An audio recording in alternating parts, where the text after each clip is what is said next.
Old Lady Number 31 ***** e-text prepared by Kevin Handy, Dave Maddock, and the Project Gutenberg online distributed proofreading team. Old Lady Number 31 by Louise Forsslund, author of The Story of Sarah the Ship of Dreams etc. 1909. To My Mother. Contents: I. The Tea Table. 2. Goodbye. 3. The Candidate. 4. One of them. V. The Head of the Corner. 6. Indian Summer. 7. Old Letters and New. 8. The Anniversary. 9. A Winter Butterfly. X. The Turn of the Tide. 11. Mental Treatment. 12. A Parcel of Meddlers. 13. The Prodigal's Departure. 14. Cutting the Apron Strings. 15. The Hardening Process. 16. A Regular Host. 17. The Deserter. 18. Samuel's Welcome. 19. Exchanging the Olive Branch. XX. The Fatted Calf. XXI. Our Beloved Brother. I. The Tea Table. Angeline's slender, wiry form and small, glossy grey head bent over the squat brown teapot as she shook out the last bit of leaf from the canister. The canister was no longer hers, neither the teapot, nor even the battered old pewter spoon with which she tapped the bottom of the tin to dislodge the last flicker of tea leaf dust. The 3 had been sold at auction that day in response to the auctioneer's inquiry, "What am I bid for the lot?"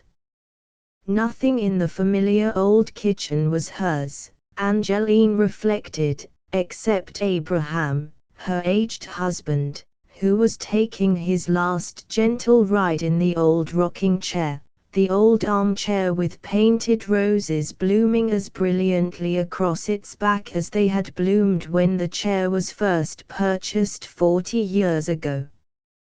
Those roses had come to be a source of perpetual wonder to the old wife, an ever-present example. Neither time nor stress could wilt them in a single leaf. When Abe took the first mortgage on the house in order to invest in an indefinitely located Mexican gold mine, the melodeon dropped one of its keys, but the roses nodded on with the same old sunny hope. When Abe had to take the second mortgage and Tenafly gold became a forbidden topic of conversation, the minute hand fell off the parlor clock, but the flowers on the back of the old chair blossomed on none the less serenely. The soil grew more and more barren as the years went by, but still the roses had kept fresh and young, so why, argued Angie, should not she? If old age and the pinch of poverty had failed to conquer their valiant spirit, why should she listen to the croaking tale? If they bloomed on with the same crimson flaunt of color, though the rockers beneath them had grown warped and the body of the chair creaked and groaned every time one ventured to sit in it, why should she not ignore the stiffness which the years seemed to bring to her joints, the complaints which her body threatened every now and again to utter, and fare on herself, a hardy perennial bravely facing life's winter time? Even this dreaded day had not taken one fraction of a shade from the glory of the roses, as Angeline could see in the bud at one side of Abraham's head and the full-blown flower below his right ear. So why should she droop because the sale of her household goods had been somewhat disappointing? Somewhat. When the childless old couple, still sailing under the banner of a charity forbidding pride, became practically reduced to their last copper, just as Abe's joints were loosening up after a 5 years siege of rheumatism, and decided to sell all their worldly possessions, apart from their patched and threadbare wardrobes and a few meager keepsakes. They had depended upon raising at least $200, one half of which was to secure Abe a berth in the old men's home at Indian Village, and the other half to make Angeline comfortable for life, if a little lonely, in the old ladies' home in their own native hamlet of Shoreville. Both institutions had been generously endowed by the same estate, and were separated by a distance of but 5 miles. Might as well be 500, with my rheumatize and your weak heart, Abraham had growled when Angie first proposed the plan as the only dignified solution to their problem of living. But the little wife had rejoined, "It'll be a mite o' comfort knowin' a body's so near, even ef you can't git to 'em." Now, another solution must be found to the problem, for the auction was over, and instead of $200 they had succeeded in raising but $100.02. That 2 cents was fur the flour sifter, inwardly mourned Angie, and it was worth double and triple, fur it's been a good friend ter me fur nigh on ter 8 year. 2 cents on the second hundred, said Abe for the 10th time. I've counted it over and over. $100 and 2 pesky pennies. And I never hear a man tell so many lies in my life as that auctioneer. You'd thought he was selling out the Emperor Rushi. Guy, it sounded splendid. First off I thought he'd raise us more 'n we expected. And meb he would have too, Angie a bit ruefully, "Ef you'd let me advertise a leetle sooner. I don't s'pose half Shoreville knows yet that we was gwine ter have a auction sale." He watched the color rising in her cheeks with a curious mixture of pride in her pride and regret at its consequences. "It's no use talking, mother. Pride and poverty makes one assy bedfellows." He leaned back in the old chair, creaking out a dismal echo to the auctioneers, "Going, gone," while the flush deepened in Angie's cheek. Again she fastened her gaze upon the indomitable red rose which hung a pendant earring on the right side of Abraham's head. "You wouldn't had folks coming here ter bid jest out o' charity, would you?" she demanded. And anyhow in a more gentle tone, the gently positive tone which she had acquired through 40 years of living with Abraham, "We hain't so bad off with $100.02, an' beholden ter nobody.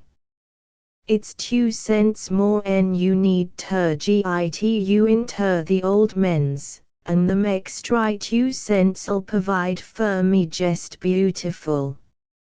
Abraham stopped rocking to stare hard at his resourceful wife, an involuntary twinkle of amusement in his blue eyes.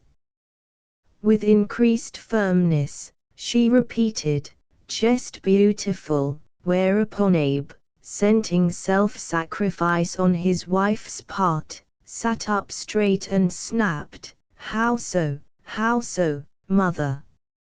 It'll buy a postage stamp, won't it?"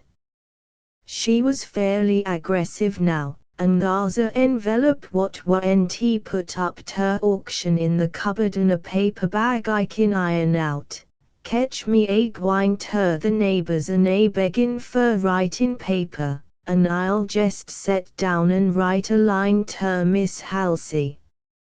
Her house hain't a stun's throw from the old men's, and I'll offer ter come and take care o' the mere young uns o' her fer my board and keepin', 10 cents a week. I was going to say a quarter, but I don't want to impose on nobody. Seeing that they hain't over well to do, I would go for nothing, but I got to have something to keep up appearances on, so you won't have no call to feel ashamed of me when I come a visitin' to the hum.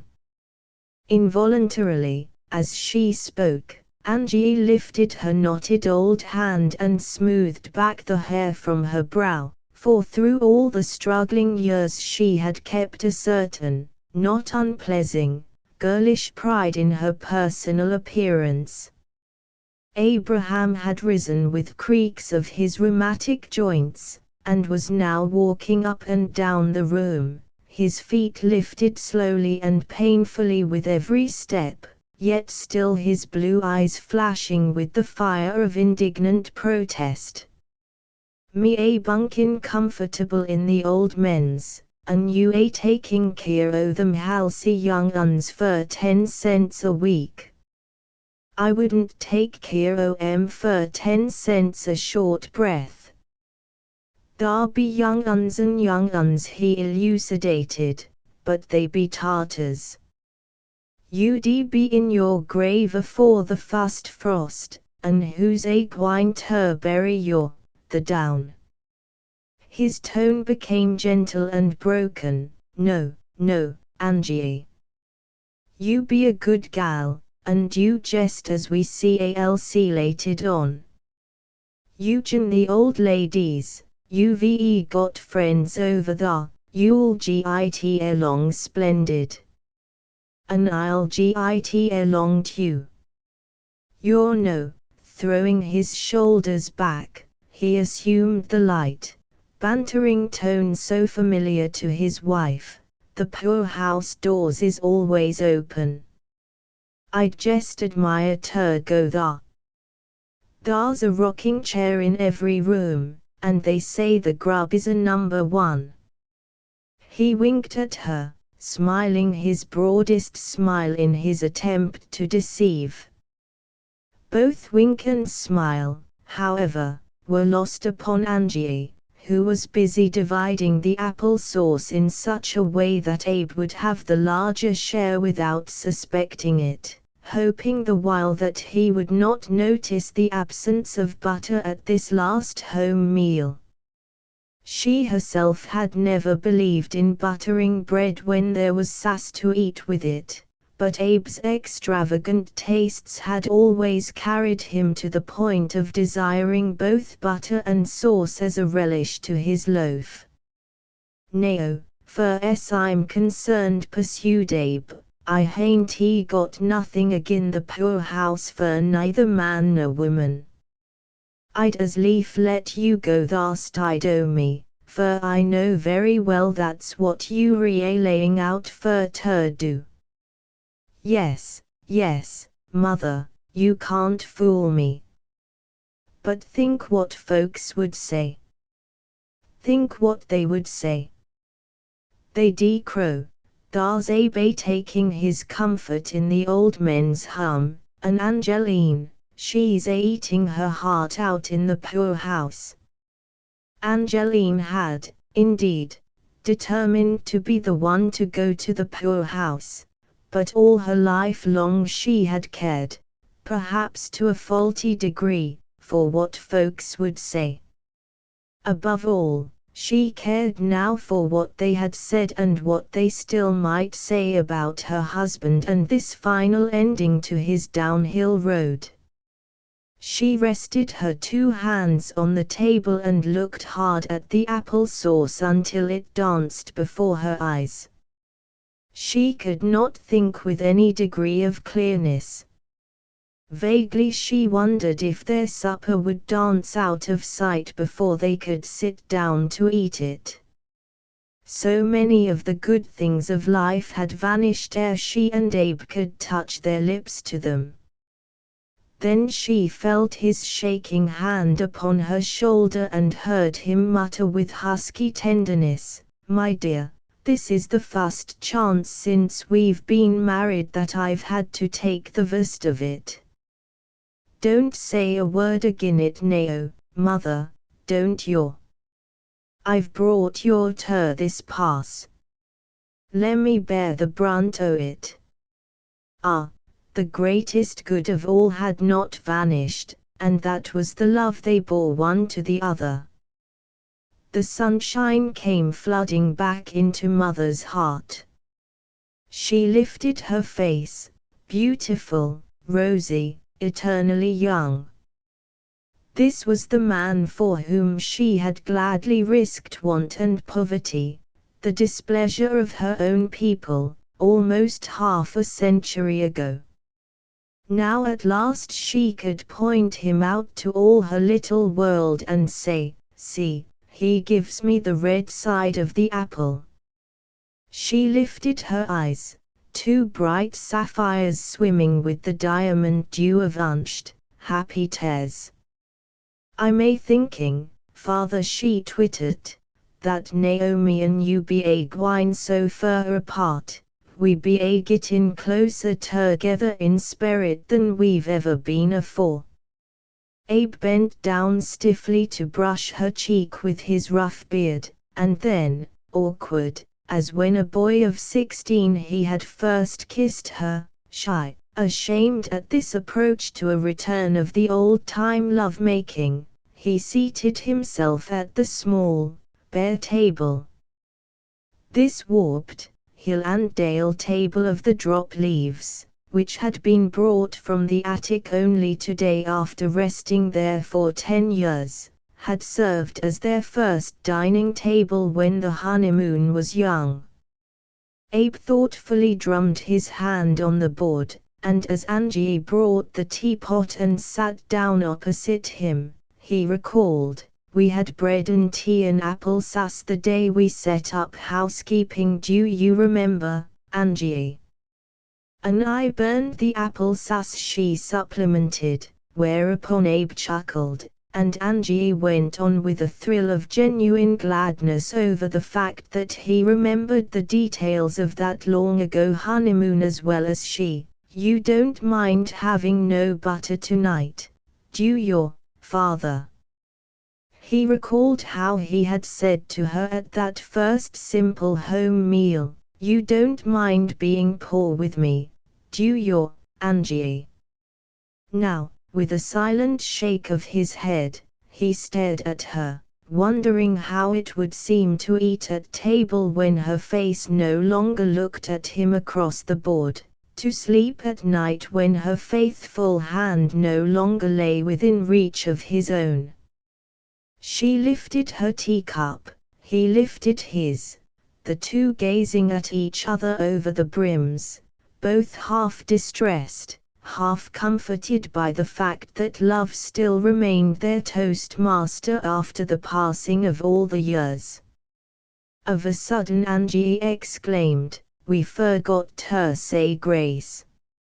Shocked and contrite, they covered their eyes with their trembling old hands and murmured together, "Dear Lord, we thank Thee this day for our daily bread."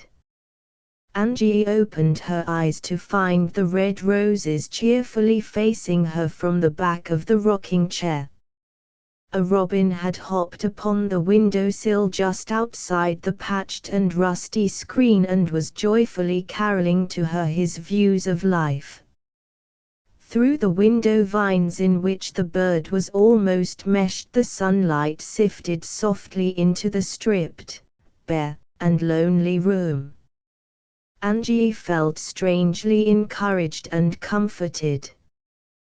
The roses became symbolical to her of the lilies of the field which toil not, neither do they spin. The robin was one of the 2 sparrows sold for a farthing, and one of them shall not fall to the ground without your father, while the sunlight seemed to call out to the little old lady who hoped and believed and loved much, "Fear ye not therefore. Ye are of more value than many sparrows."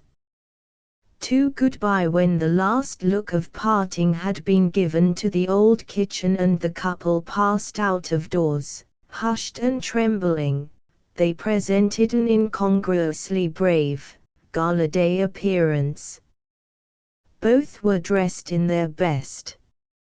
To be sure, Abraham's Sunday suit had long since become his only, everyday suit as well, but he wore his Sabbath day hat, a beaver of ancient design, with an air that cast its reflection over all his apparel.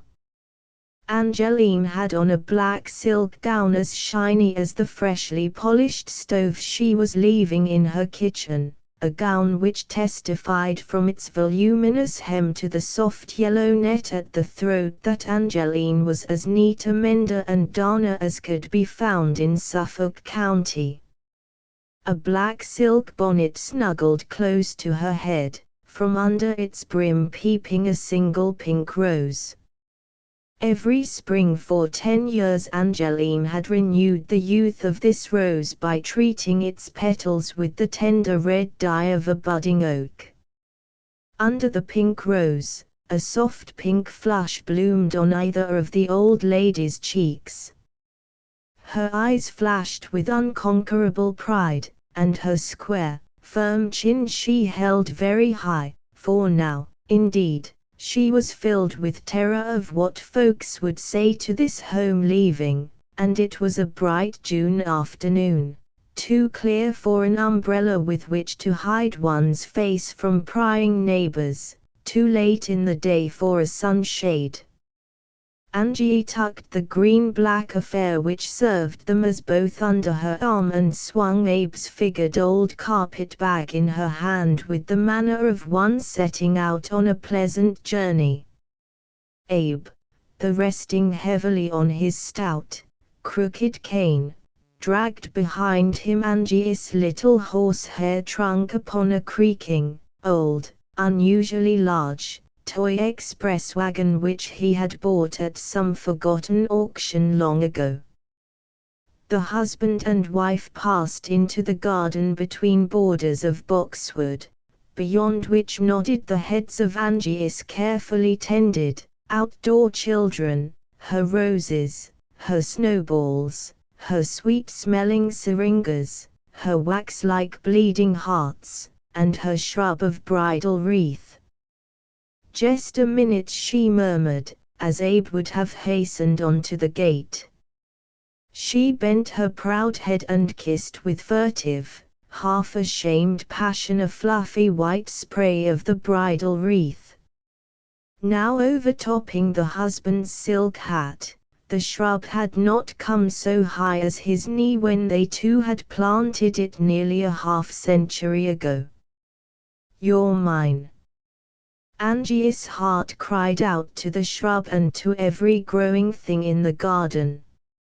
"You're mine. I planted you, tended you, loved you into growing. You're all the children I ever had, and I'm leaving you." But the old wife did not pluck a single flower, for she could never bear to see a blossom wither in her hand, while all she said aloud was, "I'm glad 't was Miss Holmes that bought in the house. They say she's a great hand to dig in the garden." Angie's voice faltered. Abe did not answer. Something had caused a swimming before his eyes which he did not wish his wife to see, so he let fall the handle of the express wagon and, bending his slow back, plucked a sprig of old man. Though he could not have expressed his sentiments in words, the garden brought poignant recollections of the hopes and promises which had thrown their rose color about the young days of his marriage. His hopes had never blossomed into fulfillment.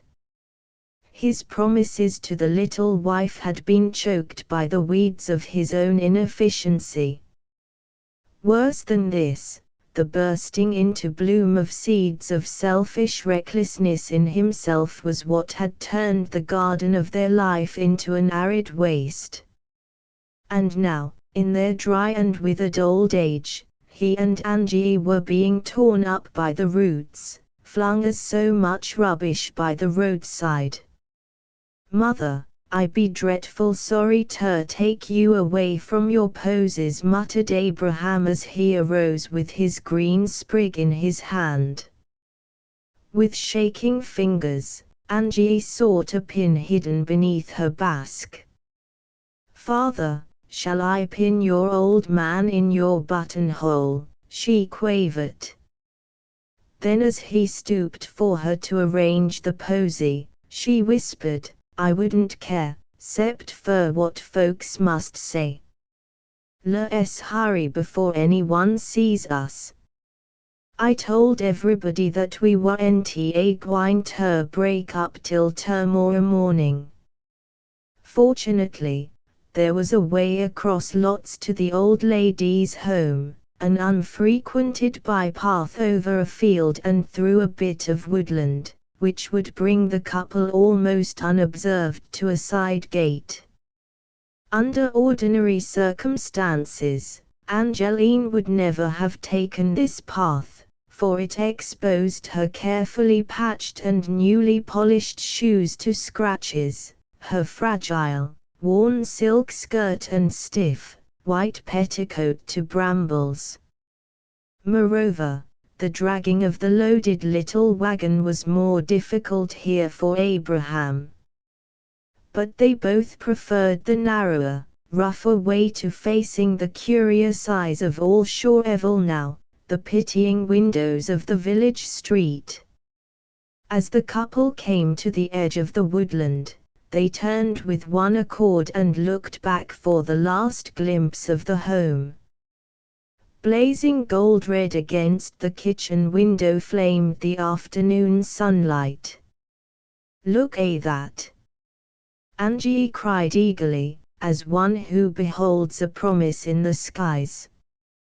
"Just see, Father, we couldn't a made out that window this fur at all if the sun hadn't struck it just so. I declare it seems almost as if we could see the rocker, too. It's too bad, Abe, that we had to let your old rocker go. Do you remember?" She laid her hand on his arm, and lifted her gaze, growing clouded and wistful, to his face. "When we bought the chair, we thought maybe someday I'd be rocking a little baby in it. 'Twas then, you recollect, we sorta got in the habit of calling each other father and mother. I wonder if the young uns had come." "Let's hurry," interrupted Abe almost gruffly. "Let's hurry." They stumbled forward with bowed heads in silence, until of a sudden they were startled by a surprised hail of recognition, and looked up to find themselves confronted by a bent and grey old man, a village character, a harmless, slightly demented public charge known as Ishmael or Captain Rover. "Who're you going, Cap'n Rose?" The old couple had drawn back at the sight of the gentle vagabond, and Angie clutched at her husband's arm, her heart contracting at the thought that he, too, had become a pauper. "I'm taking my wife Turgeon the old ladies over there to the hum," Abe answered, and would have passed on, shrinking from the sight of himself as reflected in poor Ishmael. But the innocent placed himself in their path. "You ain't going Turgeon, too," he bantered. Abe forced a laugh to his lips in response. "No, no. I'm going over to Yafunk to board on the county." Again the couple would have passed on, their faces flushed, their eyes lowered, had not Ishmael flung out one hand to detain them while he plunged the other hurriedly into his pocket. "Here." He drew out a meager handful of nickels and pennies, his vacant smile grown wistful. "Here, take it, Cap'n Rose. It's all I got." I can't count it myself, but you can. Don't you think it's enough to set you up in business, so you won't have to go to the poorhouse? The poorhouse is a bad place. I was there last winter. I don't like the poorhouse. He rambled on of the poorhouse. Angie, panting for breath, one hand against the smothering pain at her heart, was trying, with the other, to drag father along. Father was shaking his head at Ishmael, at the proffered nickels and pennies, shaking his head and choking. At length he found his voice, and was able to smile at his would-be benefactor with even the ghost of a twinkle in his eye. Much obliged, Cap'n Rover, but you keep your money for Tarbassi. I ain't so high-toned as you. I'll take real comfort at the poorhouse. S long, thank you. S long. Ishmael went on his way muttering to himself, unhappily jingling his rejected arms, while Angie and Abe resumed their journey. As they came to the gate of the old lady's home, Angie seized hold of her husband's arm, and looking up into his face pleaded earnestly, "Father, let's take the $100 for a family tombstone and go to the poorhouse together." He shook her off almost roughly and lifted the latch of the gate. "Folks say we was crazy, Mother." There was no one in sight as he dragged in the express cart and laid down the handle. Before him was a long, clean-swept path ending apparently in a mass of shrubbery.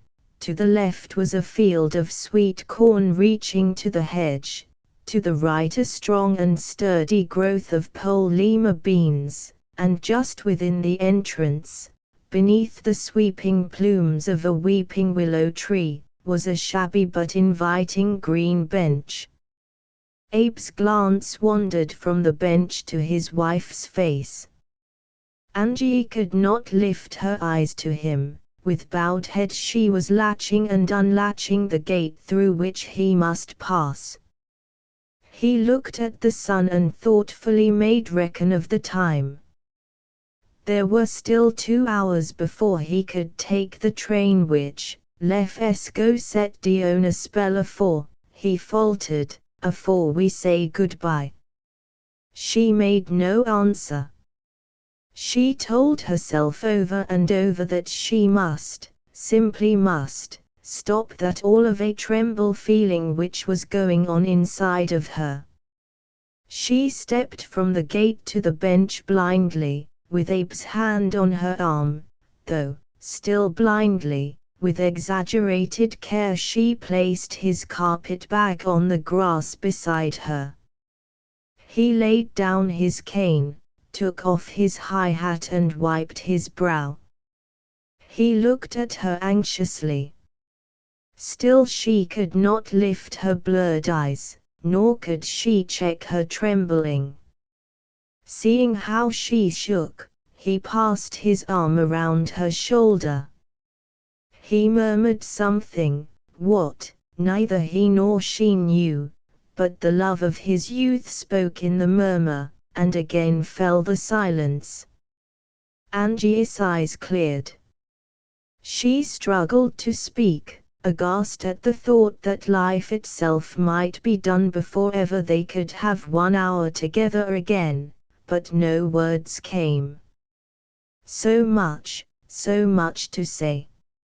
She reached out her hand to where his rested upon his knee. Their fingers gripped, and each felt a sense of dreary cheer to know that the touch was speaking what the tongue could not utter. Time passed swiftly. The silent hours sped on. The young blades of corn gossiped gently along the field. Above, the branches of the willow swished and swayed to the rhythm of the soft, south wind. how still it is," whispered the breeze. "Rest, rest, rest," was the lullaby swish of the willow. The old wife nestled closer to Abraham until her head touched his shoulder. He laid his cheek against her hair and the carefully preserved old bonnet.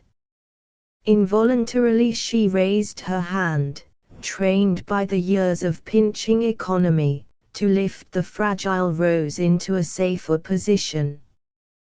He smiled at her action, then his arm closed about her spasmodically and he swallowed a lump in his throat. The afternoon was waning. Gradually over the turmoil of their hearts stole the garden's June-time spirit of drowsy repose. They leaned even closer to each other. The grey of the old man's hair mingled with the grey beneath Angeline's little bonnet. Slowly his eyes closed. Then, even as Angie wondered who would watch over the slumbers of his worn old age in the poor house, she, too, fell asleep. 3. The candidate the butcher's boy brought the tidings of the auction sale in at the kitchen door of the old lady's home even while Angie and Abe were lingering over their poses, and the inmates of the home were waiting to receive the old wife with the greater sympathy and the deeper spirit of welcome from the fact that 2 of the 29 members had known her from girlhood, away back in the boarding school days. "Yope," said the boy, with one eye upon the stout matron, who was critically examining the meat that he had brought. "Yope, the auction's over," and Cap'n rose. "Don't that cut suit you, Miss Abigail? You won't find a better, nicer, tenderer, and more juicier piece of shoulder this side of New York." "Take it back, did you say?" "All right, all right." His face assumed a look of resignation. These old ladies made his life a martyrdom. He used to tell the fellas that he spent 1/2 his time carrying orders back and forth from the old lady's home. But now, in spite of his meekness of manner, he did not intend to take this cut back. So with Machiavellian skill he hastened on with his gossip. "Yope, and they only raise $100.02, $100 and a postage stamp. I guess it's all up with the Cap'n and the old men's. I don't see 'em hagging out no welcome sign on the strength of that." "You're a horrid, heartless little boy," burst forth Miss Abigail, and, flinging the disputed meat on the table, she sank down into the chair, completely overcome by sorrow and indignation.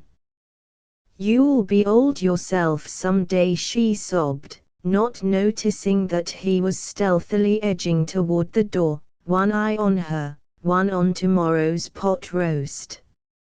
"I tell you," Tommy regaining her accustomed confiding amiability, as she lifted the corner of her apron to wipe her eyes, "Miss Ellie will feel some kind o' bad, too.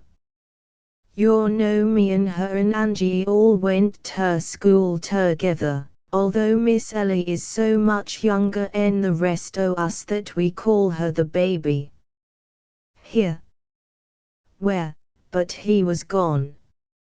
Sighing heavily, the matron put the meat in the icebox, and then made her slow, lumbering way into the front hall, or community room, where the sisters were gathered in a body to await the new arrival. "Well, say," she supplemented, after she had finished telling her pitiably brief story, "thar's trouble north ter go round, hain't he thar?" Aunt Nancy Smith, who never believed in wearing her heart on her sleeve, sniffed and thumped her cane on the floor. "You young folks," she affirmed, herself having seen 99 winters, while Abigail had known but a paltry 65, "you allers go and cut your pity on the skewgie. I don't see nothing turball and bella about. I say that any man what can't take care o' himself, not ter mention his wife, should oughter go ter the poor house." But the matriarch's voice quavered even more than usual, and as she finished she hastily bent down and felt in her deep skirt pocket for her snuff box. Now the Amazonian Mrs. Homan, a widow for the third time, made sturdy retort, "That's jest like you old maids, always blamin' the men. You kin jest bet I never would have let one of my husbands go ter the poor house. It would have mortified me dreadful. It must be a purty poor sort of a woman what can't take care of one man and keep a roof over his head. Why, my second, Oliver G., used ter say, oh." Miss Ellie wrung her hands. "Can't we do something?" "I could do a plenty mourned Miss Abigail, if I only had been savin'.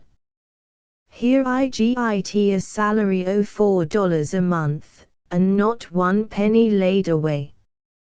Fergit spoke someone gently, "that it takes consid'able ter dress a matron proper."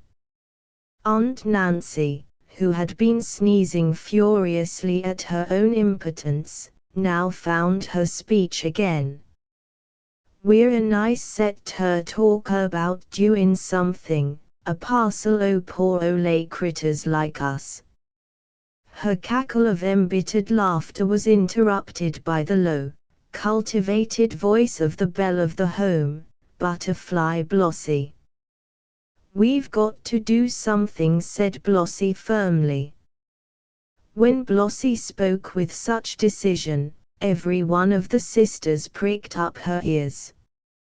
Blossie might be a shallow-pate, she might arrange the golden white hair of her head as befitted the crowning glory of a young girl, with puffs and rolls and little curls, and, more than one sister suspected, with the aid of rats, she might gown herself elaborately in the mended finery of the long ago, the better years. She might dress her lovely big room, the only double bedchamber in the house, for which she had paid a double entrance fee, in all sorts of gewgaws, little ornaments, hand painted plaques of her own producing, lace bedspreads, embroidered splashes and pillow shams. She might even permit herself a suitor who came twice a year more punctually than the line storms, to ask her withered little hand in marriage,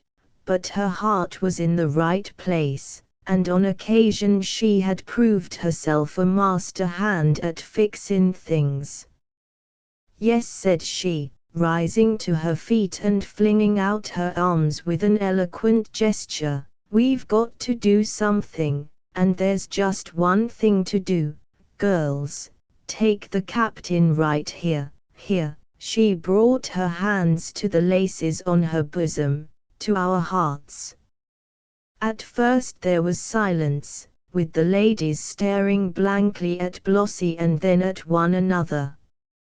Had they heard aright? Then there came murmurs and exclamations, with Miss Abigail's voice gasping above the others. "What would the directors say?" "What do they always say when we ask a favor?" demanded Blossie. "How much will it cost?" "It won't cost a cent." "Won't, eh?" snapped Aunt Nancy. "How on earth be you going ter victual him?" I hain't he had a second dish o' peas this year. Some men eat more and some less, remarked Sarah Jane, as ill-favoured a spinster as ever the sun shone on. Generally it means so much grub ter so much weight.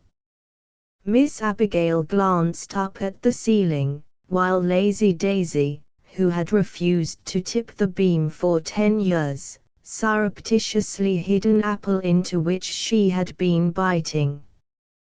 "Let's have them Wade," suggested a widow, Ruby Lee, with a pretty, well-preserved little face and figure, "and ef together they don't come up to the heartiest one of us." Miss Abigail made hasty interruption, "Gals, hain't you never noticed that the more you need the more you git? Before Jenny Bell went to live with her daughter I didn't know what I should do, for the taters was gittin' putty low. You know she used to eat 20 ter a meal and then look hungry at the platter. And then ef old Square Ely didn't come driving up one morning with 10 bushel in the farm wagon.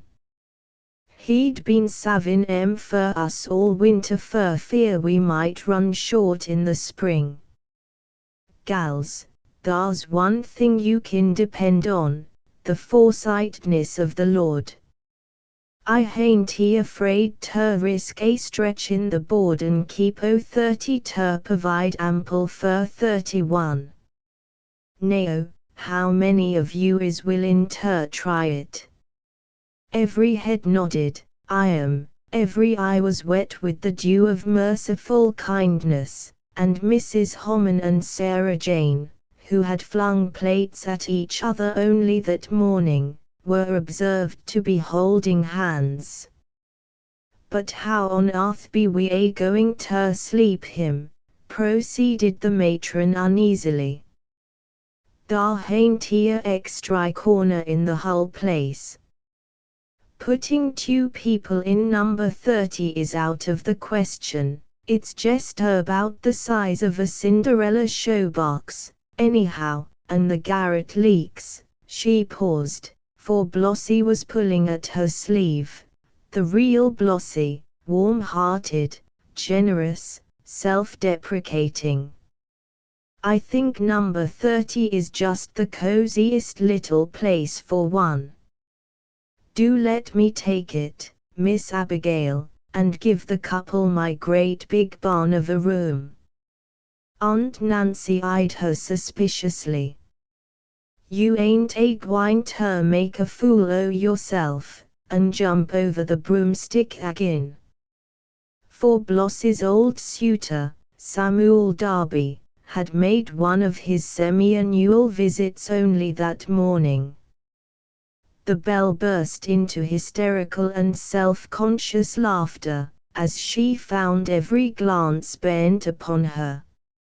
"Oh, no, no, not that. But I confess that I am tired to death of this perpetual dove party. I just simply can't live another minute without a man in the house. Now, Miss Abigail," she added imperiously, "you run across lots and fetch him home. For one of the ma."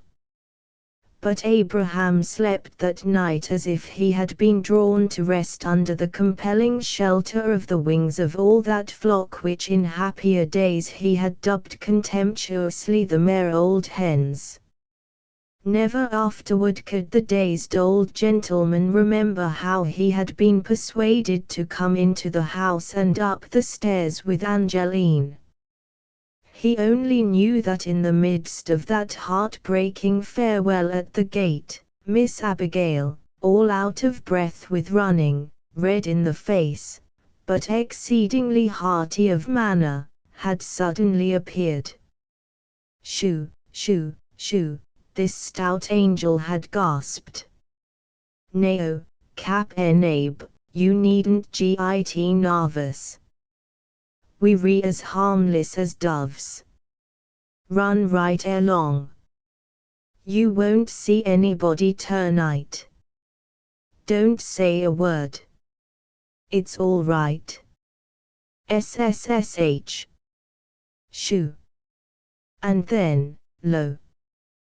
He was not in the county almshouse, but in a beautiful bright bedchamber with a wreath of immortelles over the mantel, alone with Angie.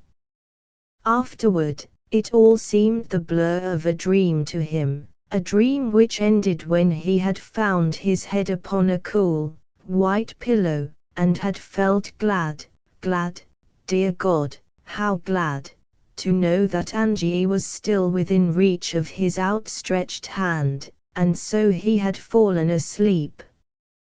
But when he awoke in the morning, there stood Angeline in front of the glass taking her hair out of curl papers, and then he slowly began to realize the tremendous change that had come into their lives, when his wife committed the unprecedented act of taking her crimps out before breakfast. He realized that they were to eat among strangers. He had become the guest of 30 women folks. No doubt he should be called Old Gal 31. He got up and dressed very, very slowly. The bewildered gratitude, the incredulous thanksgiving of last night, were as far away as yesterday's sunset. A great seriousness settled upon Abe's lean face. At last he burst forth, 1 to 30. Guy, I'm in for it. How had it happened, he wondered. They had given him no time to think. They had swooped down upon him when his brain was dulled with anguish. Virtually, they had kidnapped him. Why had they brought him here to accept charity of a women's institution? Why need they thus intensify his sense of shame at his life's failure, and, above all, at his failure to provide for Angeline? In the poor house he would have been only one more derelict, but here he stood alone to be stared at and pitied and thrown a sickly satisfying crumb. With a sigh from the very cellar of his being, he muttered, Mother, why didn't you let me go on to the county house? That airs the place for a worn-out old hull like me. Guy, he ejaculated, beads of sweat standing out on his forehead, I'd ruth the lady own thn face the mare women. Da, soothingly spoke Angie, laying her hand on his arm. Da, father. Just think how dreadful I'd feel going down without you. So you would, strangely comforted. So you would, my dear. For her sake he tried to brighten up. He joked clumsily as they stood on the threshold of the chamber, whispering, blinking his eyes to make up for the lack of their usually ready twinkle. Hold on a minute, supposen I forget whether I be a man or a woman. Her love gave inspiration to her answer, I'll lean on you, Abe. Just then there came the loud, imperative clanging of the breakfast bell, and she urged him to hurry, as it wouldn't do for them to be late the first morning of all times. But he only answered by going back into the room to make an anxious survey of his reflection in the glass. He shook his head reprovingly at the bearded countenance, as if to say, you need not pride yourself any longer on looking like Abraham Lincoln, for you have been turned into a miserable old woman. Picking up the hairbrush, he held it out at arm's length to Angie. Won't you slick up my hair a little bit, Mother? He asked, somewhat shamefacedly. I can't see extra well this morning. Why, Abe? It's slick as it can be now. However, the old wife reached up as he bent his tall, angular form over her, and smoothed again his thin, wet locks. He laughed a little, self-mockingly, and she laughed back, then urged him into the hall, and, slipping ahead, led the way downstairs. At the first landing, which brought them into full view of the lower hall, he paused, possessed with the mad desire to run away and hide, for at the foot of the stairway stood the entire flock of old ladies. 29 pairs of eyes were lifted to him and Angie, 29 pairs of lips were smiling at them. To the end of his days Abraham remembered those smiles. Reassuring, unselfish, and tender, they made the old man's heart swell, his emotions go warring together. He wondered, was grateful, yet he grew more confused and afraid. He stared amazed at Angeline, who seemed the embodiment of self-possession, lifting her dainty, proud little grey head higher and higher. She turned to Abraham with a protecting, motherly little gesture of command for him to follow, and marched gallantly on down the stairs. Humbly, trembling at the knees, he came with gingerly steps after the little old wife. How unworthy he was of her now! How unworthy he had always been, yet never realized to the full until this moment. He knew what those smiles meant, he told himself, watching the uplifted faces. They were to soothe his sense of shame and humiliation, to touch with rose this dull grey color of the culmination of his failures. He passed his hand over his eyes, fiercely praying that the tears might not come to add to his disgrace. And all the while brave little Angie kept smiling, until with a truly glad leap of the heart she caught sight of a blue ribbon painted in gold shining on the breast of each one of the 29 women.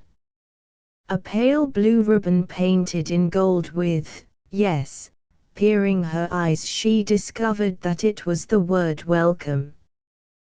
The forced smile vanished from Angeline's face. Her eyes grew wet, her cheek white. Her proud figure shrank. She turned and looked back at her husband. Not for one instant did she appropriate the compliment to herself. "This is for you," her spirit called out to him, while a new pride dawned in her working face.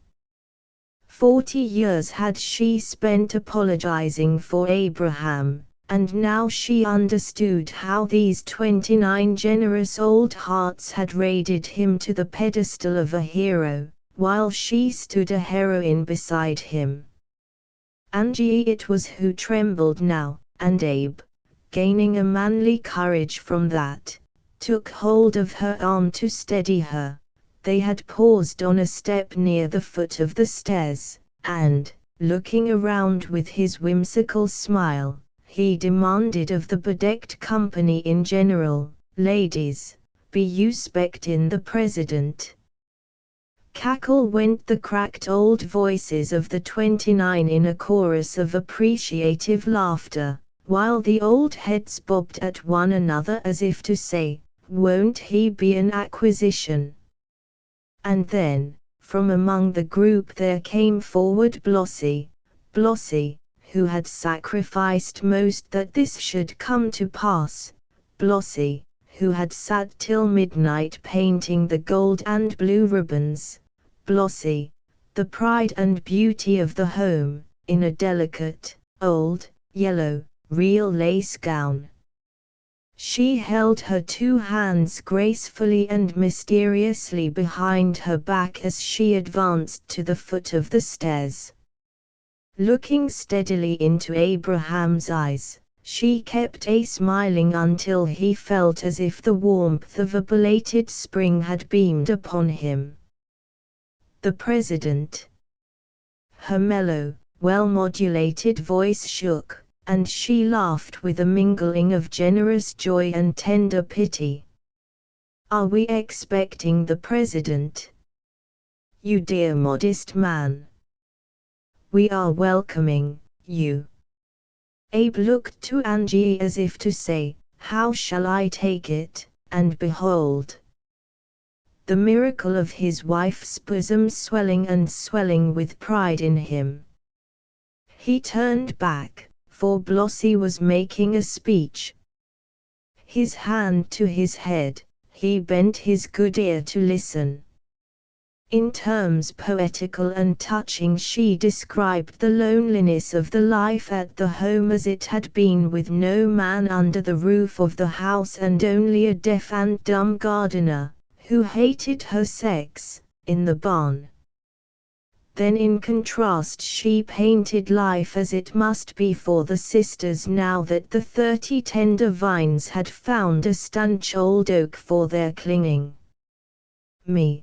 queried Abraham of himself and, with another silent glance, of Angie. But what was this? Blossie, leading all the others in a resounding call of welcome, and then Blossie drawing her 2 hands from behind her back.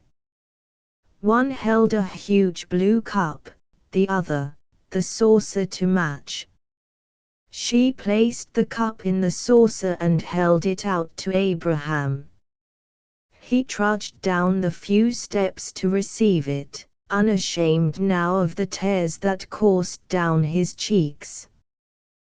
With a burst of delight he perceived that it was a mustache cup, such as the one he had always used at home until it had been set for safekeeping on the top pantry shelf to await the auction, where it had brought the price of 11 cents with half a paper of tax thrown in. And now as the tears cleared away he saw also, what Angie's eyes had already noted, the inscription in warm crimson letters on the shining blue side of the cup, "To our beloved brother." "Sisters," he mumbled, for he could do no more than mumble as he took his gift. "FUD been gettin' ready fer me 6 months, you couldn't have done no better."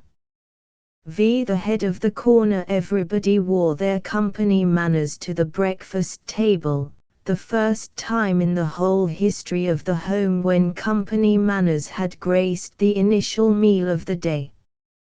Being pleasant at supper was easy enough, Aunt Nancy used to say, for everyone save the unreasonably cantankerous, and being agreeable at dinner was not especially difficult, but no one short of a saint could be expected to smile of mornings until sufficient time had been given to discover whether one had stepped out on the wrong or the right side of the bed.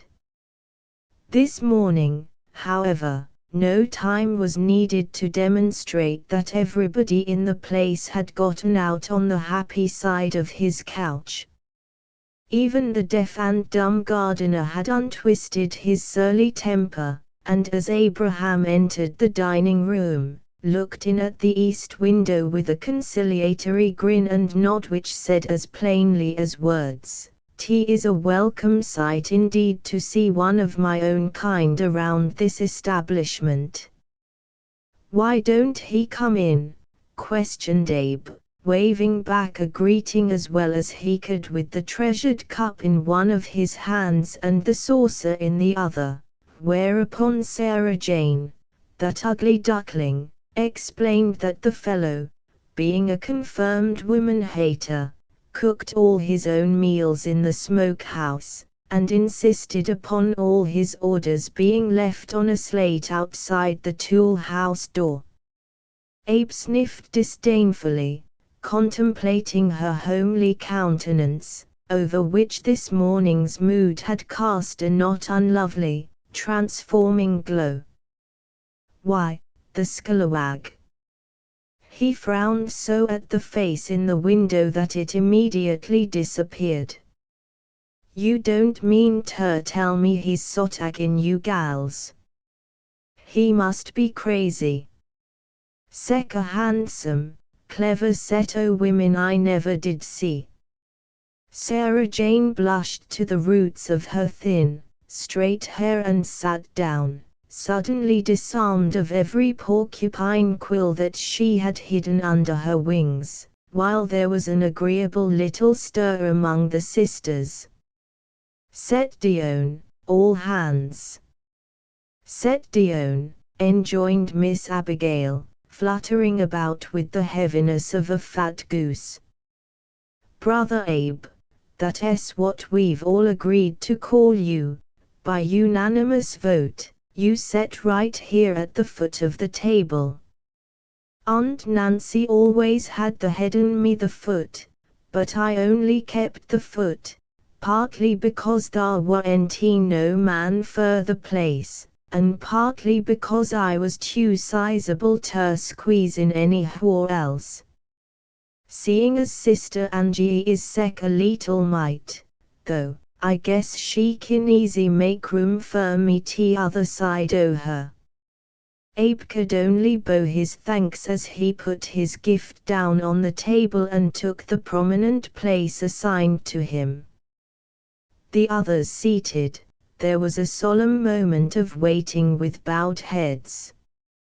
Aunt Nancy's trembling voice arose, the voice which had jealously guarded the right of saying grace at table in the old ladies' home for 20 years, not, however, in the customary words of thanksgiving, but in a peremptory Brother Abe.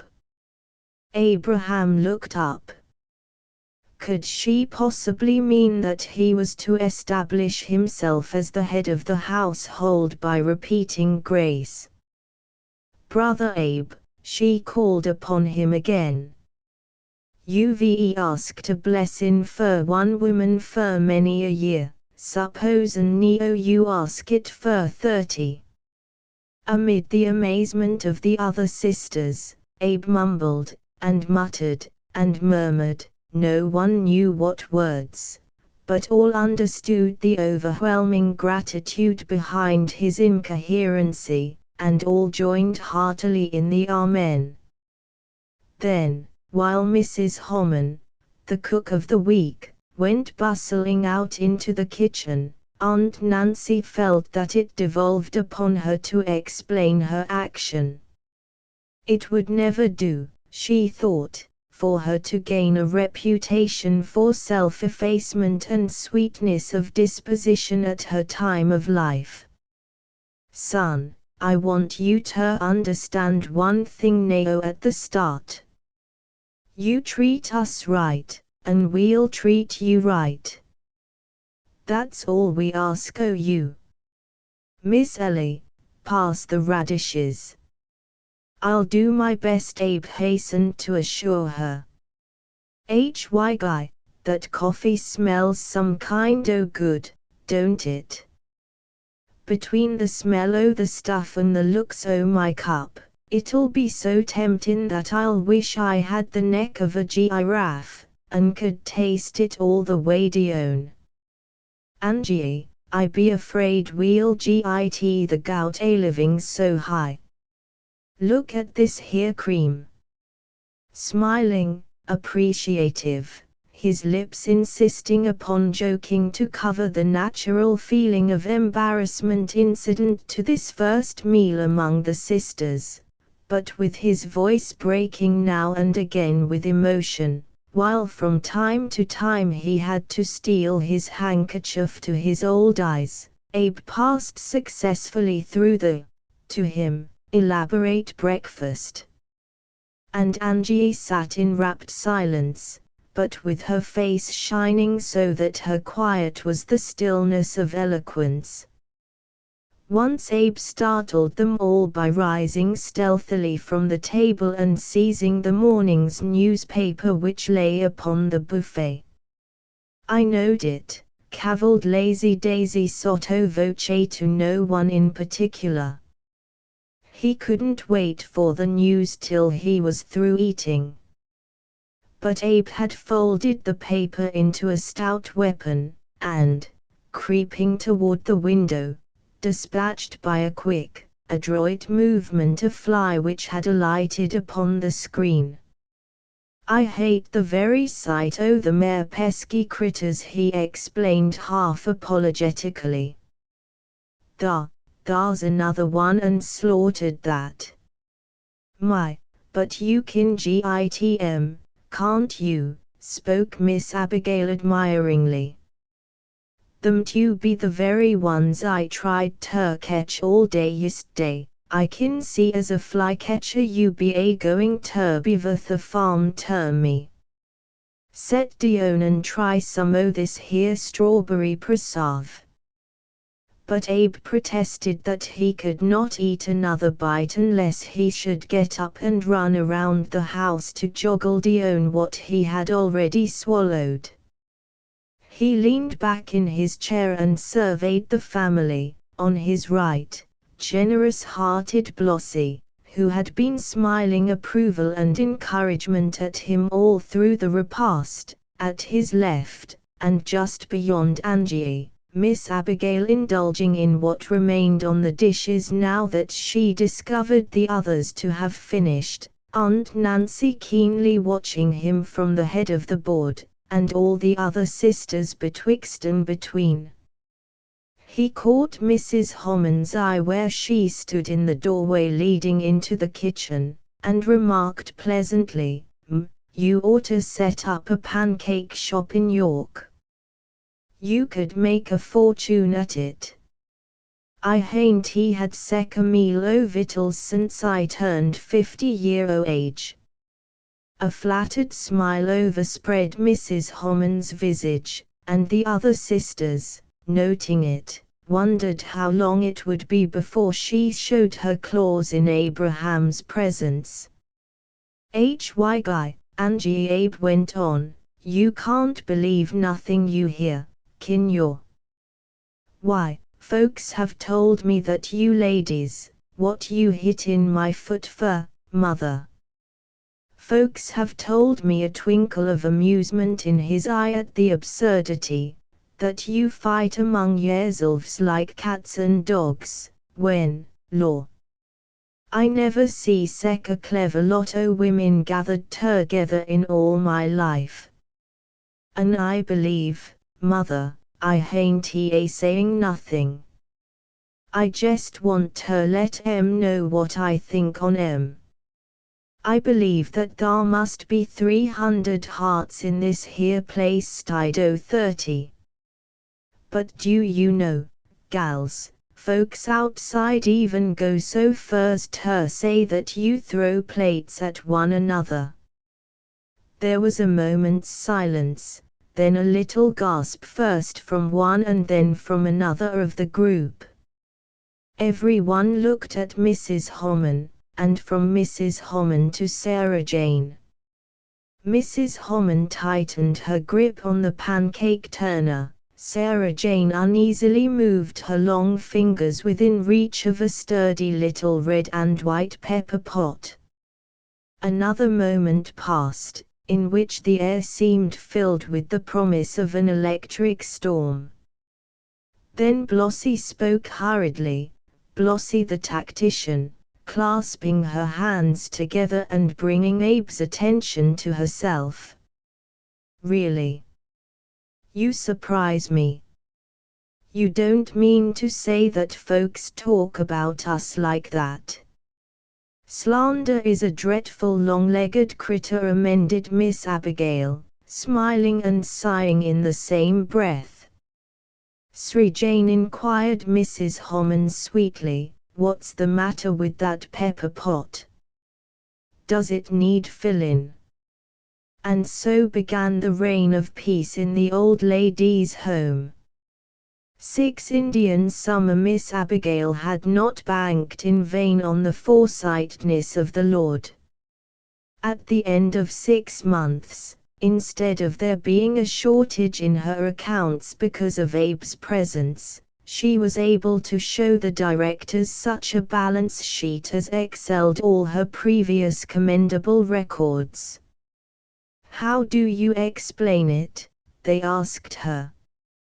"We cast our bread on the waters," she answered, "and Providence just kept a handin' out the loaves." Again she said, "'T was grinnin' that done it."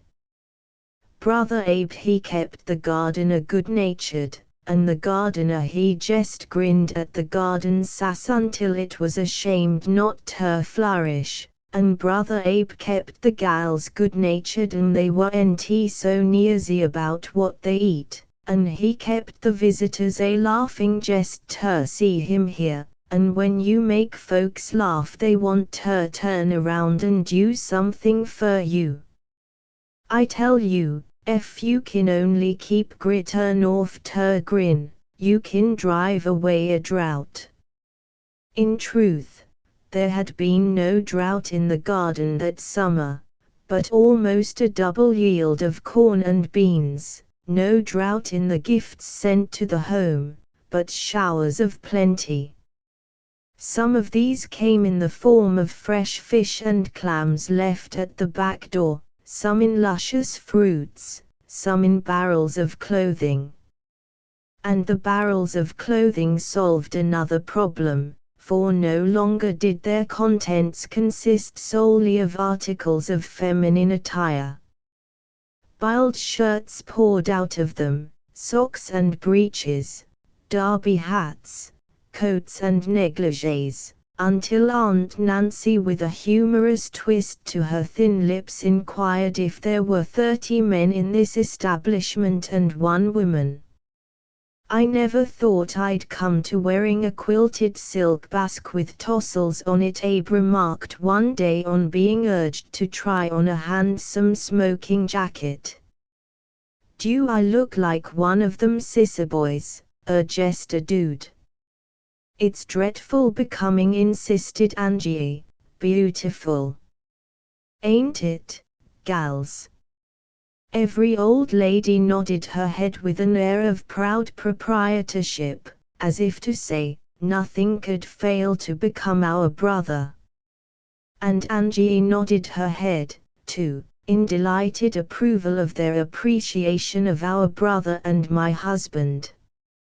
Beautiful, joy-steeped, pleasure-filled days these were for the couple, who had been cramped for life's smallest necessities so many meager years. Angie felt that she had been made miraculously young by the birth of this new Abraham, almost as if at last she had been given the son for whom in her youth she had prayed with impassioned appeal. Her old wife love became rejuvenated into a curious mixture of proud mother love and young wife leaning, as she saw Abe win every heart and become the center of the community. "Why, the sisters all think the sun rises and sets in him," Angie would whisper to herself sometimes, awed by the glorious wonder of it all. The sisters fairly vied with one another to see how much each could do for the one man among them. Their own preferences and prejudices were magnanimously thrust aside. In a body they besought their guest to smoke as freely in the house as out of doors. Miss Abigail even traded some of her garden produce for tobacco, while Miss Ellie made the old gentleman a tobacco pouch of red flannel so generous in its proportions that on a pinch it could be used as a chest protector. Then Ruby Lee, not to be outdone by anybody, produced, from no one ever discovered where, a mother-of-pearl manicure set for the delight and mystification of the hero. And even Lazy Daisy went so far as to cut some red and yellow tissue paper into squares under the delusion that sometime, somehow, she would find the energy to roll these into spills for the lighting of Abe's pipe. and each and every sister from time to time contributed some gift or suggestion to her brother's comfort. It plagued the others, however, to see that none of them could get ahead of Blossie in their noble endeavors to make Abraham feel himself a light and welcome burden. She it was who discovered that Abe's contentment could not be absolute without griddle cakes for breakfast 365 times a year. She it was who first baked him little saucer cakes and pies because he was partial to edges, and Blossie it was who made out a list of don'ts for the sisters to follow in their treatment of this grown-up, young old boy. Don't scold him when he leaves the doors open.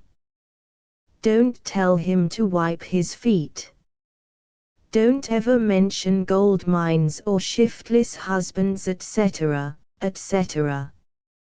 All these triumphs of Blossie's intuition served naturally to spur the others on to do even more for Brother Abe than they had already done, until the old man began to worry for fear that he should get ilt.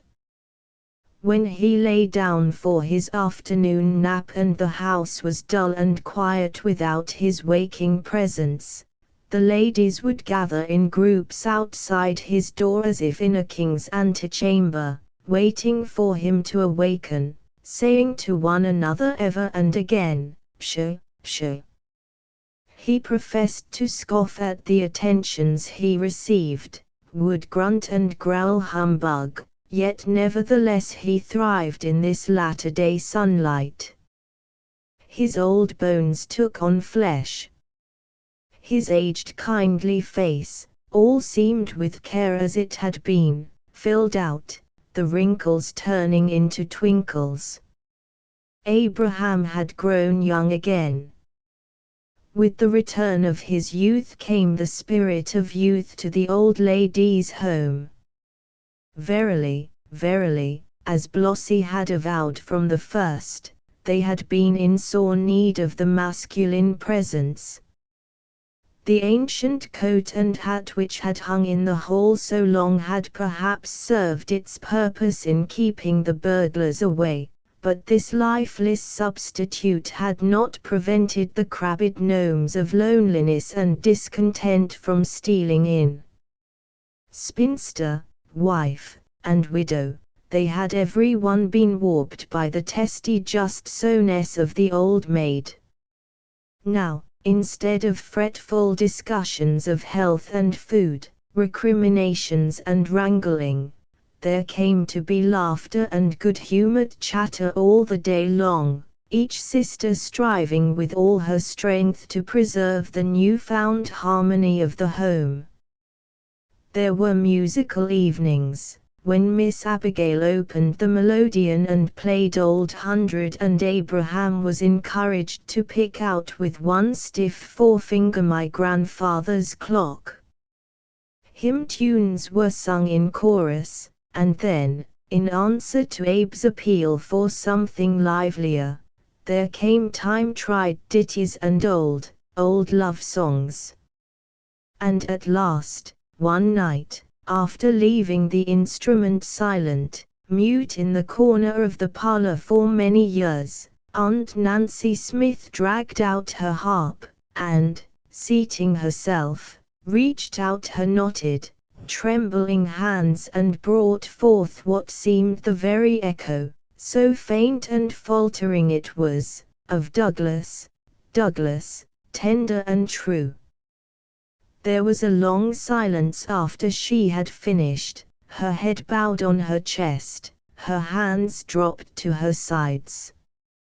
Abraham spoke first, clearing his throat before he could make the words come. "I wish I could get a husband for every one of yours," said he. And no one was angry, and no one laughed, for they all knew that he was only seeking to express the message conveyed by Nancy's playing, the message of love, love triumphant, which cannot age, which over the years and over death itself always hath the victory.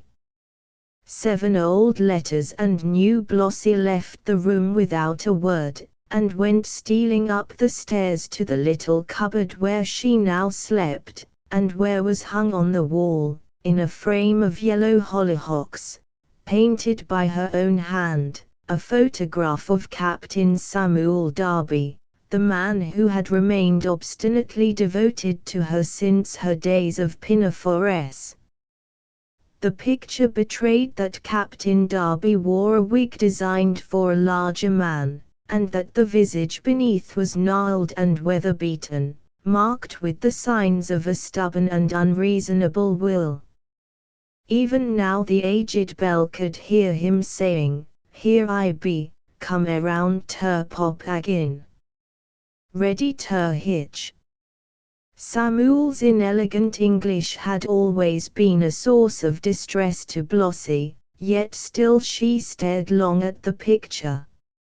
6 months had passed since his last visit.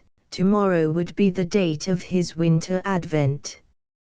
Should she give the old unvarying answer to his tireless formula? She glanced around the tiny room. Ashamed though she was to admit it even to herself, she missed that ample and cozy chamber which she had so freely surrendered to Abraham and his wife. She missed it, as she felt they must crave their very own fireside, and the thought that they missed the old homestead made her yearn for the home that she might have had, the home that she still might have. Again she brought her eyes back to the portrait, and now she saw, not the characteristics which had always made it seem impossible for her and Samuel to jog together down life's road, but the great truth that the face was honest and wholesome, while the eyes looked back into hers with the promise of an unswerving care and affection. The next morning found Blossy kneeling before a plump, little, leather-bound, time-worn trunk which she kept under the eaves of the kitchen chamber. The trunk was packed hard with bundles of old letters. Some her younger fingers had tied with violet ribbon, some they had bound with pink, others she had fastened together with white silk cord, and there were more and more bundles, both slim and stout, which Blossy had distinguished by some special hue of ribbon in the long ago, each tint marking a different suitor's missives. To her still sentimental eye the colors remained unfaded, and each would bring to her mind instantly the picture of the writer as he had been in the golden days. But save to Blossy's eye alone there were no longer any rainbow tints in the little, old trunk, for every ribbon and every cord had faded into that musty, yellow-brown which is dyed by the passing of many years. Abraham discovered her there, too engrossed in the perusal of one of the old letters to have heeded his creaking steps upon the stairs. "Didn't see your, till I most stumbled on your," he began apologetically. "I come fur the apple picker.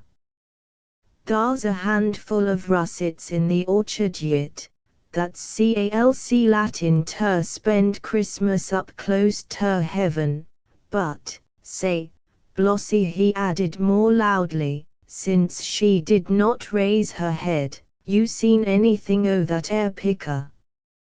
Blossy glanced up from her ragged-edged crackly billet douse with a start, and dropped the envelope to the floor.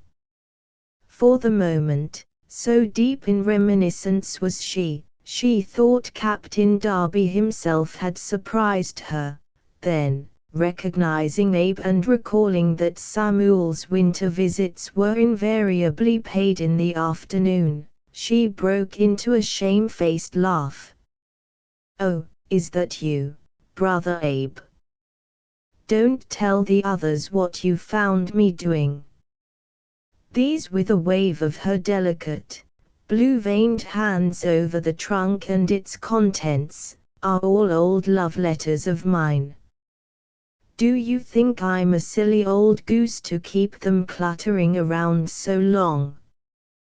Well, Abe with an equally deprecatory gesture indicated Angie's horsehair trunk in the far corner of the loft. You ain't no more foolisher, I guess, over your old trash en me and Angie be a keeping that air mine in stock of mine. One lot is worth bout as much as t'other. Recovering the envelope that she had dropped, he squinted at the superscription. Not meanin' ter be inquisitive or personal, Sister Blossie, a teasing twinkle appearing in his eye, but this looks dreadful familitary, this here handwritin' does.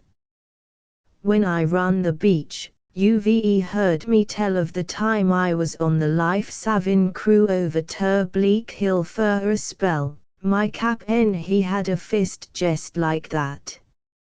User to make out the spickest, spanest reports.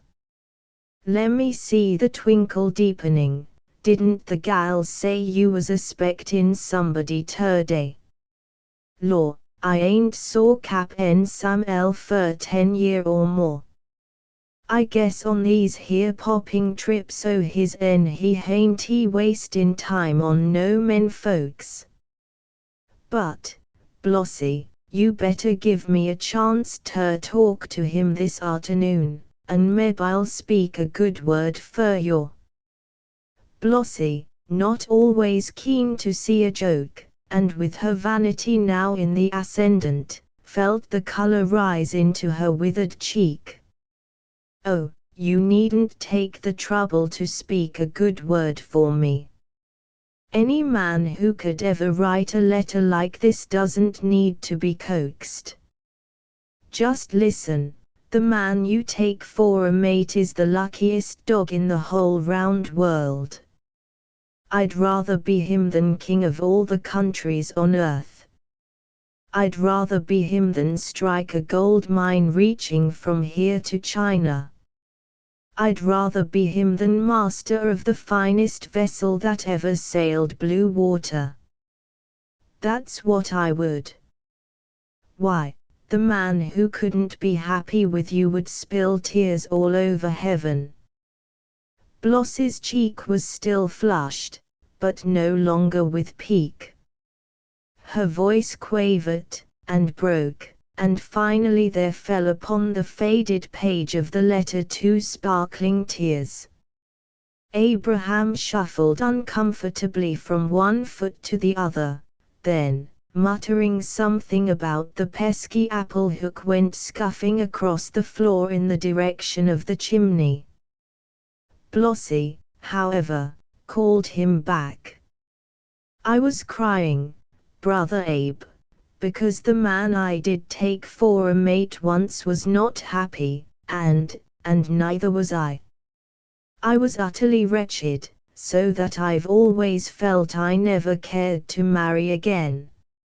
And Samuel's wig is always slipping down over one eye, and I simply cannot endure that trick he has of carrying his head to one side, as if he had a left-handed spell of the mumps.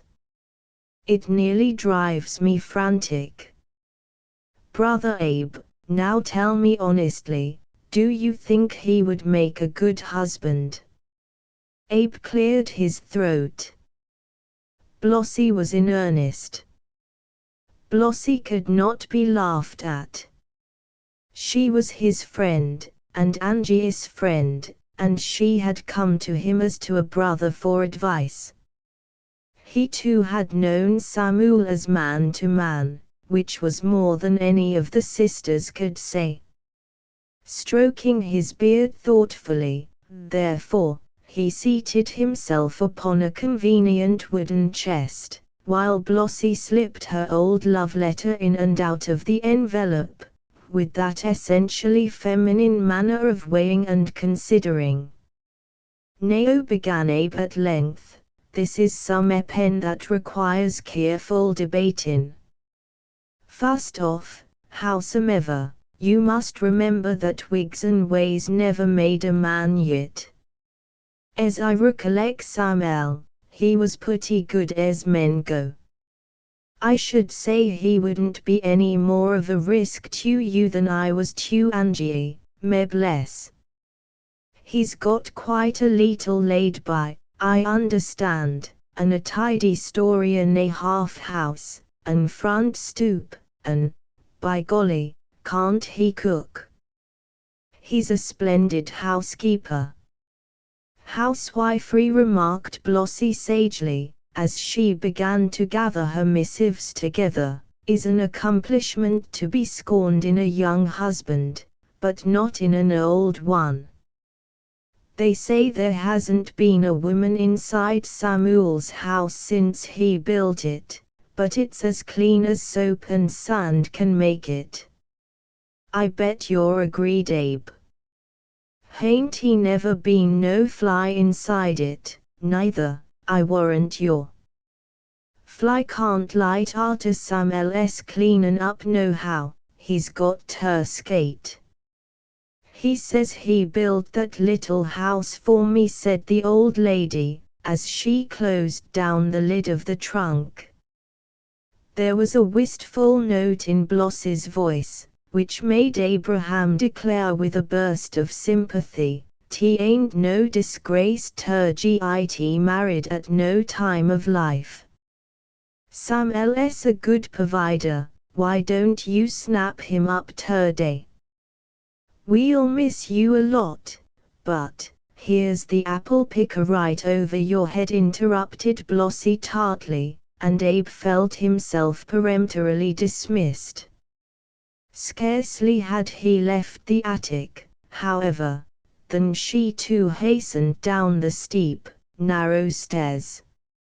She spent the remaining hours before train time in donning her beautiful lace gown, and in making the woman within it as young and ravishing as possible. And lovely, indeed, Blossie looked this day, with a natural flush of excitement on her cheek, a new sparkle in her bright, dark eyes, and with her white hair arranged in a fashion which might have excited a young girl's envy. The hour for the train came and went, and, lo! For the first time in the history of 20 years Captain Darby did not appear. Blossie pretended to be relieved, protesting that she was delighted to find that she would now have an extra hour in which to ponder the question. But the second train came and went, and still no Captain Darby. All the afternoon long Blossie wore her lace gown, thinking, although there were no more trains from the eastward that day, that Samuel would still find his way to her. He might drive, as he usually did in June, or he might even walk from his home at Twin Coves, she said. At night, however, she was obliged to admit that he could not be coming, and then, quivering with honest anxiety for her old friend, Blossie dipped into her emergency fund, which she kept in the heart of a little pink china pig on a shelf in her room, a pink china pig with a lid made of stiff black hair standing on edge in the middle of his back, and sent a telegram to Captain Darby, asking if he were sick. The answer came back slowly by mail, to find Blossie on the verge of a nervous collapse, under the care of all the women in the house. That letter Blossie never showed to Brother Abe, nor to anyone else. Neither did she treasure it in the sentimental trunk beneath the attic eaves. The letter ran, "Dear Betsy Ann, I never felt better in my life. Ain't been sick a minute. Just made up my mind I was a old fool, and was going to quit. If you change your intentions at any time, just drop me a postal. As ever, Sam L. Darby, Esquires. This, Captain Darby, makes your rejection final, vowed Blossie to herself, as she tore the note into fragments and drowned them in the spirits of lavender with which the sisters had been seeking to soothe her distracted nerves.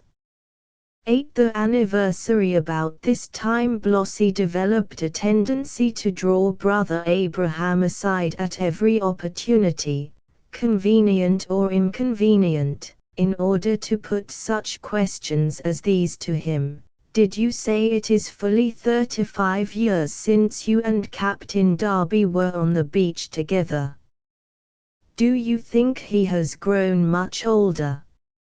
Had he lost his hair then? Did he care for the opposite sex? Was he very brave, or would you say more brave than stubborn and contrary? Isn't it a blessing that I never married him?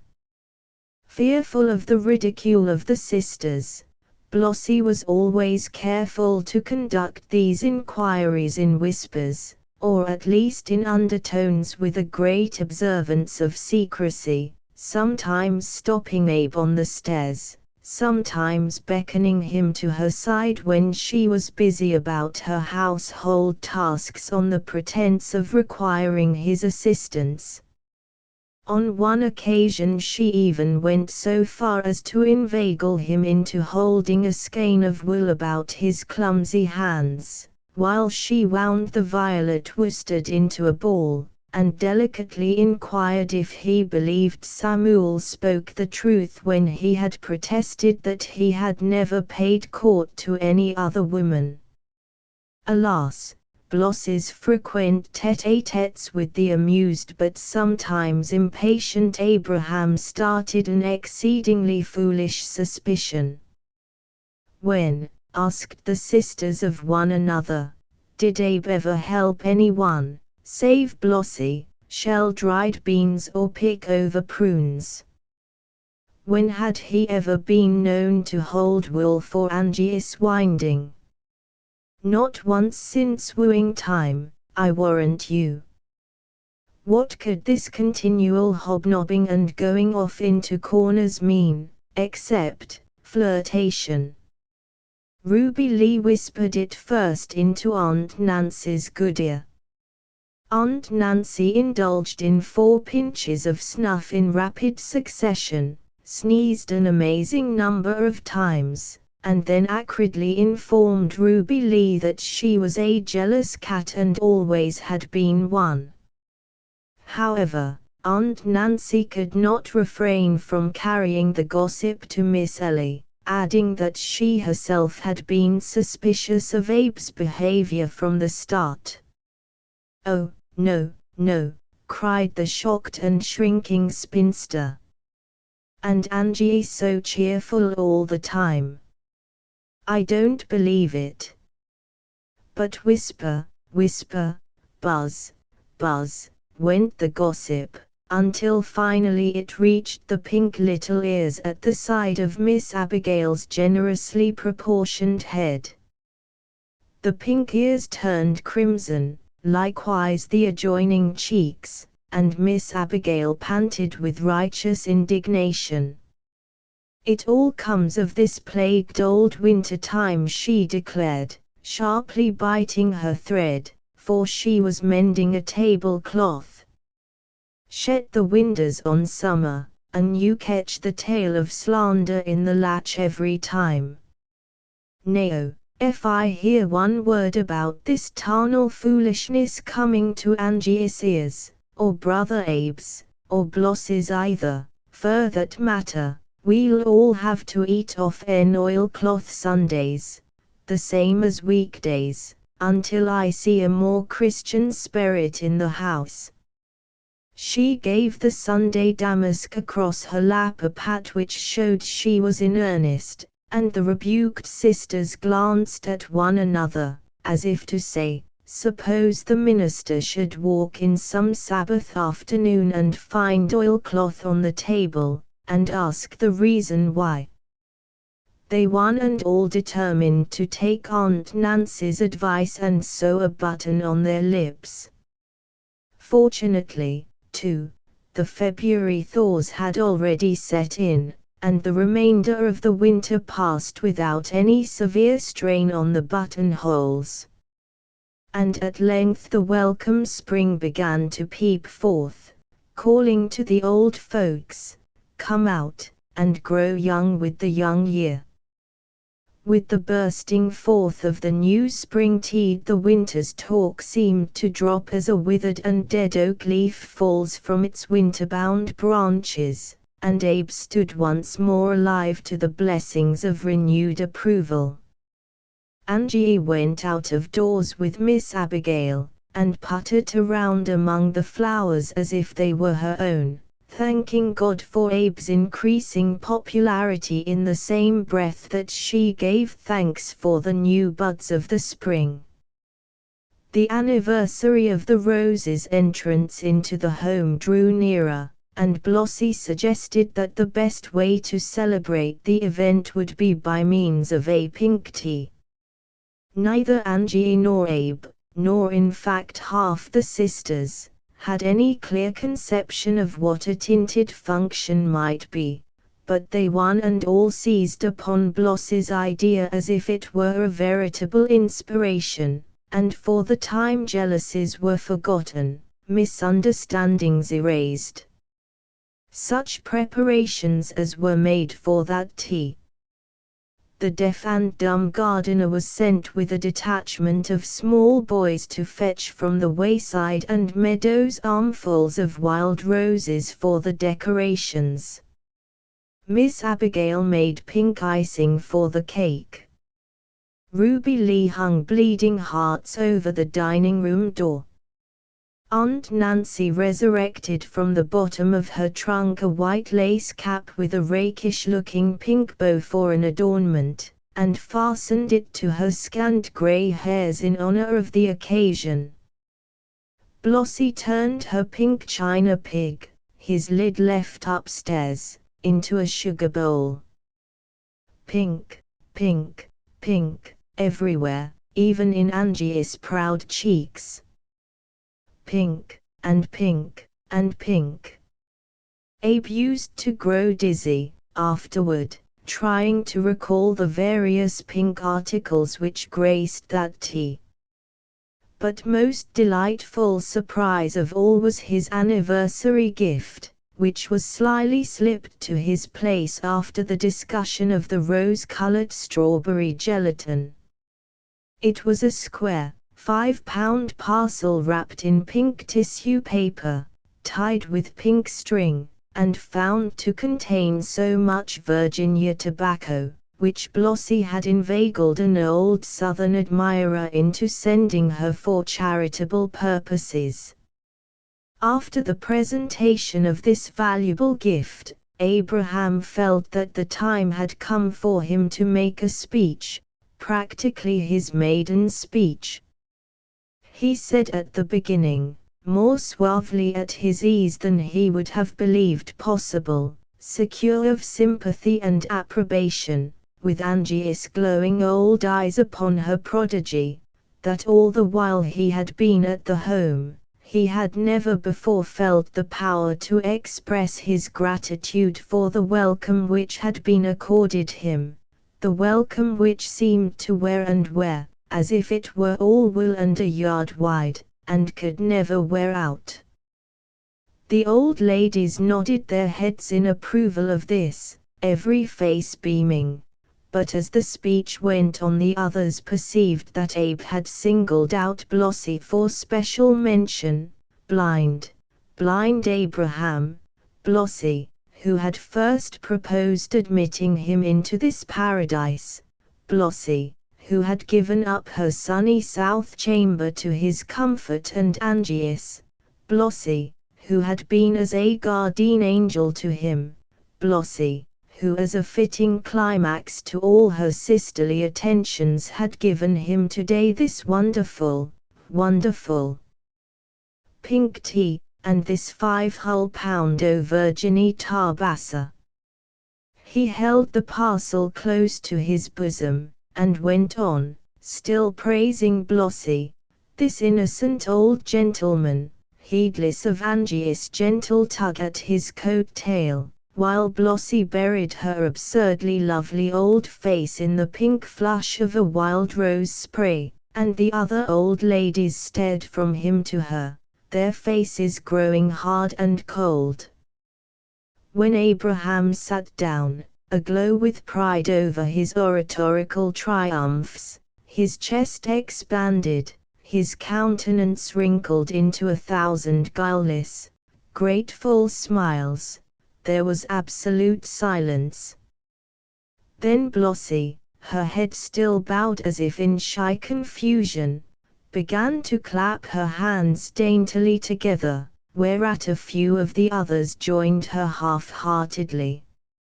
A sense of chill crept over Abraham.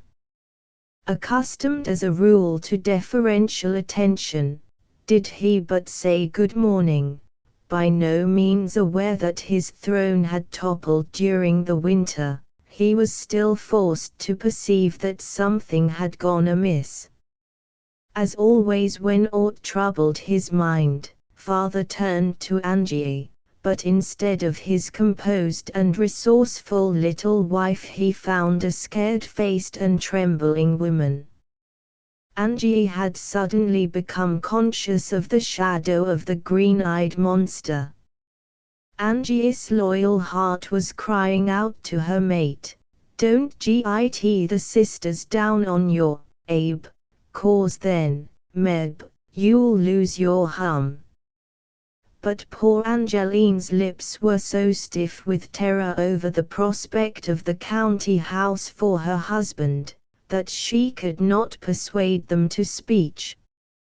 Abraham, completely at sea, turned next to her whom he had called his guardian angel, but Blossy was rising from her seat, a baffling smile of expectancy on her face, the rose spray swinging in her delicate hand as if to the measure of some music too far back in youth for anyone else to hear.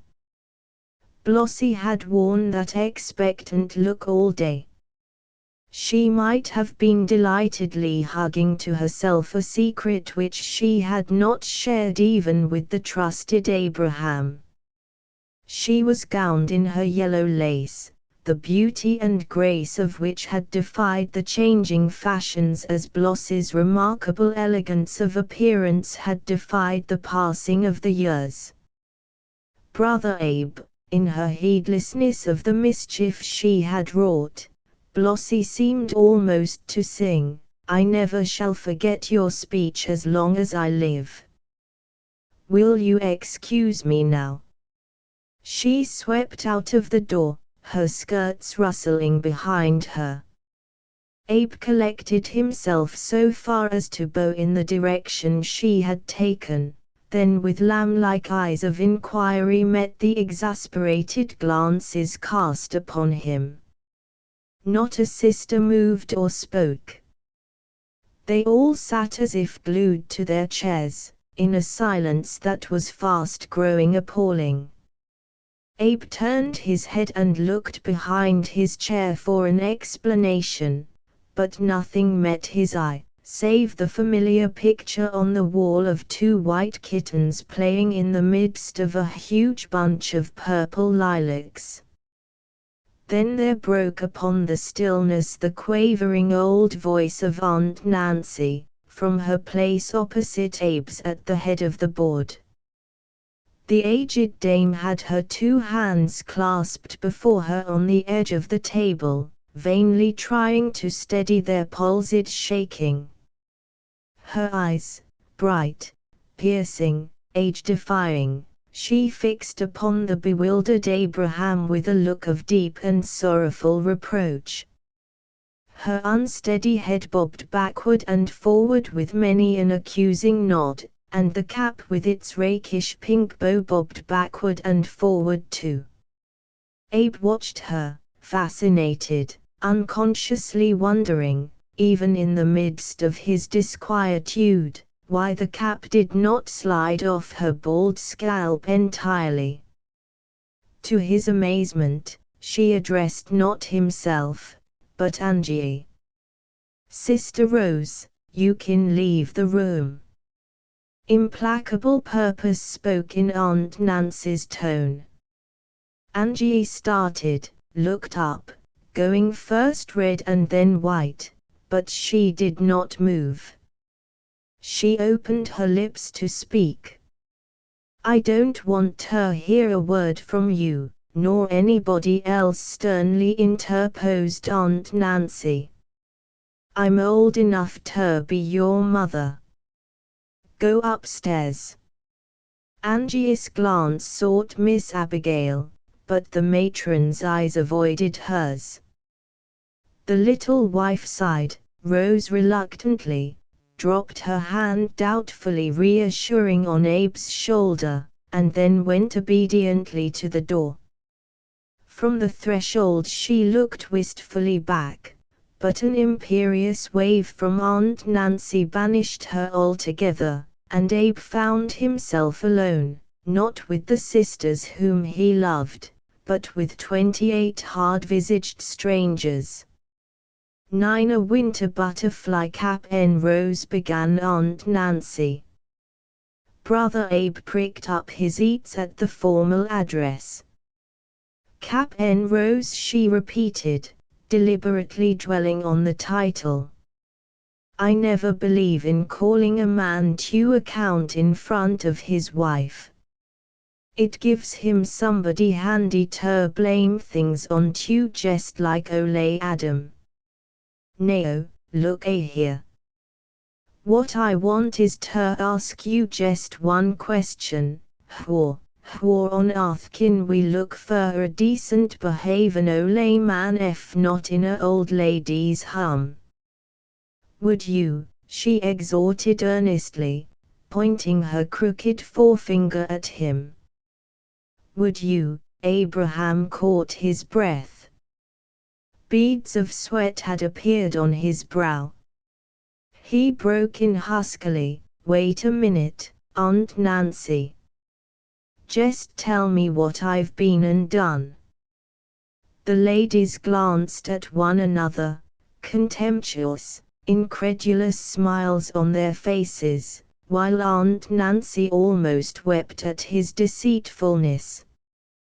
"Cap N Rose," she vowed mournfully, "I've lived in this house for many, many years, and all the while I been here I never hearn tell o' a breath o' scandal ag in the place until you come and commenced to kick up your heels."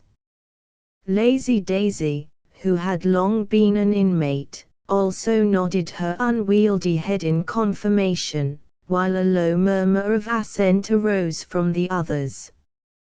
Abraham could only pass his hand over his brow, uneasily shuffle his maligned heels over the floor and await further developments, for he did not have the slightest conception as to what they were driving at. "Cap N Rose," the matriarch proceeded, as in the earnestness of her indignation she arose, trembling, in her seat and stood with her palsied and shaking hands on the board.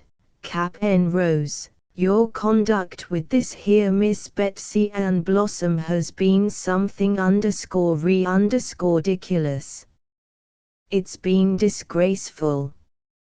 Aunt Nancy sat down, incongruously disreputable in appearance, her pink bow having slipped down over her right ear during the harangue.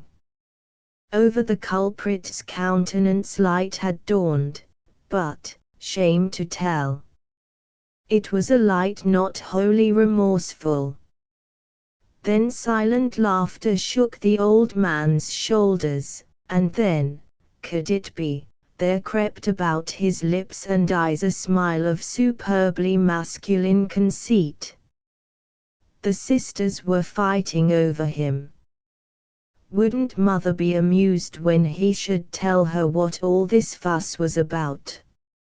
"Now, kindly, Short-sighted Miss Abigail determined that it was time for the matron's voice to be heard. "Of course, Brother Abe, we understand perfectly that you never stopped to take into consideration how susceptible some folks is made." There being plain evidence from Abe's blank expression that he did not understand the meaning of the word, Ruby Lee hastened to explain. "Susceptible is the same as flighty-headed. Blossy Allers was a fool over anything that wore breeches." Abe pushed his chair back from the table and crossed his legs comfortably. For him all the chill had gone out of the air. Suppose that there was something in this. An old devil of vanity came back to the aged husband's heart. He recalled that he had been somewhat of a beau before he learned the joy of loving Angie. More than one Long Island lassie had thrown herself at his head. Of course Blossy would get over this, and Angie knew that his heart was hers as much as it had been the day he purchased his wedding beaver. But Abe could not refrain from a chuckle of complacent amusement as he stroked his beard. His very evident hardness of heart so horrified the old ladies that they all began to attack him at once. "Seems to me I'd have the decency to show some shame," grimly avowed Sarah Jane. Abe could not help it.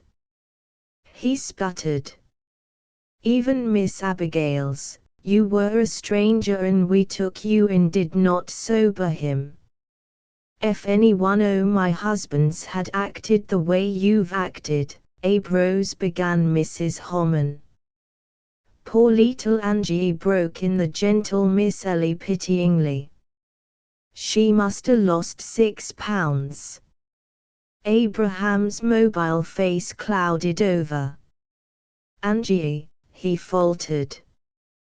"You don't mean that, Angie?" Silence again fell on the group, while every glance was fastened on Abraham. "See here," he flashed his faded blue eye, "Angie's got more sense than that." No one answered, but there was a significant shrugging of shoulders and lifting of eyebrows. Abraham was distressed and concerned enough now. Rising from his place he besought the sisters, "You don't think Angie's feelings have been hurt, do you, gals?" Their faces softened, their figures relaxed, the tide of feeling changed in Abraham's favor. Miss Ellie spoke very softly, "You know that even the Lord thy God is a jealous God." Abraham grasped the back of his chair for support, his figure growing limp with astonishment. "Mother, jealous of me," he whispered to himself, the memory of all the years and all the great happenings of all the years coming back to him. "Mother jealous of me." He remembered how he had once been tormented by jealousy in the ever so long ago, and of a sudden he hastened into the hall and went half running up the stairs. He took hold of the latch of his bedroom door. It did not open. The door was locked. "Angie," he called, a fear of he knew not what gripping at his heart. "Angie," he repeated as she did not answer. The little old wife had locked herself in out of very shame of the rare tears which had been brought to the surface by the sisters' cruel treatment of Abraham. When she heard his call she hastened to the blue wash basin and began hurriedly to dab her eyes. He would be alarmed if he saw the traces of her weeping. Whatever had happened to him, for his sake she must face it valiantly. He called again. Again she did not answer, knowing that her voice would be full of the telltale tears. Abe waited. He heard the tramp of feet passing out of the dining room into the hall. He heard Blossie emerge from her room at the end of the passage and go tripping down the stairs. The time to Angie, guiltily bathing her face, was short, the time to her anxious husband unaccountably long. The sound of wheels driving up to the front door came to Abe's ears. Still Angie made him no response. Angie, he raised his voice in piteous pleading. What mattered if the sisters gathered in the lower hall heard him? What mattered if the chance guest who had just arrived heard him also? He had his peace to make with his wife and he would make it. Angie. She flung the door open hastily. The signs of the tears had not been obliterated, and her face was drawn and old. Straightway she put her hand on his arm and searched his face inquiringly. What did the gals say to you? She whispered. Abe, you made a mistake when you picked out BL. Poor little mother, he interrupted. Poor little mother, a world of remorseful pity in his tone. So you been jealous of your ole man? Angeline, astonished and indignant, withdrew her hand sharply, demanding to know if he had lost his senses, but the blinded old gentleman slipped his arm around her and, bending, brushed his lips against her cheek. Da, he murmured soothingly, I didn't mean no harm. I can't help it if all the gals git stuck on me. Before Angie could make any reply, Blossie called to the couple softly but insistently from the foot of the stairs, and Angie, wrenching herself free, hastened down the steps, for once in her life glad to get away from Abe. He lost no time in following. No matter where Angie went, he would follow until all was well between her and him again. But what was this?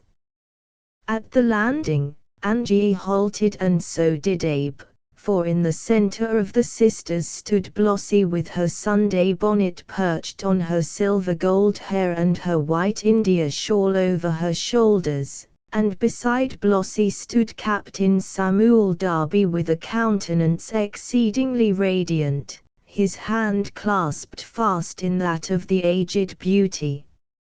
Oh, hurry, Sister Angie and Brother Abe, called Blossie.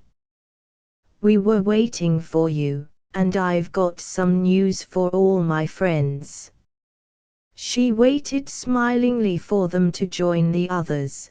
Then with a gesture which included every member of the household, she proceeded, the pink tea, I want you all to know, had a double significance, and first, of course, it was to celebrate the anniversary of Brother Abe's sojourn with us, but next it was my farewell to the home.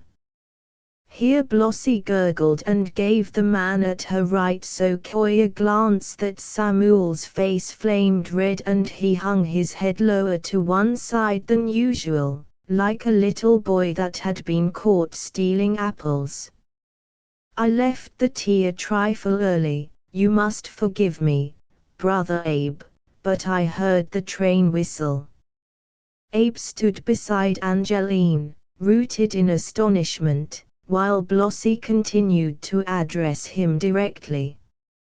You gave Samuel so many good recommendations, dear brother, that when the time approached for his June visit, I felt that I simply could not let him miss it as he did in December.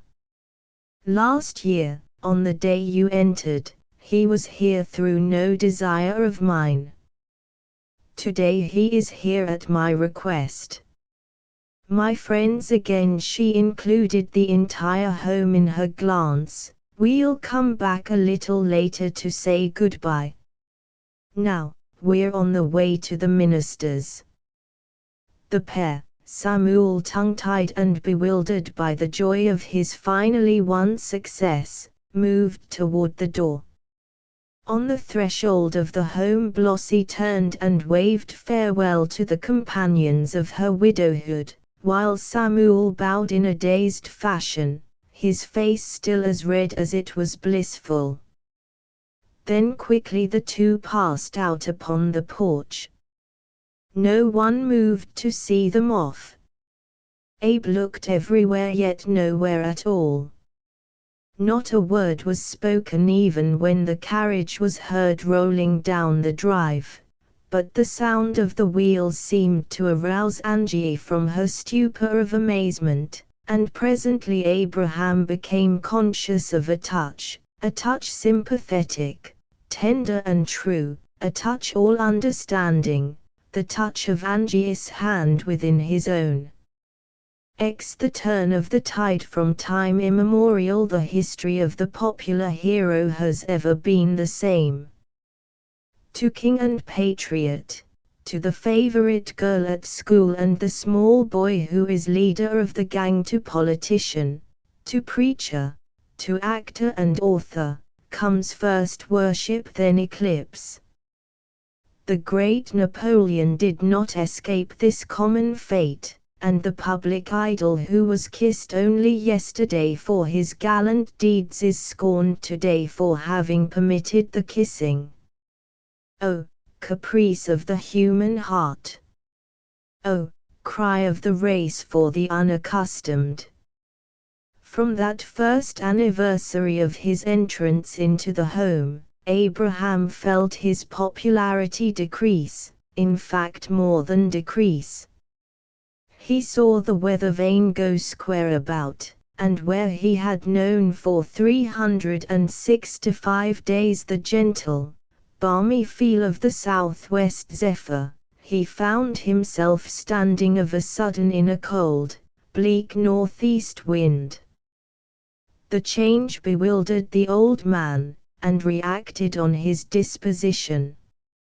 As he had blossomed in the sunshine, so now he began to droop in the shade.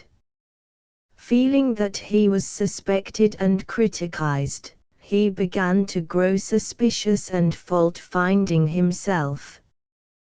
His old notion that he had no right to take a woman's place in the institution came back to his brain, and he would brood over it for hours at a time, sitting out on the porch with his pipe and Angie.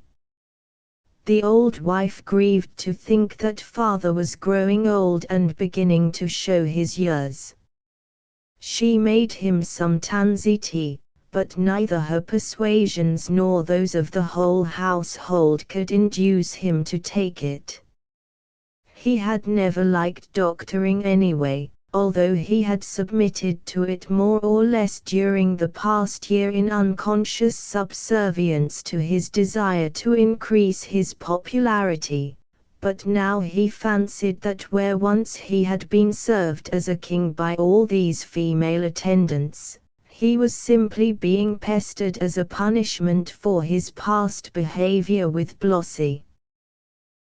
With its surprising ending that had been a humiliating affair, and he felt too that he would be long in forgiving Mrs. Darby for not having confided to him her actual intentions. Now he was afraid to be decently courteous to one of the sisters for fear that they might accuse him of light dalliance again, and he scarcely ever addressed the new member who came to take Blossie's little room, for he had been cut to the quick by her look of astonishment when she was told that he belonged there. In his mental ferment the old man began to nag at Angie. Sad though it is to confess of a hero honestly loved, Abraham had nagged a little all his married life when things went wrong. And Angeline, fretted and nervous, herself worried almost sick over father's condition, was guilty once in a while out of the depths of her anxiety of nagging back again. So do we hurt those whom we love best as we would and could hurt no other. I told you I never could stand it here amongst all these drat women folks, Abe would declare. It's all your fault that I didn't go to the poor house in peace. I notice you didn't raise no objections until you lived here a year, Angie would retort, but ignoring this remark, he would go on, it's brother Abe this and brother Abe that. As if I had 30 wives a pesterin' me instead of one. I can't kill a fly but it's brother Abe, lemme bury him for you.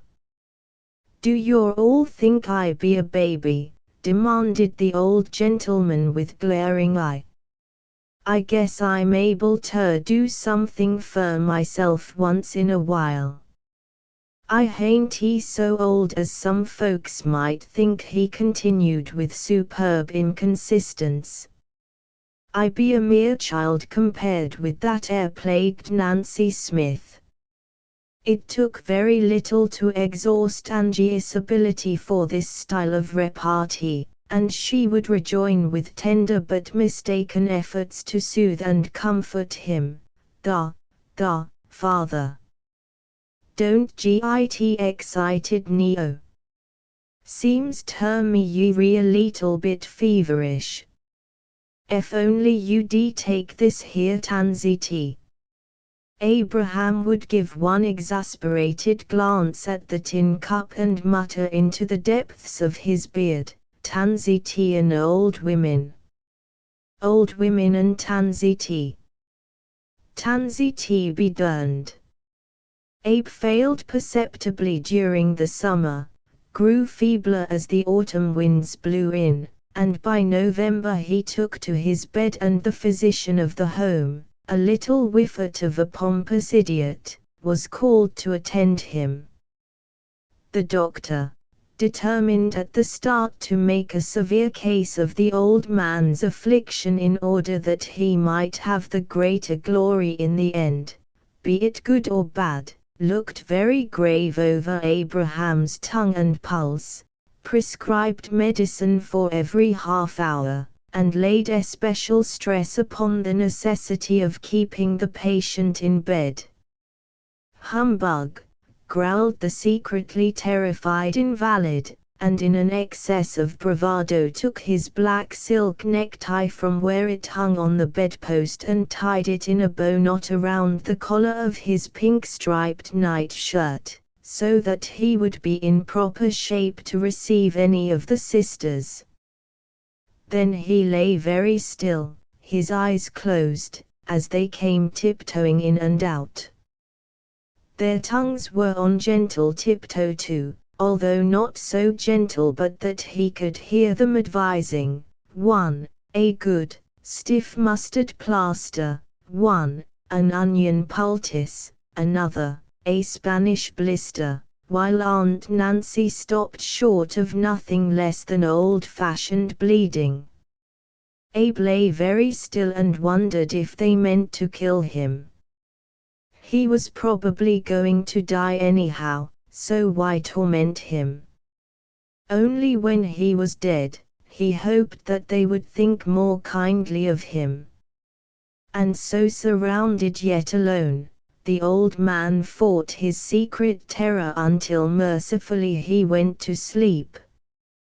When he awoke there were the sisters again, and day after day they spent their combined efforts in keeping him on his back and forcing him to take his medicine, the only appreciable good resulting therefrom being the fact that with this tax upon their devotion the old ladies came once more to regard Abe as the most precious possession of the home.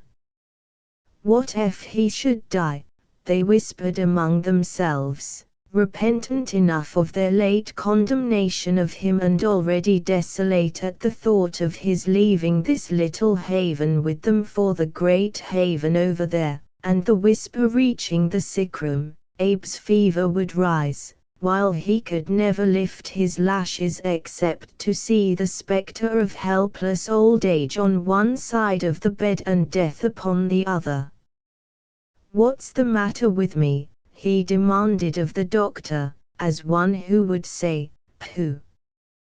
Pooh! You're a humbug. What do you mean by keeping me in bed?" Yet the old man was trembling with that inner fear. The physician, a feminine kind of a bearded creature himself, took Abe's hand in his, an engaging trick he had with the old ladies. "Now, my friend, do not distress yourself. Of course, you are a very sick man, I cannot deceive you as to that. But during my professional career, I have seen some remarkable cases of recovery but what's the matter with me?" broke in Abe, by this time fairly white with fear. The doctor had assured him that all his organs were sound, so he could only conclude that he must have one of those unusual diseases such as Miss Abigail was reading about in the paper yesterday. Maybe, although his legs were so thin today, he was on the verge of an attack of elephantiasis. "What's the matter with me?" he repeated, his eyes growing wilder and wilder. What the doctor really replied would be difficult to tell, but out of the confusion of his technicalities Abe caught the words, nerves and hysteria. "Mother, you hear that?" he cried. "I got nervous hysterics. I told you something would happen to me coming to this here place. All them old women's diseases is catchin'. Why on earth didn't you let me go to the poor house?" He fell back on the pillow and drew the bedclothes up to his ears, while Angie followed the doctor out into the hall to receive, as Abe supposed, a more detailed description of his malady.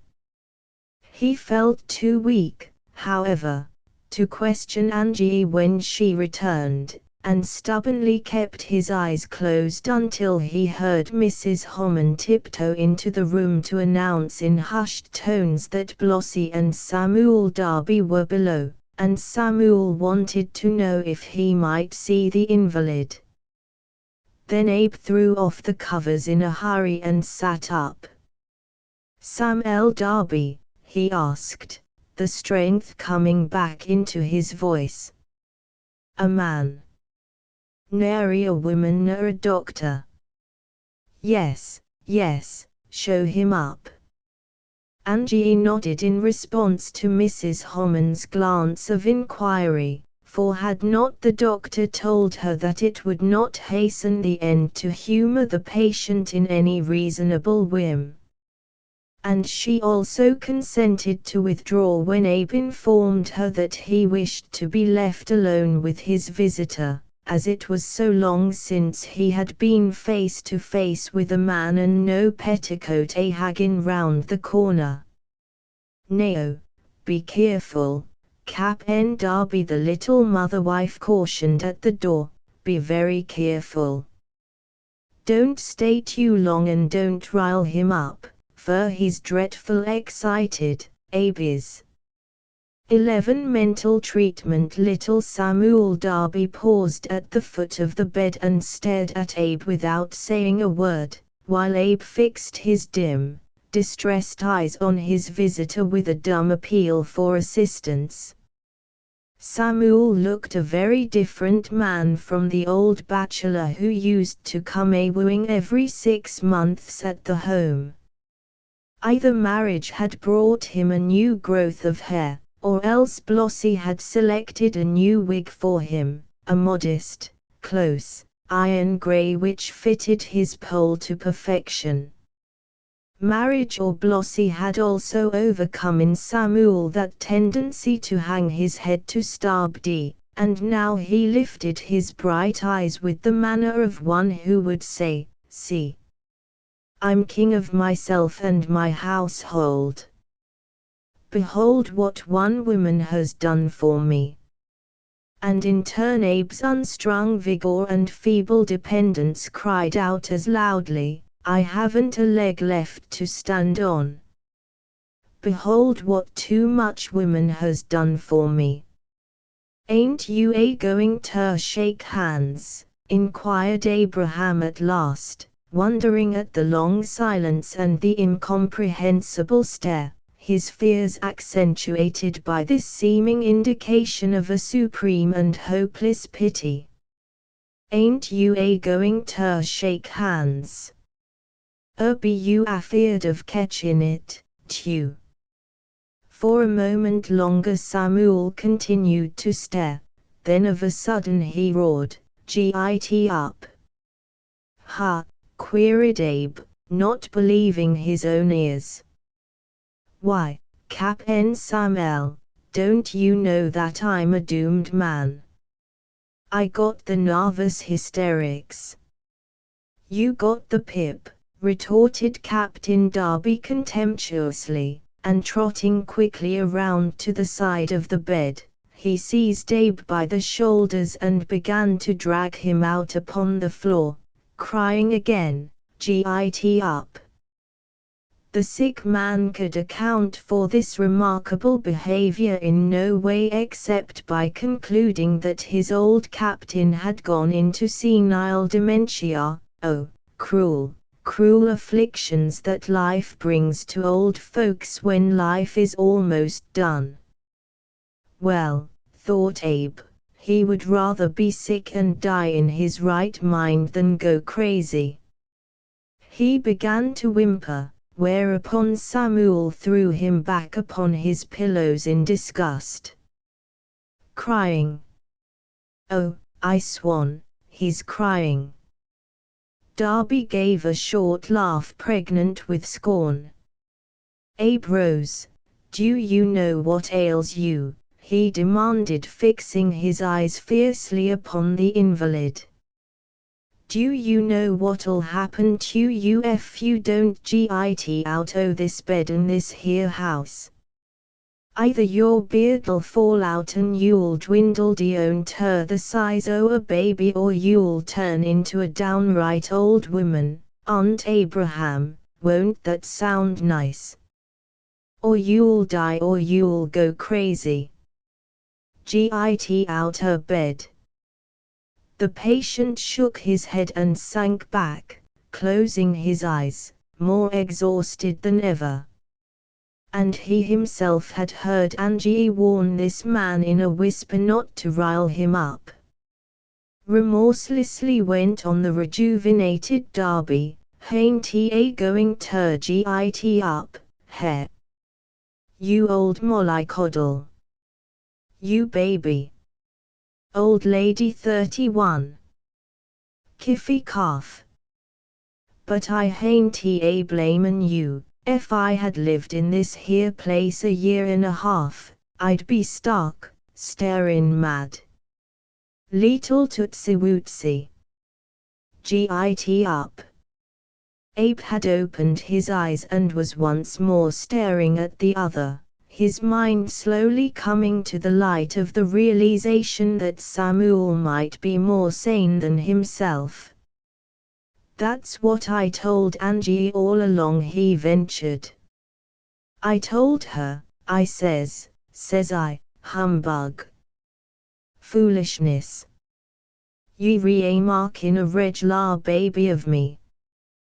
Why, I says, what's the difference between me and these here women folks except that I wear a beard and smoke a pipe?"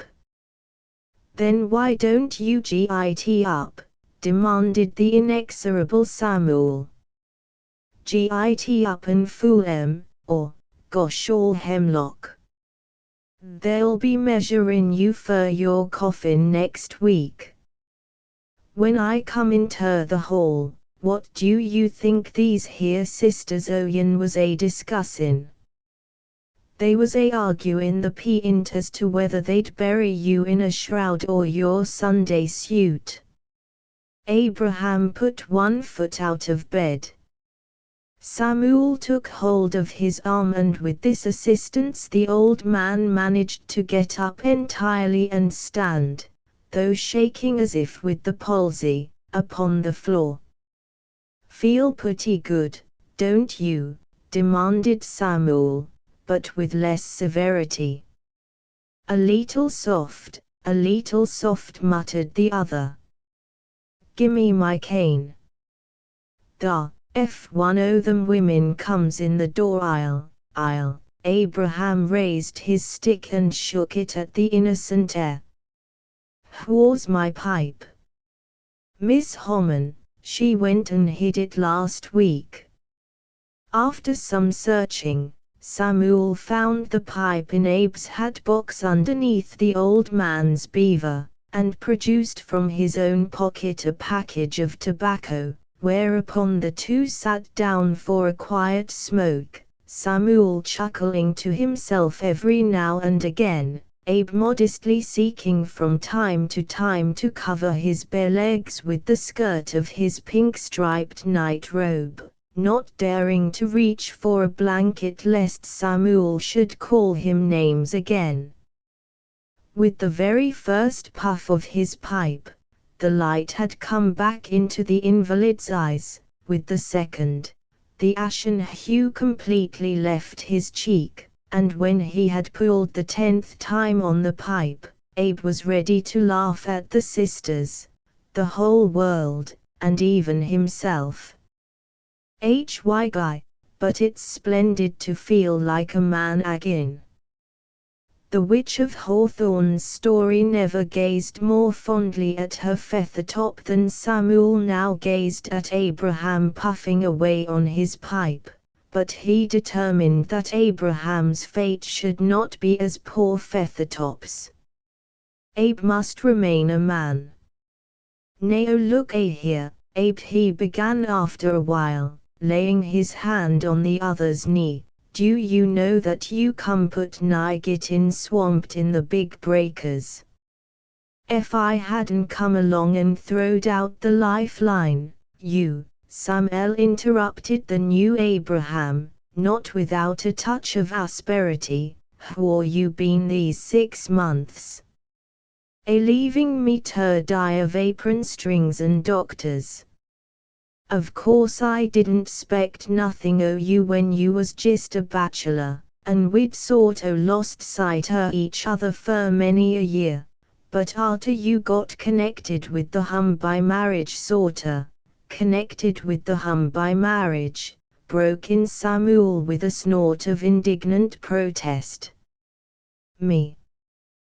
Words failed him.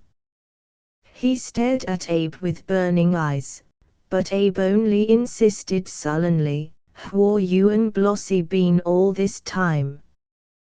Do you mean ter tell me, Abe rose, that you didn't know that Aunt Nancy forbid Blossie the house 'cause she didn't go and ask her permission ter get spliced? Oh, I forgot," he added. "You'd gone upstairs ter take a nap that day we come back from the minister's." Abraham flushed. He did not care to recall Samuel's wedding day. He hastened to ask the other what had decided him and Blossie to come today, and was informed that Miss Abigail had written to tell Blossie that if she ever expected to see her brother Abe alive again, she must come over to Shoreville at the earliest possible moment. "Then I says ter Blossie," concluded Captain Darby, "I says I, jest lemme see that poor old henpecked Abe Rose. I'll kill him or cure him. I says, here, your pipe is out. Light up agin." Abe struck the match with a trembling hand, unnerved once more by the speculation as to what might have happened had Samuel's treatment worked the other way. I left Blossie and Aunt Nancy a huggin' and a kissin' downstairs. Abe sighed. Aunt Nancy allers was more bark than bite. Humph. Barkin' cats must be trying to live with.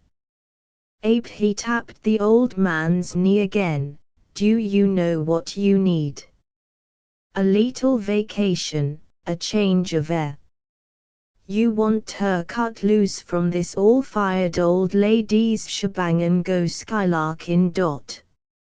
Abe hung on Samuel's words, his eyes a twinkle with anticipation. Yes, yes, go skylarkin'. Won't we make things hum? Dar's hummin', objected Abe, with a sudden show of caution. Miss Abigail thinks more o' wash day than some folks does o' heaven. Whereabouts do you calculate on a going? To Bleak Hill.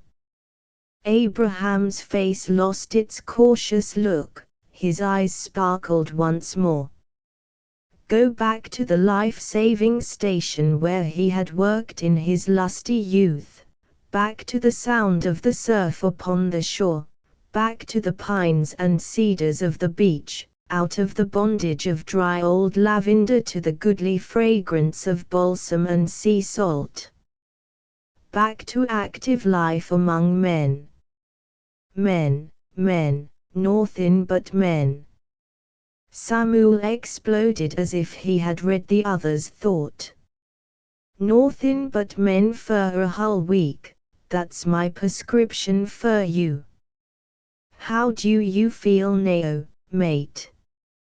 For answer Abe made a quick spring out of his chair, and in his bare feet commenced to dance a gentle, rheumatic toe-considering breakdown, crying, "Hy guy, Cap'n Samuel, you've saved my life."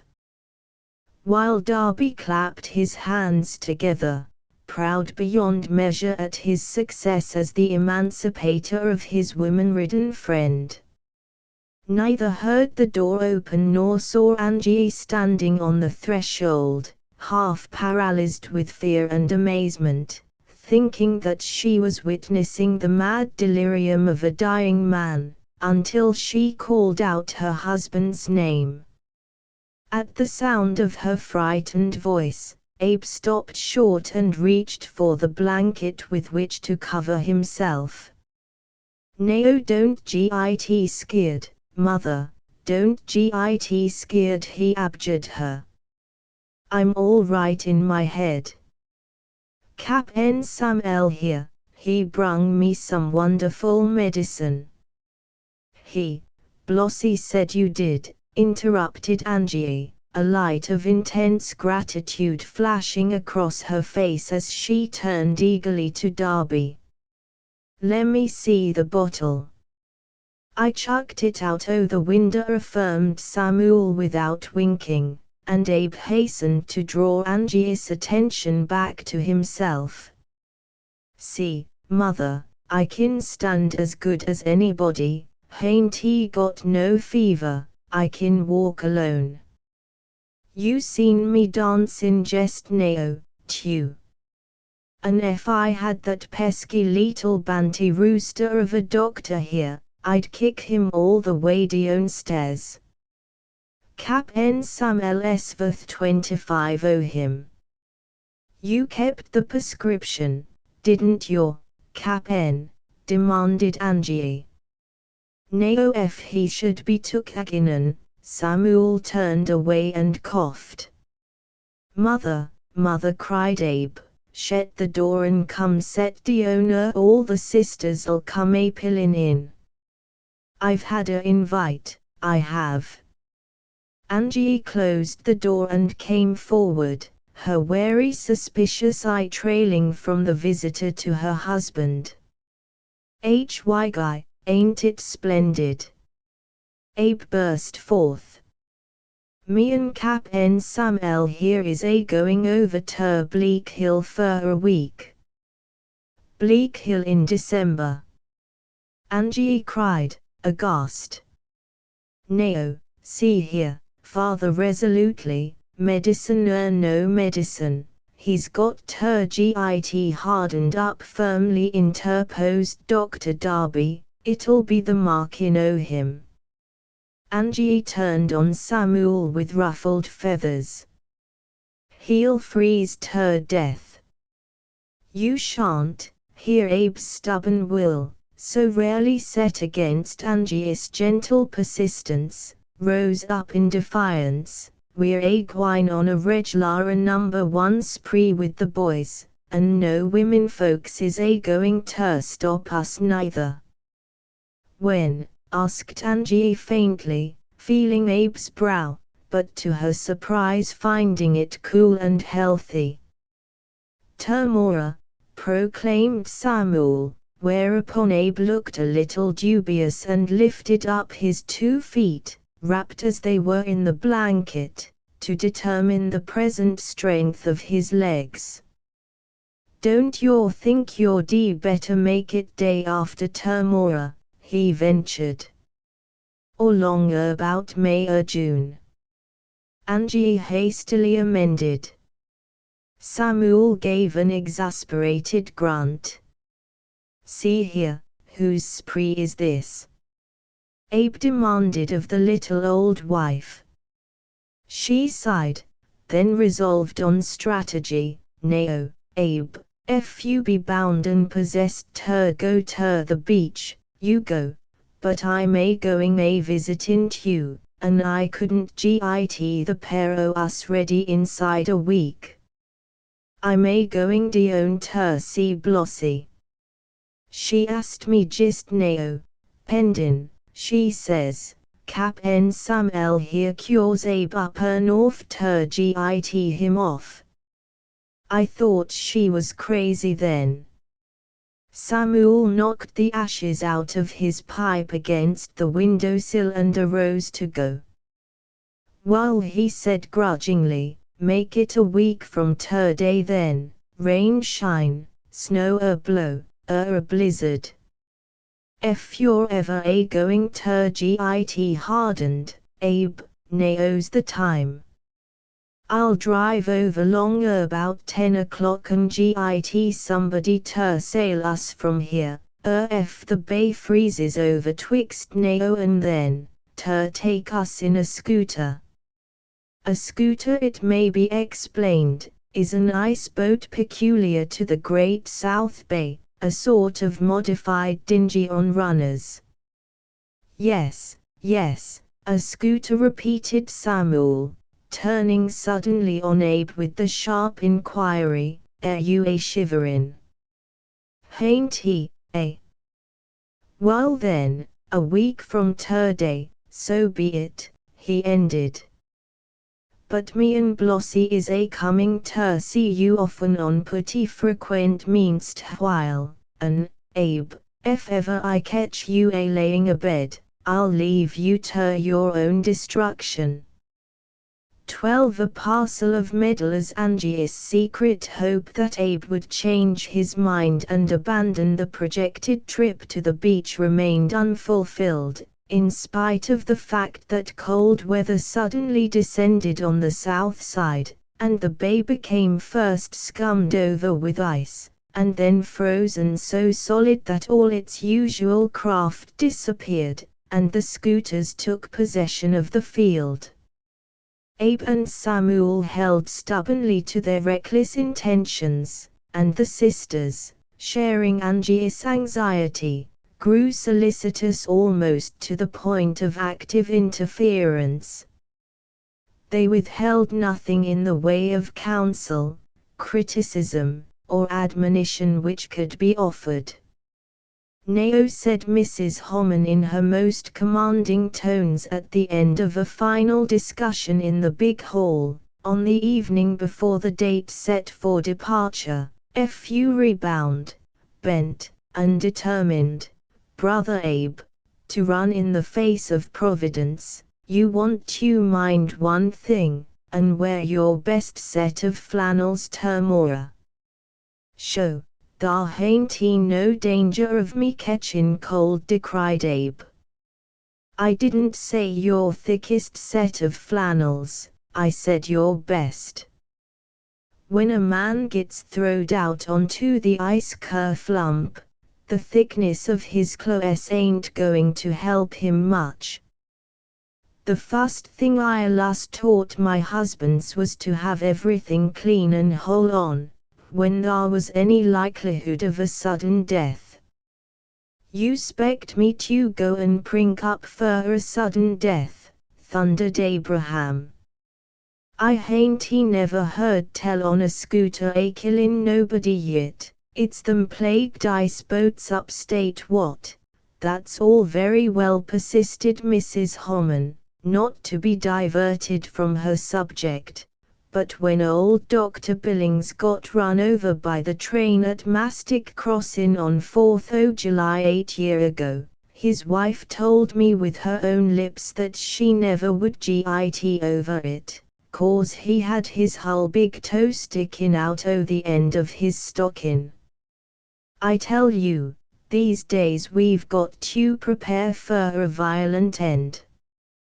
The patient Angie somewhat tartly retorted, that during the last week she had spent even more time upon father's wardrobe than she had upon her own, while Abe inwardly rejoiced to think that for 7 days to come, 7 whole days, he and Angie would be free from the surveillance of the sisters.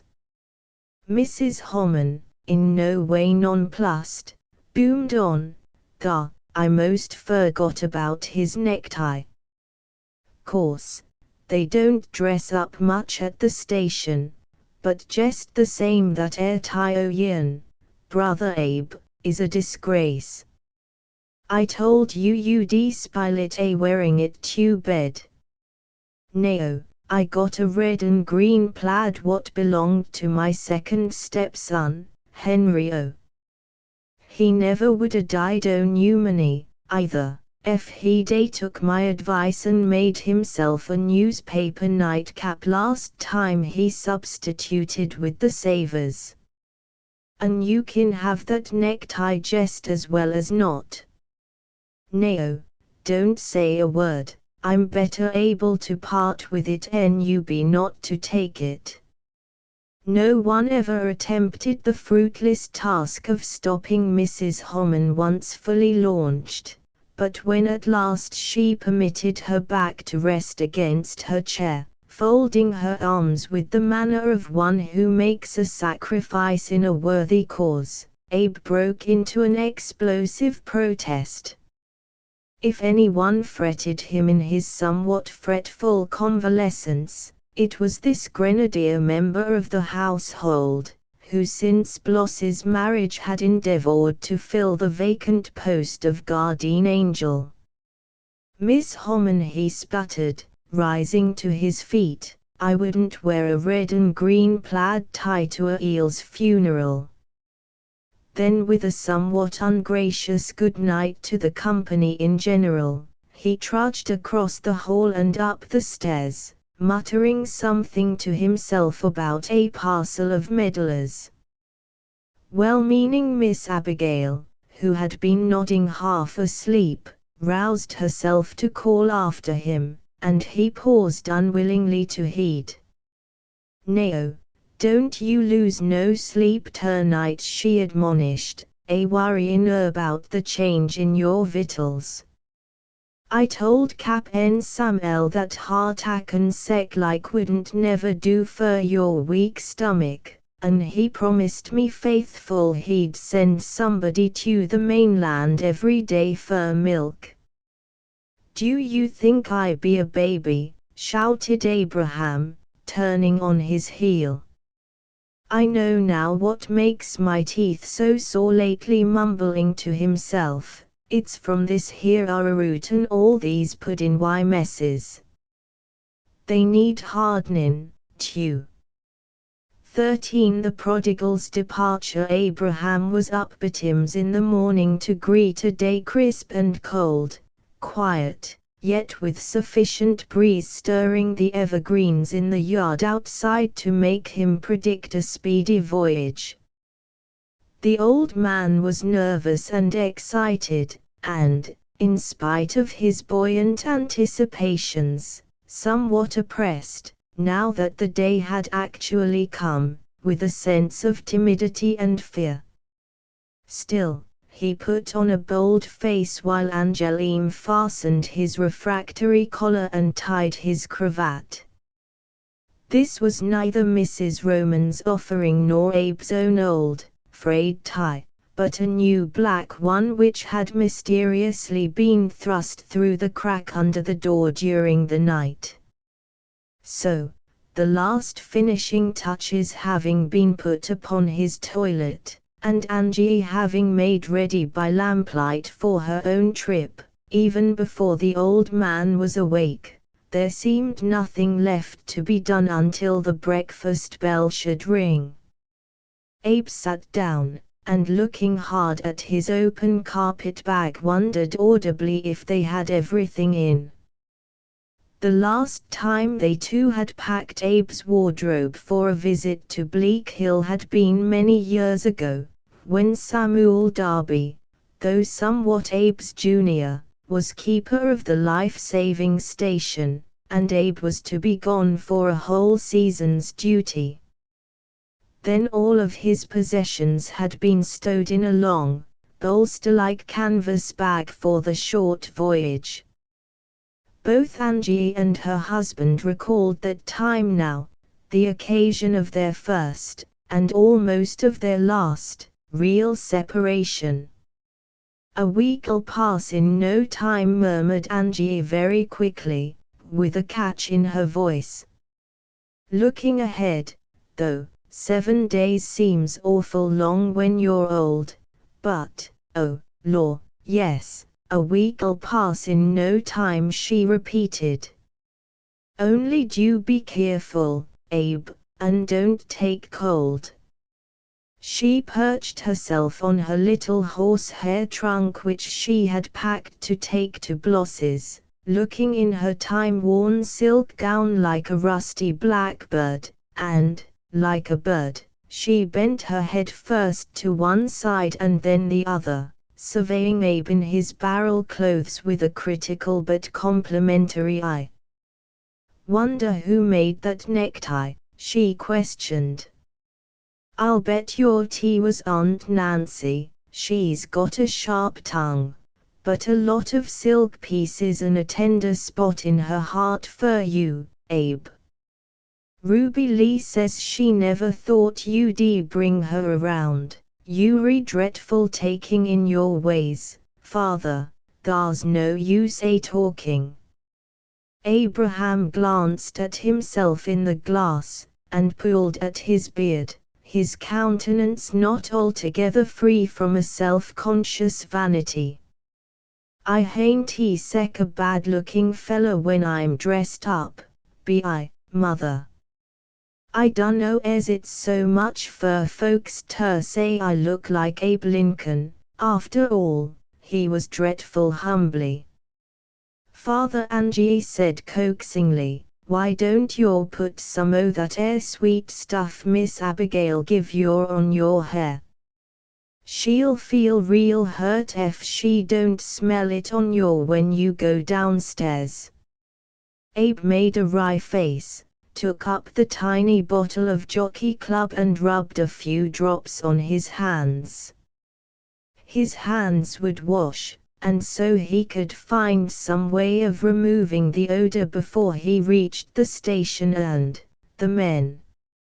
"I'll be some glad ter git away from these here fussy old hens for a spell," he grumbled, as he slammed the vial back on the bureau. But Angie looked so reproachful and grieved that he felt ashamed of his ingratitude, and asked with more gentleness, "You going ter miss me, mother?" Then the old wife was ashamed to find herself shaking of a sudden, and grown wretchedly afraid, afraid of the separation, afraid of the hardening process, afraid of she knew not what. "I'm glad T ain't going ter be fur all winter this time," she said simply, then arose to open the door in order that he might not see the rush of tears to her foolish, old eyes. According to the arrangement, Captain Darby was to drive over from Twin Coves with his hired man, and Ezra, after taking the two old men to the bay, was to return to the home for Angie and her little trunk. When Samuel drove up to the front door, he found Abe pacing the porch, his coat collar turned up about his neck, his shabby fur cap pulled over his brow, his carpet bag on the step, and, piled on the bench at the side of the door, an assortment of woolen articles fully 6 feet high, which afterward developed to be shawls, capes, hoods, comforters, wristlets, leggings, nubias, fascinators, guernseys, blankets, and coats. Abe was fuming and indignant, scornful of the contributions, and vowing that, though the sisters might regard a scooter as a freight ocean liner, he would carry nothing with him but what he wore and his carpet bag. "And right you'll be," pronounced Samuel, with a glance at the laden bench and a shake of his head which said as plainly as words, "Brother, from what am I not delivering thee?" The sisters came bustling out of the door, Mrs. Homan in the lead, Angie submerged in the crowd, and from that moment there was such a fuss, so much excitement, so many instructions and directions for the two adventurers, that Abraham found himself in the carriage before he had kissed Angie goodbye. He had shaken hands, perhaps not altogether graciously, with everyone else, even with the deaf and dumb gardener who came out of his hiding place to witness the setting out. Being dared to by all the younger sisters, he had waggishly brushed his beard against Aunt Nancy Smith's cheek, and then he had taken his place beside Samuel without a touch or word of parting to his wife. He turned in his seat to wave to the group on the porch, his eyes resting in a sudden hunger upon Angeline's frail, slender figure, as he remembered. She knew that he had forgotten in the flurry of his leave-taking, and she would have hastened down the steps to stop the carriage, but all the old ladies were there to see, and she simply stood and gazed after the vehicle as it rolled away slowly behind the jog-trot of Samuel's safe, old calico horse. She stood and looked, holding her chin very high, and trying to check its unsteadiness. A sense of loneliness and desolation fell over the home. Piece by piece the sisters put away all the clothing they had offered in vain to Abe. They said that the house was already dull without his presence. Miss Abigail began to plan what she should have for dinner the day of his return. No one seemed to notice Angie. She felt that her own departure would create scarcely a stir, for, without Abraham, she was only one of a group of poor, old women in a semi-charity home. Slowly she started up the stairs for her bonnet and the old brooch shawl. When she reached the landing, where lay the knitted mat of the 3-star pattern, the matron called up to her in tragic tones, "Angie Rose, I just thought of it. He never kissed you goodbye." Angie turned, her small, slender feet sinking deep into one of the woolly stars, her slim figure encircled by the light from the upper hall window. She saw a dozen faces uplifted to her, and she answered with quiet dignity, "Abe wouldn't think of kissin' me afore folks." Then quickly she turned again, and went to her room, their room, where she seated herself at the window, and pressed her hand against her heart, which hurt with a new, strange, unfamiliar pain, a pain that she could not have shown afore folks. 14. Cutting the apron strings. The usual hardy pleasure seekers that gather at the foot of Shore Lane whenever the bay becomes a field of ice and a field of sport as well were there to see the old men arrive, and as they stepped out of the carriage there came forward from among the group gathered about the fire on the beach the editor of the Shoreville Herald. Ever since his entrance into the old lady's home, Abe had never stopped chafing in secret over the fact that until he died, and no doubt received a worthy obituary, he might never again have his name in the paper. In former days the successive editors of the local sheet had been willing, nay, eager, to chronicle his doings and anxious, whether Abe's old enemy, rheumatism, won a new victory over him or Angie's second cousin Ruth came from Riverhead to spend the day or, wonder indeed to relate, the old man mended his roof or painted the front fence. No matter what happened of consequence to Captain and Mrs. Rose, Mr. Editor had always been zealous to retail the news. Before the auction sale of their household effects marked the death of the old couple, and of Abe especially, to the social world of Shoreville. What man would care to read his name between the lines of such a news item as this?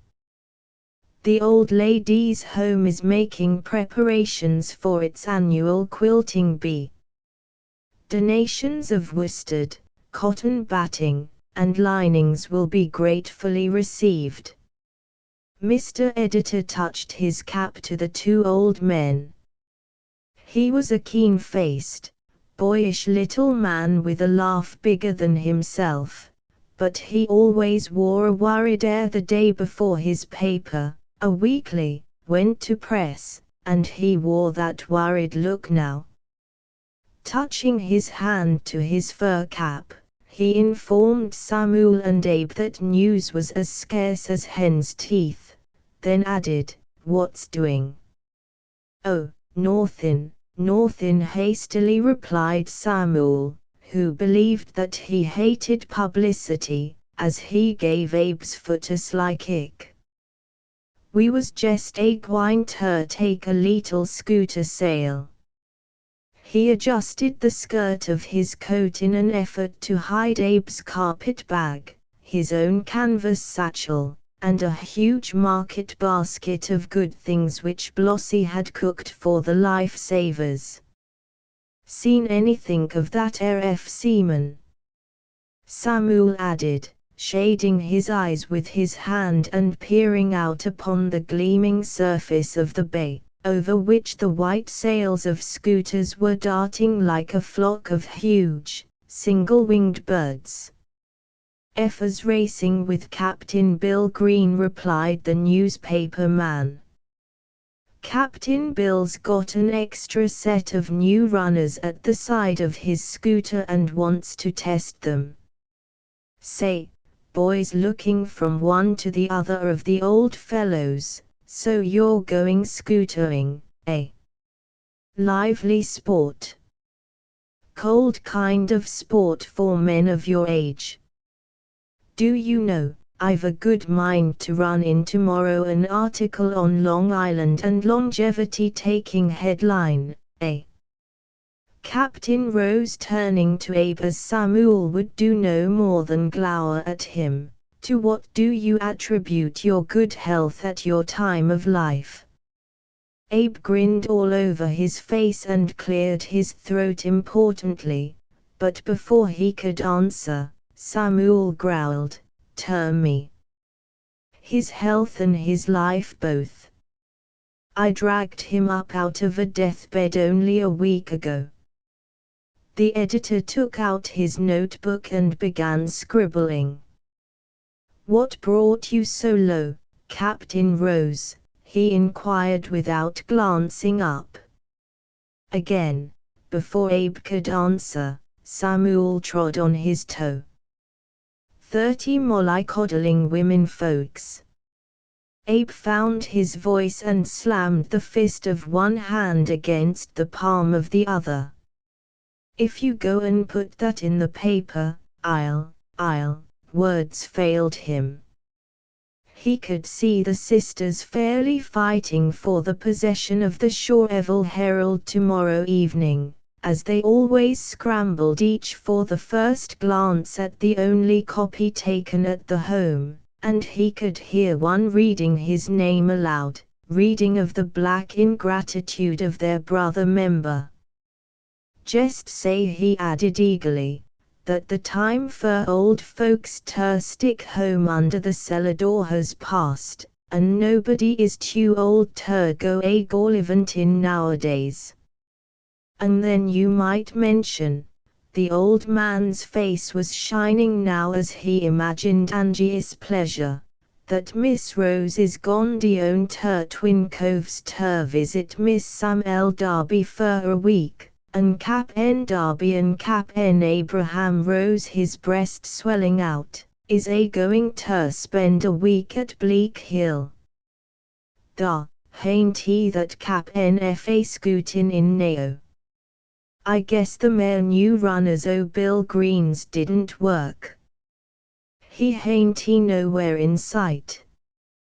He, le SBA Quine, Abe interrupted Samuel. And leaving the editor still scribbling, he led the way down the bank with a determined trudge, his market basket in one hand, his grip in the other, and his lips muttering that a fella couldn't do nothing in Shoreville without getting his name in the paper. But a moment later, when the two were walking gingerly over the ice to the spot where F had drawn his scooter to a standstill, Samuel fell into a self-congratulatory chuckle. He didn't find out though that I had my reasons for leaving home too. Women folks, be it only one, hain't he good all the time for nobody. I come to see Blossie twict a year afore we was married reg'lar, and now, I calc'late to leave her twict a year for a spell. A week on't every 6 months separate and apart, proceeded the recently made Benedict, is what makes a man and his wife learn how to put up with one another in between times. Why, me and Angie, began Abe, have lived together year in and year out for, all aboard, interrupted Captain F with a shout. It's a fair wind. I bet on making it in 5 minutes and 50 seconds. 7 minutes had been the record time for the 5-mile sail over the ice to Bleak Hill, but Samuel and Abe, both vowing delightedly that the skipper couldn't go too fast for them, stepped into the body of the boat and squatted down on the hard boards. They grinned at each other as the scooter started and F jumped aboard, grinned and waved to the people on the shore, their proud old thoughts crying, I guess folks will see now that we're as young as we ever was. They continued to grin as the boat spun into full flight and went whizzing over the ice, whizzing and bumping and bouncing. Both their faces grew red, their 2 pairs of eyes began to water, their teeth began to chatter, but Samuel shouted at the top of his voice in defiance of the gale, Abe, we've cut the apron strings. HY guy. Abe shouted in return, his heart flying as fast as the sail, back to youth and manhood again, back to truant days and the vacation time of boyhood. Hy Samel. Hainty we a gwine ter have a regular number 1 spree.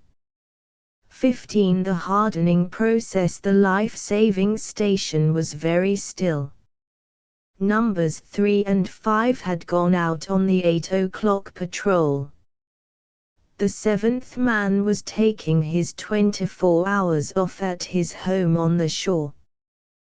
The keeper was working over his report in the office. The other members of the crew were upstairs asleep, and Abe and Samuel were bearing each other company in the mess room. Abe lay asleep on the carpet-covered sofa which had been dragged out of the captain's room for him, so that the old man need not spend the night in the cold sleeping loft above. He was fully dressed except for his boots, for he was determined to conform to the rules of the service, and sleep with his clothes on ready for instant duty. "Talk about him a dying," growled Samuel to himself, lounging wearily in a chair beside the stove. "He's just starting his life. He's a regular hoss. I didn't think he had it in him." Samuel's tone was resentful.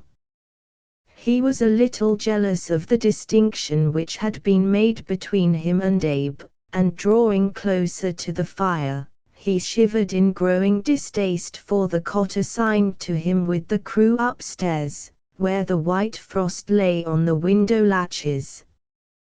What uncomfortable chairs they had in this station! Samuel listened to the mooing of the breakers, to the wind rattling at the casements, and wondered if Blossie had missed him. About this time, she must be sitting in her chintz-covered rocker, combing out the ringlets of her golden white hair in the cheery firelight. Now, that would be a sight worth seeing. Abe opened his mouth and began to snore. What disgusting, hideous creatures men were, reflected Samuel. 6 months living with an unusually high-bred woman had insensibly raised his standards. Why should he spend a week of his ever-shortening life with such inferior beings, just for Abraham's sake, and to bear out a theory of his own, which he had already concluded a mistake? Abe gave a snort, opened his eyes, and muttered sleepily, "This is what I call a number 1 spree. Nao, Termora," but mumbling incoherently he relapsed into slumber, puffing his lips out into a whistling sound. Samuel reached for a newspaper on the table, folded it into a missile, and started to fling it into the innocent face of the sleeper. But, fortunately for Abraham, it was Captain Darby's custom to count 10 whenever seized by an exasperated impulse, and at the 9th number he regretfully dropped the paper. Then he began to count in another way. Using the forefinger of his right hand as a marker, he counted under his breath, 1 on his left thumb, then after a frowning interval, 2 on his left forefinger, 3 on the middle digit, and so on, giving time for thought to each number, until he had exhausted the fingers of his left hand and was ready to start on the right. "Count, count," went Samuel, until thrice 5 was past, and he began to be confused. Once more Abe awoke, and inquired if the other were trying to reckon the number of new wigwags and signals which the service had acquired since they had worked for the government, but on being sharply told to shut up, went to sleep again. What the projector of the trip was really trying to recall was how many times that day he had regretted saving Abe from the devastating clutches of the old ladies. "Him need hardening," muttered Samuel blackly. "Why, he's harder now 'en nails and hardtack." Again he ran over on his fingers the list of high crimes and misdemeanors of which Abe had been guilty. First, thumb, left hand. Abe had insisted on extending their scooter sail until he, Samuel, had felt his toes freezing in his boots. Second, forefinger, left hand. On being welcomed by the entire force at Bleak Hill and asked how long they expected to stay, Abe had blurted out a whole week, explaining that Samuel's rule requiring at least 7 days of exile from his wife every 6 months barred them from returning in less time. The keeper was a widower, all the other men bachelors. How could they be expected to understand? They burst into a guffaw of laughter, and Abe, not even conscious that he had betrayed a sacred confidence, sputtered and laughed with the rest. Samuel had half a mind to return tomorrow, just to spite him. Let's see, how many days of this plagued week were left? 6. 6 whole 24 hours away from Blossie and his snug, warm, comfortable nest. She wasn't used to keeping house by herself, neither. Would she remember to wind the clock on Thursday, and feed the canary, and water the abutilon and begonias regular? Grimly Samuel took up offense number 3. Abraham had further told the men that he had been brought over here for a hardening process, but he was willing to bet that if Samuel could keep up with him, he could keep up with Samuel. Then followed offense on offense. Was Samuel to be outdone on his own one-time field of action by an old lady's darling? No. When Abe sat for a half-hour in the lookout, up in the freezing, cold cupola, and did duty just to be smart, Samuel sat there on top of his own feet, too. When Abe helped drag out the apparatus cart over the heavy sands for the drill, Samuel helped, too. And how tugging at that rope brought back his lumbago. When Abe rode in the breeches buoy, Samuel insisted on playing the sole survivor of a shipwreck, too, and went climbing stiffly and lumberingly up the practice mast. Abraham refused to take a nap after dinner, so did Samuel. Abe went down to the outdoor carpenter shop in the Grove, and planed a board just for the love of exertion. Samuel planed 2 boards and drove a nail. "We've got 2 schoolboys with us," said the keeper and the crew. "If I'd known that you had more lives than my Maltese cat," Samuel was muttering over Abe by this time, "I'd count," went Captain Darby's fingers. He heard the keeper rattling papers in the office just across the threshold, heard him say he was about to turn in, and guessed Samuel had better do likewise, but Samuel kept on counting. Count went the arraigning fingers.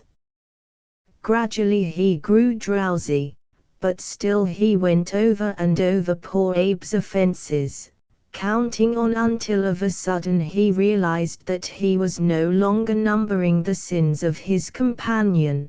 He was measuring in minutes the time he must spend away from Blossie and Twin Coves, and the begonias, and the canary, and the cat. What would Blossie say if she could feel the temperature of the room in which he was supposed to sleep? What would Blossie say if she knew how his back ached? Whatever would Blossie do to Abe Rose if she could suspect how he had tuckered out her old man? "He's a regular hoss," brooded Samuel. "Oh, my feet," grabbing at his right boot. "I'll bet you're all I got it's the mare chilblains." That's what he added, unconsciously speaking aloud. Abe's lids slowly lifted. He rubbed his eyes and yawned.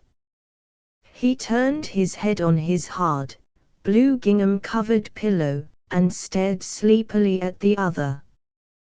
"You been noddin', Sam'el? Ain't gittin' sleepy already, are you?" He glanced at the clock. "Why, it's only 9:30. Say, what's the matter with me and you going west ter meet number 5? Little breath o' fresh air LL make us sleep splendid." He started up from the couch, but dropped back, too heavy with weariness to carry off his bravado. Samuel, however, not noticing the discrepancy between speech and action, was already at the door leading upstairs. "You don't drag me out o' this station ternight, Abe Rose. You a reg'lar hoss, that's what you be. A reg'lar hoss. A reg'lar." He flung open the door and went trudging as fast as his smarting feet could carry him up the steep and narrow steps, wherein the passing of other feet for many years had worn little hollows on either side. Abraham limped from the couch to the door himself, and called after him, "Sam'el, don't you want to sleep by the fire? You seem a little softer than I be. Let me come upstairs." There was no answer beyond the vicious slamming of Samuel's boots upon the floor above. Abe raised his voice again, and now came in answer a roar of wrath from the cot next to Samuel's. "Go to bed," shouted number 6, a burly, red-headed Irishman. "Go to bed, wid ye. Young folks do be nadin' a little schlup." 16 A reg'lar hoss. Abe flung himself back on his hard couch, drew the thick, grey blanket over him, and straightway fell into a deep, childlike slumber from which he was aroused by the rough but hearty inquiry, "Say, Cap, like to have some oyster stew and a cup of coffee?" Abe sat up, rubbing his eyes, wondering since when they had begun to serve oyster stew for breakfast on the beach. Then he realized that he had not overslept, and that it was not morning. The clock was striking 12, the midnight patrol was just going out, and the returning runners were bidding him partake of the food they had just prepared to cheer them after their cold tramp along the surf. The old man whiffed the smell of the coffee, tempted, yet withheld by the thought of Angie's horror, and the horror of the 29 sisters. Cap Abe, Clarence Havens, number 5, with a big iron spoon in his hand and a blue gingham apron tied around his bronzed neck, put him on his mettle. "However, Cap Abe, I tell you, we wouldn't have waked no other fellow of your age out of a sound sleep. Cap'n Darby, he could snooze till doomsday, but we knowed you wouldn't want to miss no fun going." "Cap'n Sam'el does show his years," Abe admitted. "Much obliged fer you wakin' me up, boys," as he drew on his boots. "I was dreamin' I was hungry." Law, I wish I had $1 apiece for all the oyster stews I've it on this here table twixt sunset and sunrise. Under the stimulus of the unaccustomed repast, Abe expanded and began to tell yarns of the old days on the beach, the good old days. His cheeks grew red, his eyes sparkled. He smoked and leaned back from the table, and ate and drank, smoked and ate again. "A week amongst you boys," he asserted gaily, "is going to be the markin' of me. How some kin waste so much time in sleep, I can't understand." "I don't think he is asleep," said number 3. "When I was upstairs jest now for my slippers, I heard him kind sniffin' inter his pillow." The laugh which followed brought the keeper out of the office in his carpet slippers, a patchwork quilt over his shoulders. His quick eyes took in the scene, the lamp sputtering above the table, the empty dishes, the 2 members of the crew sleepily jocular, with their blue flannel elbows spread over the board, the old man's rumpled bed, and his brilliant cheeks and bright eyes. "Boys, you shouldn't have woke up Cap'n Rose," he said reprovingly. "I'm afraid, sir," turning to Abraham, "that you find our manners pretty rough after your life among the old ladies." Abe dropped his eyes in confusion. Was he never to be rid of those apron strings? "Well, there's worse things than good women," proceeded the captain. "I wish we had a few over here." He sighed with the quiet, dull manner of the men who have lived long on the beach. Since they made the rule that the men must eat and sleep in the station, it's been pretty lonely. That's why there's so many young fellows in the service nowadays. Married men with families won't take the job. "Them empty cottages out thar," admitted Abe, pointing to the window, "does look kind lonesome going to rack and ruin. Why, the winter I was over here, every man had his wife and young uns on the beach, 'cept me and Sam'el." Again the keeper sighed, and drew his coverlid closer. "Now, it's just men, nothing but men. Not a petticoat in 5 miles, and I tell you, sometimes we get mad looking at one another, don't we, boys?" The 2 young men had sobered, and their faces also had taken on that look engendered by a life of dull routine among sand hills at the edge of a lonely sea, with seldom the sound of a woman's voice in their ears or the prattle of little children. "For 2 months last winter nobody came near us," said Havens, "and we couldn't get off ourselves, either, half the time. The bay broke up into porridge ice after that big storm around New Year's. You dasn't risk a scooter on it or a catboat. Feels to me," he added, as he rose to his feet, "as if it was blowing up a genuine old nor'easter again." The other man helped him clear the table. "I'm going to get married in June," he said suddenly, "and give up this here blamed service." "A wife," pronounced Abe, carrying his own dishes into the kitchen, "is dreadful handy, on't you get used to her."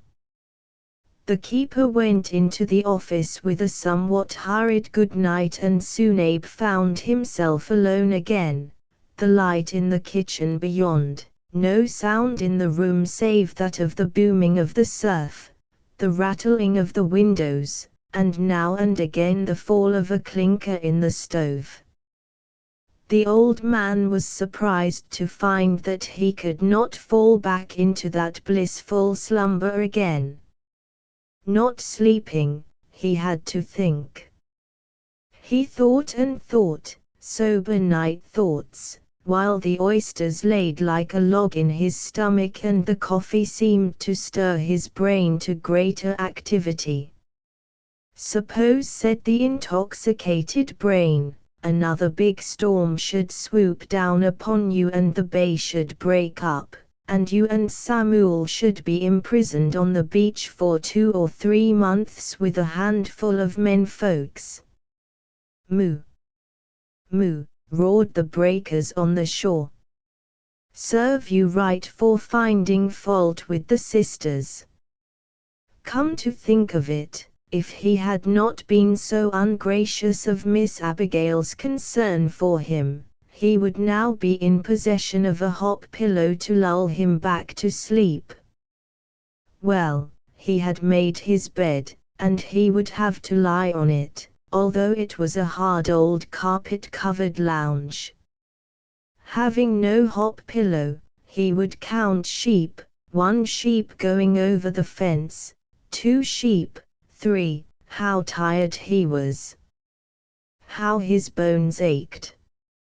It's no use talking, you can't make an old dog do the tricks of his puppy days. What an idiot he had been to climb that practice mast. If he had fallen and broken his leg. 4 sheep. Maybe he was too old for gallivanting, after all. Maybe he was too old for anything except just to be mollycoddled by thoughtful old ladies. Now, be honest with yourself, Abe.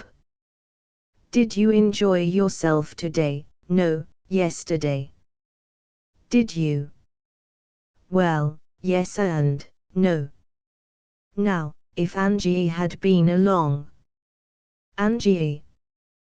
That was why he could not go to sleep. He had forgotten to kiss her goodbye. Wonder if she had noticed it. Wonder if she had missed him more on account of that neglect. Pshaw! What nonsense! Angie knew he warn't no hand at kissin', and it was apt to give him rheumatism to bend down so far as her sweet old mouth. He turned to the wall at the side of the narrow lounge, to the emptiness where her pillow should be. Good night, Mother, he muttered huskily. Mother did not answer for the first time in nights beyond the counting. Mother would not be there to answer for at least 6 nights to come. A week, thought this old man, as the other old man had reflected a few hours before, is a long time when one has passed his 70 years and 10, and with each day sees the shadows growing longer. Abraham put out his hard time-shrunken hand and touched in thought his wife's pillow, as if to persuade himself that she was really there in her place beside him. He remembered when first he had actually touched her pillow to convince himself that she was really there, too awed and too happy to believe that his youth's dream had come true, and he remembered now how his gentle, strong hand had crept along the linen until it cupped itself around her cheek, and he had felt the cheek grow hot with blushes in the darkness. She had not been mother then, she had been dearest. Would she think that he was growing childish if he should call her dearest now? Smiling to himself, he concluded that he would try the effect of the tender term when he reached home again. He drew his hand back, whispering once more, "Good night, Mother." Then he fancied he could hear her say in her soft, reassuring tone, "Good night, Father." Father turned his back on the empty wall, praying with a sudden rush of passionate love that when the last call should come for him, it would be after he had said good night, mother to Angie, and after she had said good night, father to him, and that they might wake somewhere, somehow, together with God, saying, "Good morning, mother, good morning, father." And fair is the day. 17. The deserter at dawn. The station was wide awake and everybody out of bed. Samuel crept downstairs in his stocking feet, his boots in his hand, his eyes heavy with sleeplessness, and his wig awry. He shivered as he drew close to the fire, and asked in one breath for a prescription for chilblains and where might Abe be. Abe's lounge was empty and his blankets neatly folded upon it. The sunrise patrol from the east, who had just returned, made reply that he had met Captain Abe walking along the surf to get up an appetite for his griddle cakes and salt pork. Samuel sat down suddenly on the lounge and opened his mouth. Didn't he have enough exercise yesterday, for Marse's sake? Put nigh killed me. I was that tired last night I couldn't sleep a wink. I declare, FTYNT for that fool newspaper a coming out night, I'd go home day. You're a Gwynacrest, hain't you, Havens? Havens laughed in response. Samuel glowered at him. I want home comforts back, he vowed sullenly. The beach hain't what it used to be. Going on a picnic with a bros is like setting your teeth into a cast iron stove lid covered with a thin layer o' pudding. I'm going home.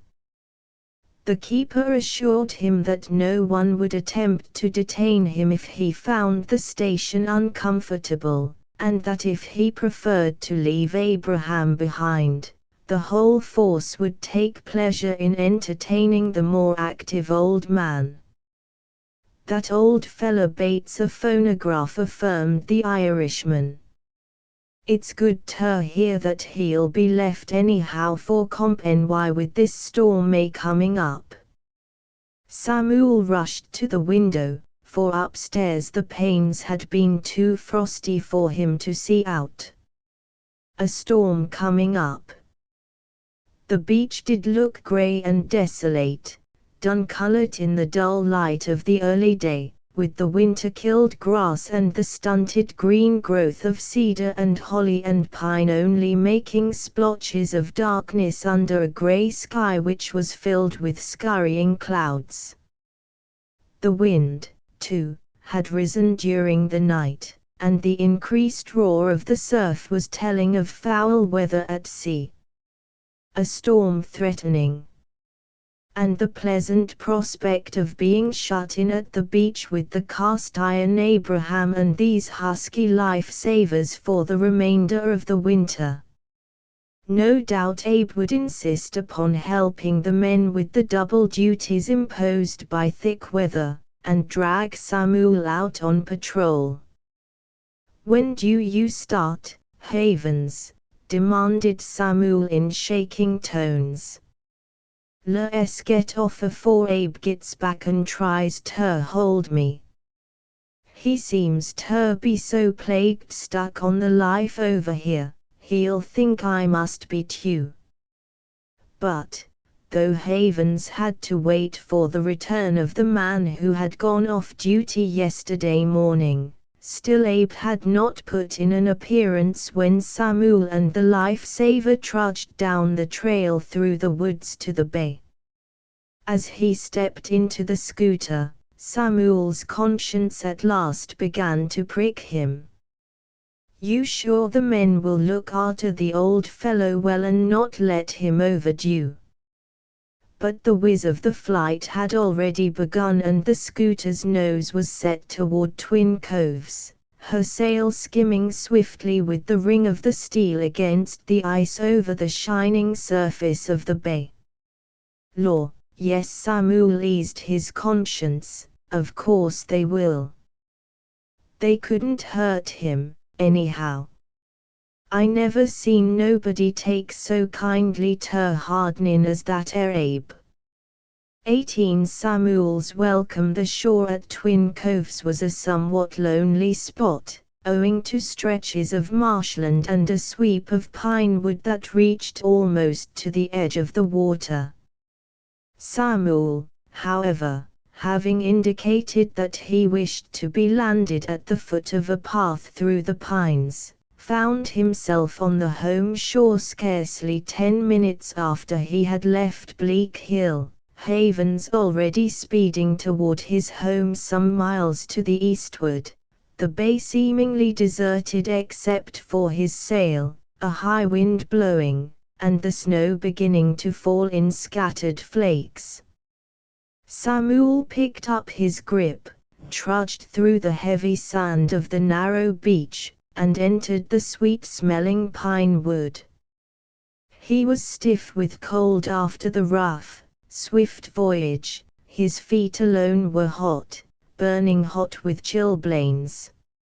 Away down in his heart he was uneasy lest some harm should come to Abe and the old man be caught in the approaching storm on the beach.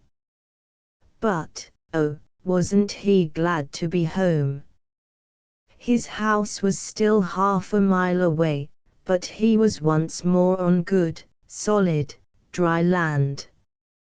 I'll tell Blossie how that Abe Rose behaved, he reassured himself, when he pictured his wife's astonished and perhaps reproachful greeting, and then she won't wonder that I had quit him and come back.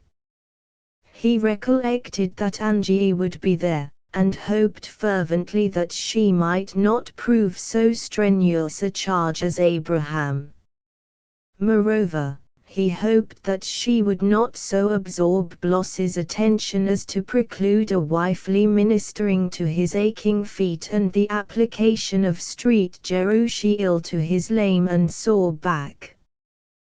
The torture of the feet and back made walking harder, too, than he had believed possible with the prospect of relief so near. As he limped along he was forced to pause every now and again and set down the carpetbag, sometimes to rub his back, sometimes to seat himself on a stump and nurse for a few moments one of those demon-possessed feet. Could he have made any progress at all if he had not known that at home, no matter if there was company, there would at least be no Abe Rose to keep him going, to spur him on to unwelcome action, to force him to prove himself out of sheer self-respect the equal, if not the superior, in masculine strength. Abe had led him that chase over at the station, Samuel was convinced, a purpose to punish him for having so soundly berated him when he lay abed. That was all the thanks you ever got for doing things for some folks. Samuel hobbled onward, his brow knit with angry resentment. Did ever a half-mile seem so long, and had he actually been only 23 hours from home and Blossie?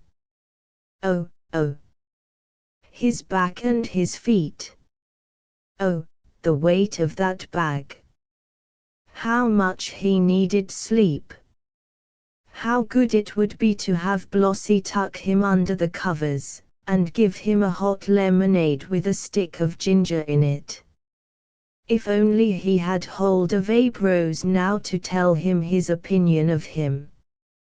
Well, he reflected, you have to summer and winter with a person before you can know them. This one December day and night with Abe had been equal to the revelations of a dozen seasons.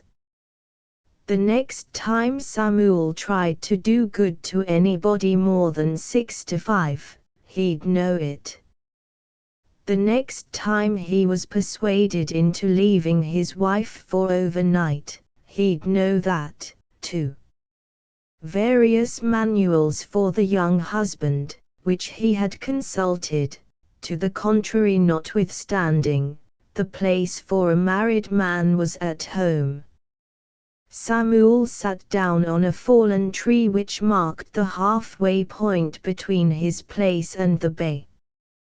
The last half of the journey would seem shorter, and, at the end, there would be Blossie smiling a welcome, for he never doubted but that Blossie would be glad to see him.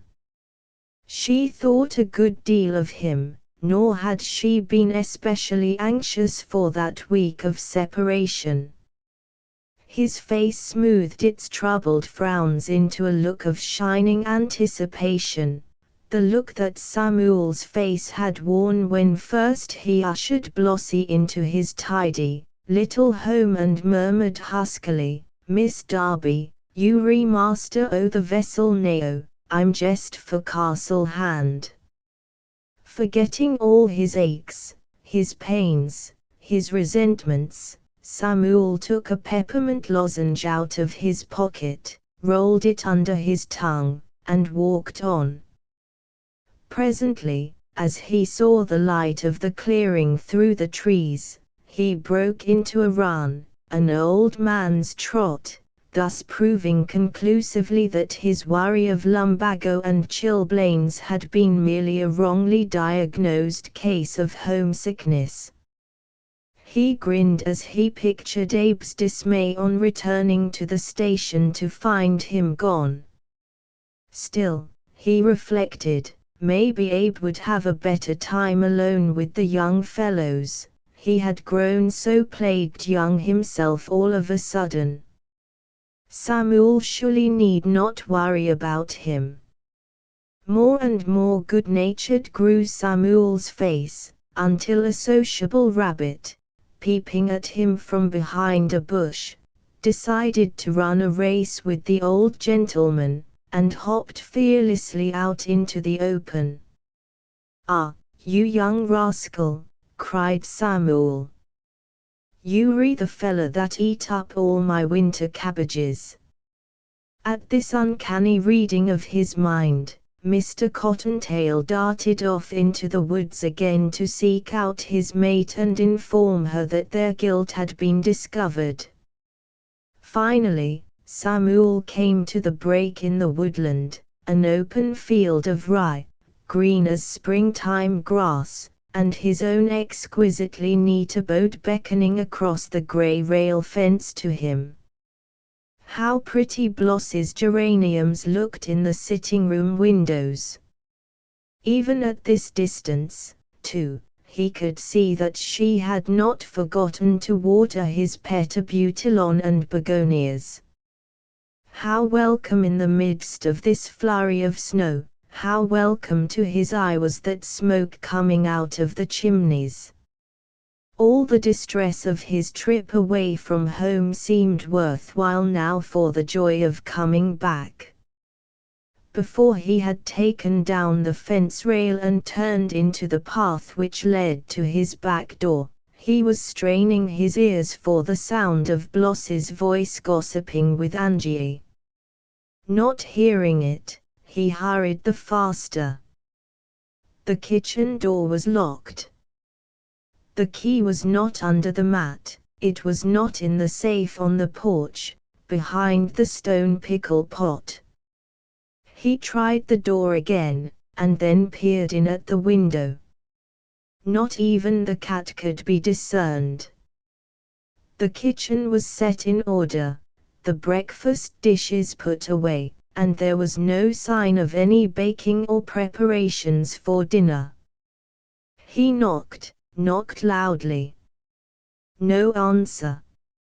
He went to a side door, to the front entrance, and found the whole house locked, and no key to be discovered.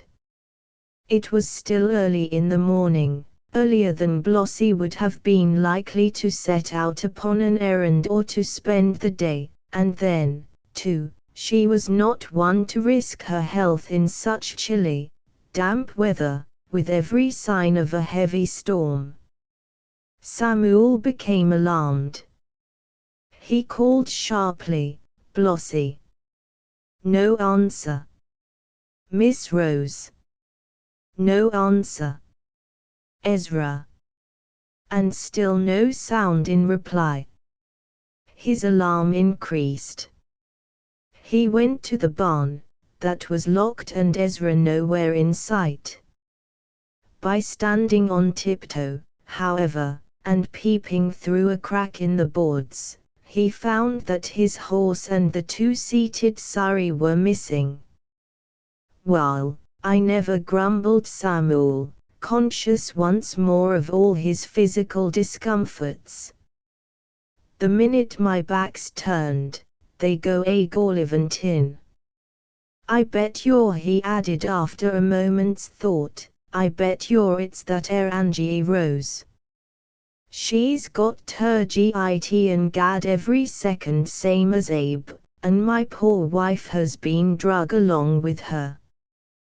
There was nothing left for him to do but seek refuge in his shop and await their return. Like nearly every other bayman, he had a one-room shanty, which he called the shop and where he played at building boats, and weaving nets, and making oars and tongs. This structure stood to the north of the house, and fortunately had an old, discarded kitchen stove in it. There, if the wanderers had not taken that key also, he could build a fire, and stretch out before it on a bundle of sailcloth. He gave a start of surprise, however, as he approached the place, for surely that was smoke coming out of the chimney. Ezra must have gone out with the horse, and Blossie must be entertaining Angie in some outlandish way demanded by the idiosyncrasies of the Rose temperament. Samuel flung open the door, and strode in, but only to pause on the threshold, struck dumb. Blossie was not there, Angie was not there, nor anyone belonging to the household. But sitting on that very bundle of canvas, stretching his lean hands over the stove, with Samuel's cat on his lap, was the old hoss, Abraham Rose. 19 Exchanging the olive branch, the cat jumped off Abe's lap, running to Samuel with a mew of recognition. Abe turned his head, and made a startled ejaculation. "Sam L. Darby," he said stubbornly, "fuve come to drag me back to that air beach, you re-wastin' time." "I won't go." Samuel closed the door and hung his damp coat and cap over a suit of old oilskins. He came to the fire, taking off his mittens and blowing on his fingers, the suspicious and condemnatory tail of his eye on Abraham. "How do you git here?" he burst forth. "What you been and done with my wife, and my horse, and my man, and my courage? How do you git here? What'd you come for? When'd you git here? What'd you come for?" retorted Abe with some spirit. "How do you git here? None o' your dern business." A glimmer of the old twinkle came back into Abe's eye, and he began to chuckle. "I guess we might as well tell the truth, Sam L. We both tried to be so all-fired young yesterday that we got played out, and concluded unanimous that the best place for a #1 spree was Terham." Samuel gave a weak smile, and drawing up a stool took the cat upon his knee. "Yes," he confessed grudgingly, "I found out for one that I hain't no spring lamb." "Nammy, nuther." Abe's old lips trembled. "I had iced a stew and drunk coffee in the middle o' the night, then the 4 o'clock patrol wakes me up agin. Here, be a sport they says, and sticks a piece o' hot mince pie under my nose. Then I was so wonny-assy I couldn't sleep. Daybreak I got up, and went fer a walk ter limber up my belt, and I sorter wandered over ter the bayside, and not a mile out I see two men with one o' them big fishin' scooters a haulin' in their net. And I walked a ways out on the ice, a signalin' with my bandana handkercher, and arter a time they seen me. T was Cap Neely from Injun Head and his boy. How them young uns do grow. Last time I see that kid, he war knee-high to a grasshopper. Wall, I says to I says, want ter drop a passenger at Twin Coves. Yes, yes they says. Jump in. And so, Sam I graduated from your school o' hardening on top a ton o' squirmin' fish, more or less. I thought I'd come and git and he ended with a sigh, and your hired man drive us back ter Shoreville, but thar warn't nobody but a mewin' cat, and the only place I could git in ter was this here shop. Wonder whore the gals has gone. No mention of the alarm that he must by this time have caused at the station. No consciousness of having committed any breach against the laws of hospitality. But there was that in the old man's face, in his worn and wistful look, which curbed Samuel's tongue and made him understand that as a little child misses his mother so Abe had missed Angie, and as a little homesick child comes running back to the place he knows best so Abe was hastening back to the shelter he had scorned. So, with an effort, Samuel held his peace, merely resolving that as soon as he could get to a telephone he would inform their late hosts of Abe's safety. There was no direct way of telephoning, but a message could be sent to the Quag station, and from there forwarded to Bleak Hill. I've had my lesson, said Abe. The place for old folks is with old folks. But, Samuel recovered his authoritative manner, the place for an old man ain't with old hens. Nao, Abe, if you think you can behave yourself and not climb the flagpole or jump over the roof, I want you to stay right here, you and Angie both, and spend your week out. Yes, yes, as Abe would have thanked him. I take it, plunging his hand into his pocket, you ain't stowed away nothing since that mince pie, but I can't offer you nothing to eat till Blossie gets back and opens up the house, 'cept these here peppermints. They're fine, try 'em. With one of those freakish turns of the weather that takes the conceit out of all weather prophets, the snow had now ceased to fall, the sun was struggling out of the clouds, and the wind was swinging around to the west. Neither of the old men could longer fret about their wives being caught in a heavy snow, but, nevertheless, their anxiety concerning the whereabouts of the women did not cease, and the homesickness which Abe felt for Angie, and Samuel for Blossie, rather increased than diminished as one sat on the roll of canvas and the other crouched on his stool, and both hugged the fire, and both felt very old, and very lame, and very tired and sore. Toward noontime they heard the welcome sound of wheels, and on rushing to the door saw Ezra driving alone to the barn. He did not note their appearance in the doorway of the shop, but they could see from the look on his face that nothing had gone amiss. Samuel heard the shutting of the kitchen door, and knew that Blossy was at home, and a strange shyness submerged of a sudden his eagerness to see her.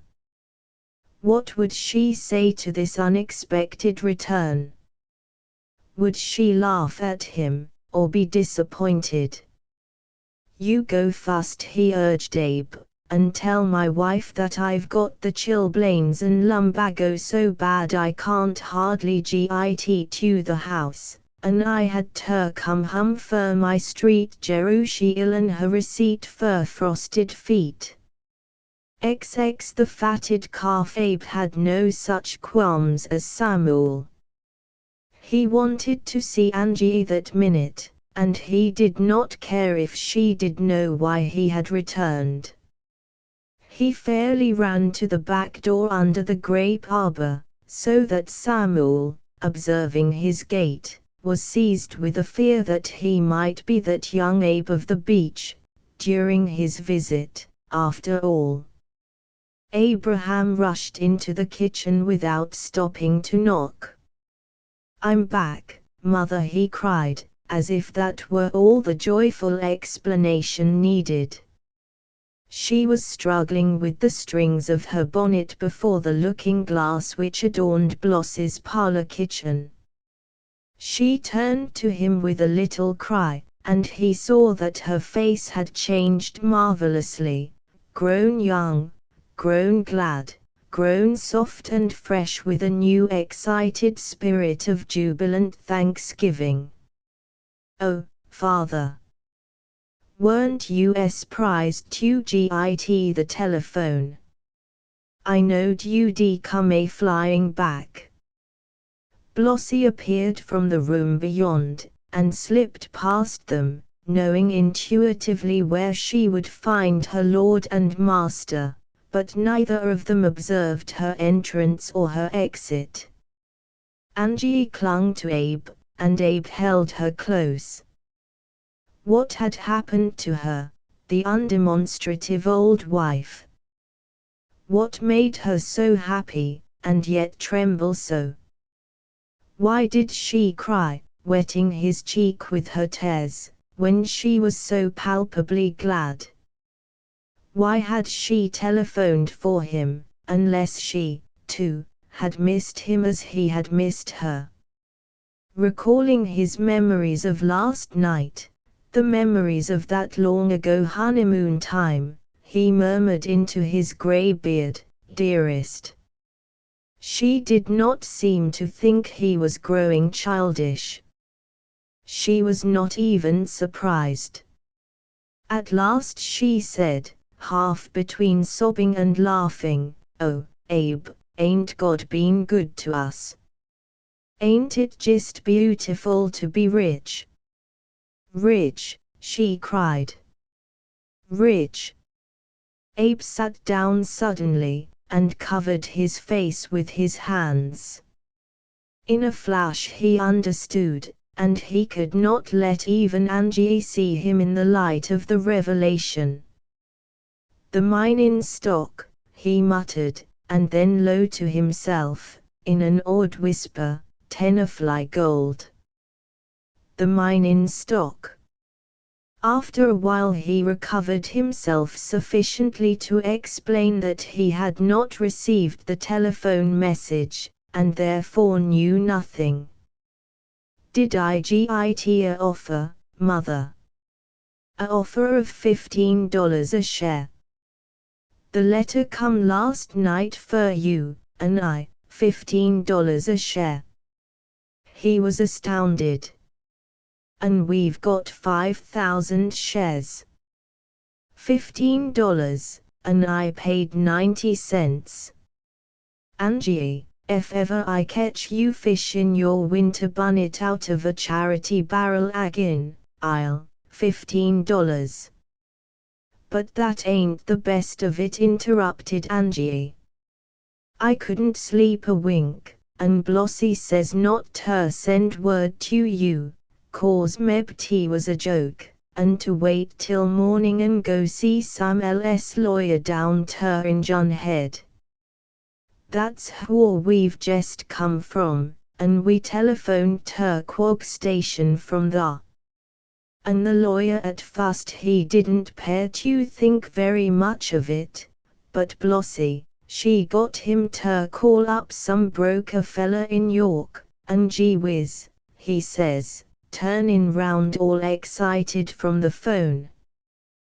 Tenafly gold is selling for $20 on the curb right this minute.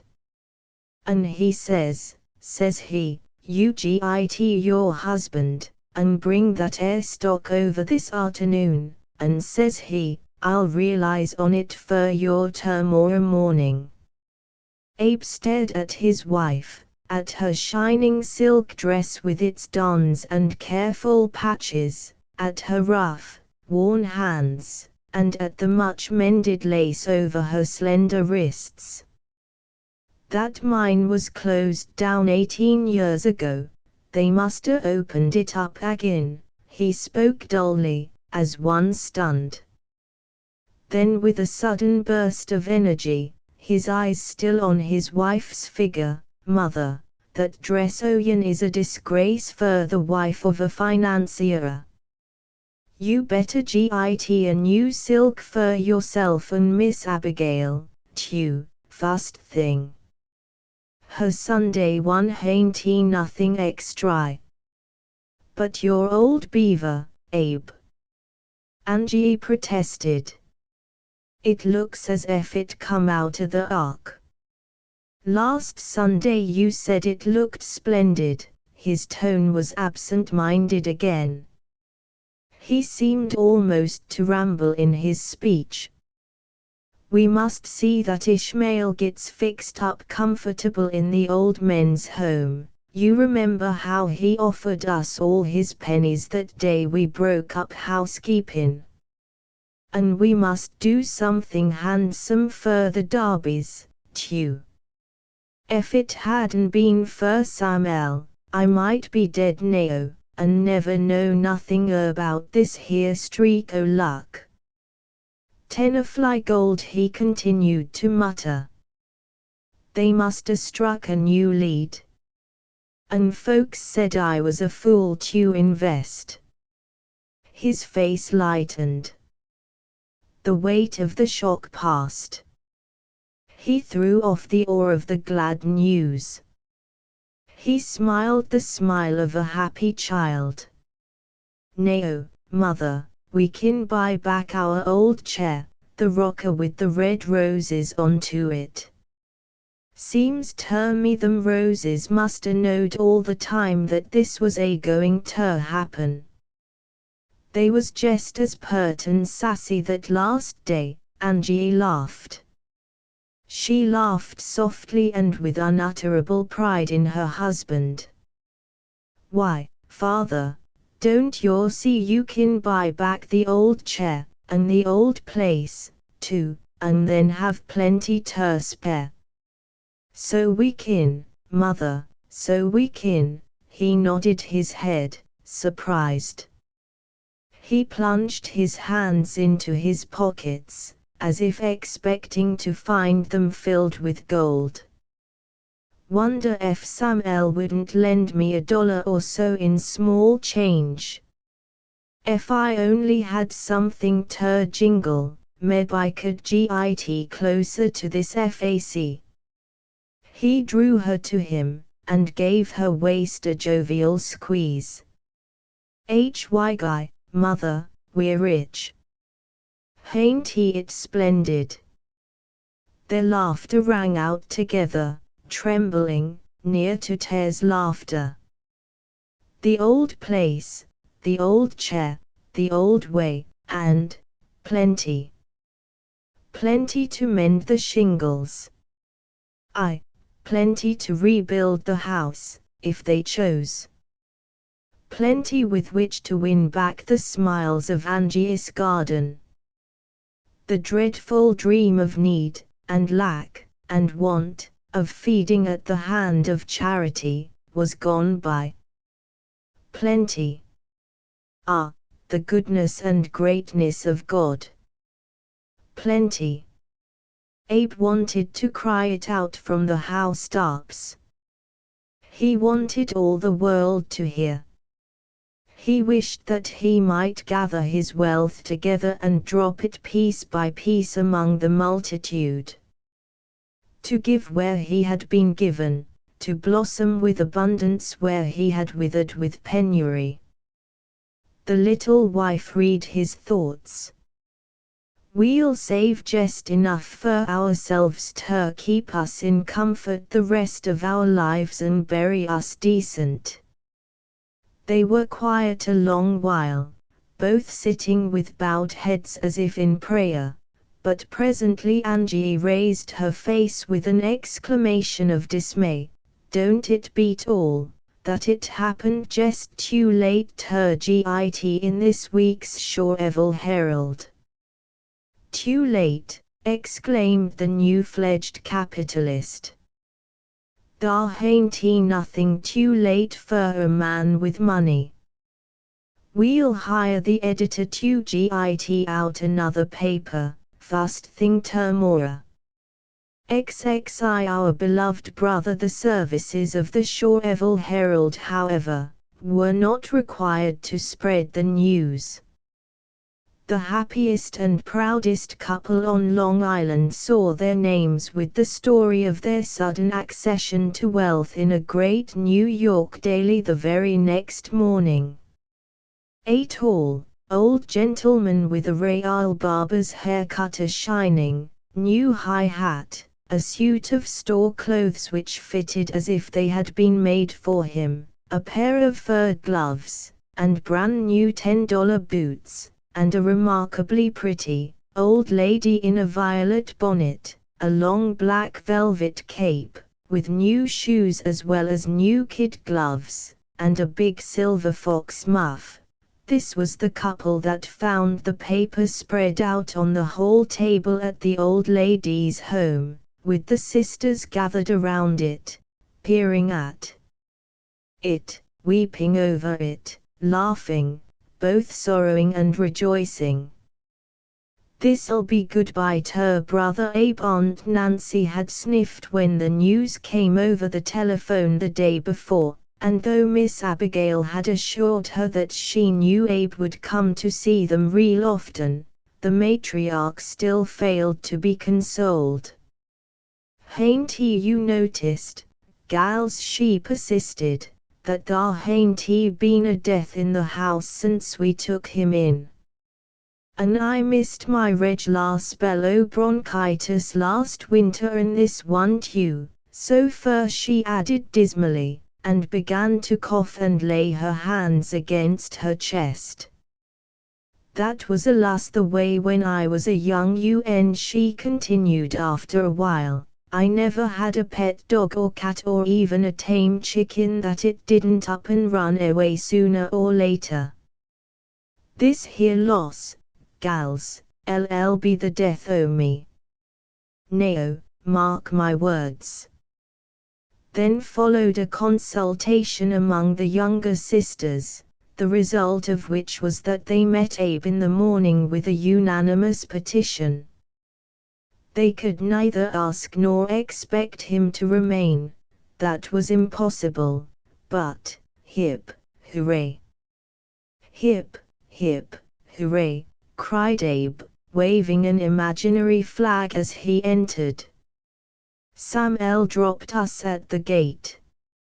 Him and Blossie went on to see Holmes to dicker about buying back the old place. Takes Blossie and Samuel to do business. They picked out my clothes between them yesterday afternoon down to Injun Village, in the Emporium. How you like 'em? Splendid, eh? See my yaller silk handkerchief, too.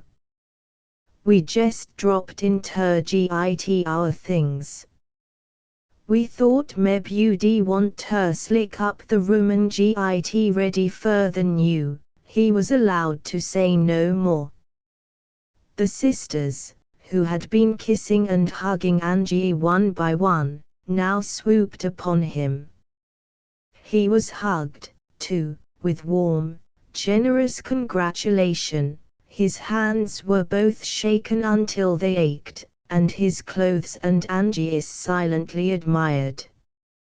But no one said a word, for not one of the sisters was able to speak. Angie, thinking that she divined a touch of jealousy, hastened to throw off her wrap and display the familiar old worn silk gown beneath. I told Abe I just wouldn't get a new silk until you each had one made too. Blossie sent for the samples. Blossie, all I need's a shroud, interrupted Aunt Nancy grimly. Angie and Abe both stared at her. She did look grey this morning. She did seem feeble and her cough did sound hollow. The other sisters glanced also at Aunt Nancy, and Sarah Jane took her hand, while she nudged Mrs. Homan with her free elbow, and Mrs. Homan nudged Ruby Lee, and Ruby Lee glanced at Lazy Daisy, and Lazy Daisy drawled out meaningly, "Miss Abigail." Then Miss Abigail, twisting the edge of her apron nervously, spoke, "Much obliged to you I be in behalf o' all the sisters, Brother Abe and her Angie too. We know you'll treat us right. We know that you resting her eyes on Abe's face, will prove ter be the angel unawares that we been entertainin', but we don't want you ter waste your money on a cartload o' silk dresses. All we ask o' you is jest enough to allow us ter advertise fer another brother member ter take your place." Who could describe the expression that flashed across Abe's face? Hurt astonishment, wounded pride, jealous incomprehension. "Ter take my place," he glanced about the hall defiantly. Who dared to enter there and take his place, his place? "This is a old lady's home," he protested. "What right you got a taking in a good-for-nothing old man? Meb he'd rob you or kill you. When men git ter rampagin', you can't tell what they might do." Sarah Jane nodded her head knowingly, as if to exclaim, "I told you so." But Miss Abigail hurriedly explained that it was a man and wife that they wanted. She blushed as she added that of course they would not take a man without his wife. "No, indeed. That'd be highly improper," smirked Ruby Lee. Then Abe went stamping to the stairway, saying sullenly, "All right. I'll give you all the money you want fer advertisin', and you kin say he'll be clothed and dressed proper, too, and supplied with tabassa and reading matter besides, but jest wait till the directors read that advertisement. They had me here sorta pertendin' ter be unbeknownst. Come on, Angie. Let us go upstairs and git our things. Let's." Aunt Nancy half arose from her chair, resting her two shaking hands on the arms of it. "Brother Abe," she called quaveringly after the couple, "I guess you kin afford ter fix up any objections o' the directors." Angie pressed her husband's arm as she joined him in the upper hall. "Don't you see, Abe? They don't realize that that poor old gentleman, whoever he may be, won't be you. They jest know that you was you, and they want ter git another jest as near like you as they kin." Abe grunted, yet nevertheless went halfway downstairs again to call more graciously to the sisters that he would give them a reference any time for knowing how to treat a man just right. "That fellow'll be lucky, gals," he added in tremulous tones. I hope he'll appreciate you as I allers done." Then Abe went to join Angie in the room which the sisters had given to him that bitter day when the cry of his heart had been very like unto, "Ilo, Ilo, lama sabachthani." After all, what was there of his and Angie's here? Their garments they did not need now. They would leave them behind for the other old couple that was to come. There was nothing else but some simple gifts. He took up a pair of red wristlets that Mrs. Homan had knit, and tucked them in his new overcoat pocket.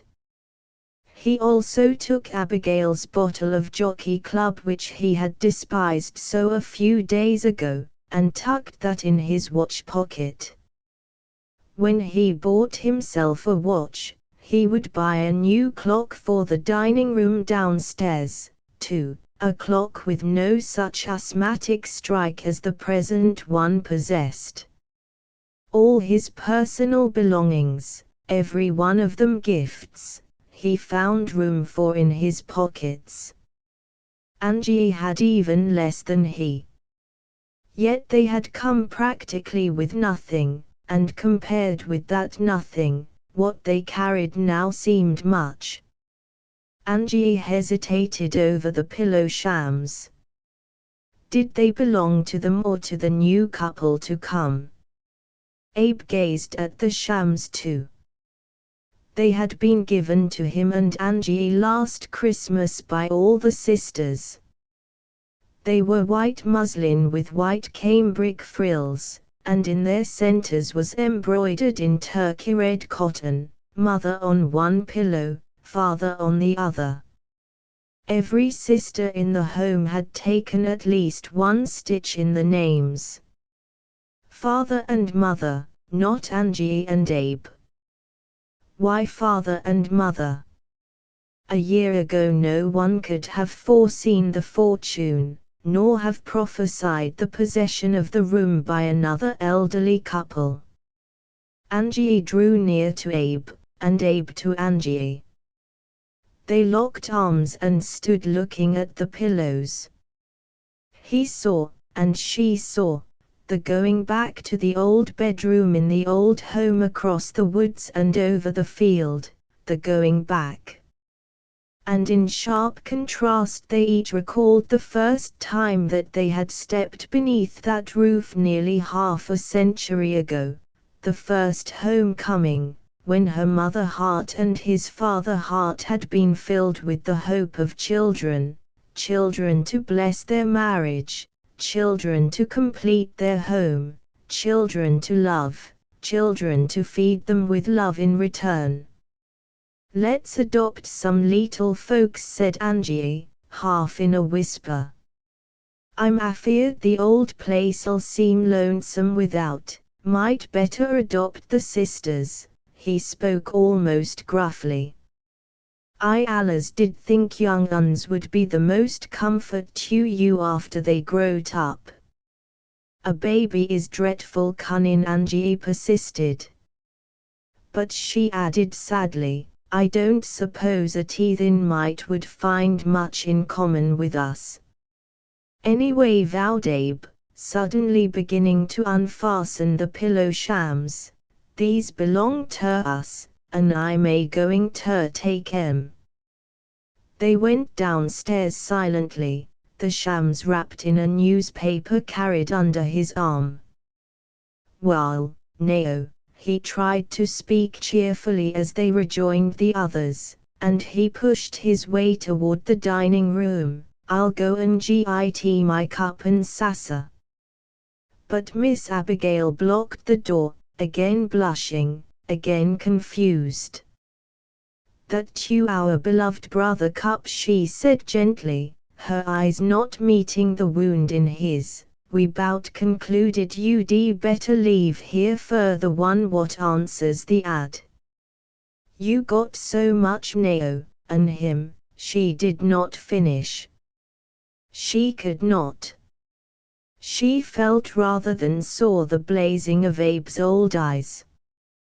Then the fire beneath his brows died out and a mist obscured his sight. "Gals," he asked humbly, "would you ruther have a new beloved brother?" For a space there was no answer.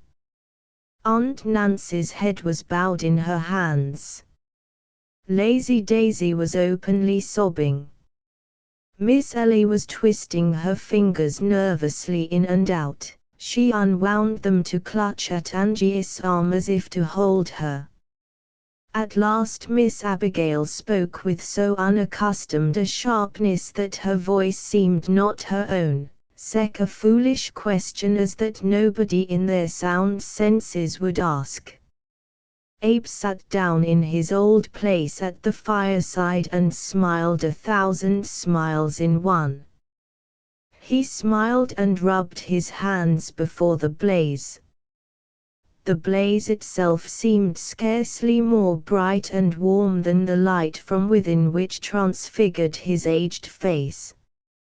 "Gals," he chuckled in his old familiar way, "I dunno how Sam Darby'll take it, but if mother's willin', I guess I won't buy back no more of the old place, 'cept jest my rocking chair with the red roses onto it. And all the rest o' this here plagued money I'll hand over ter the directors, and stay right here and take my comfort."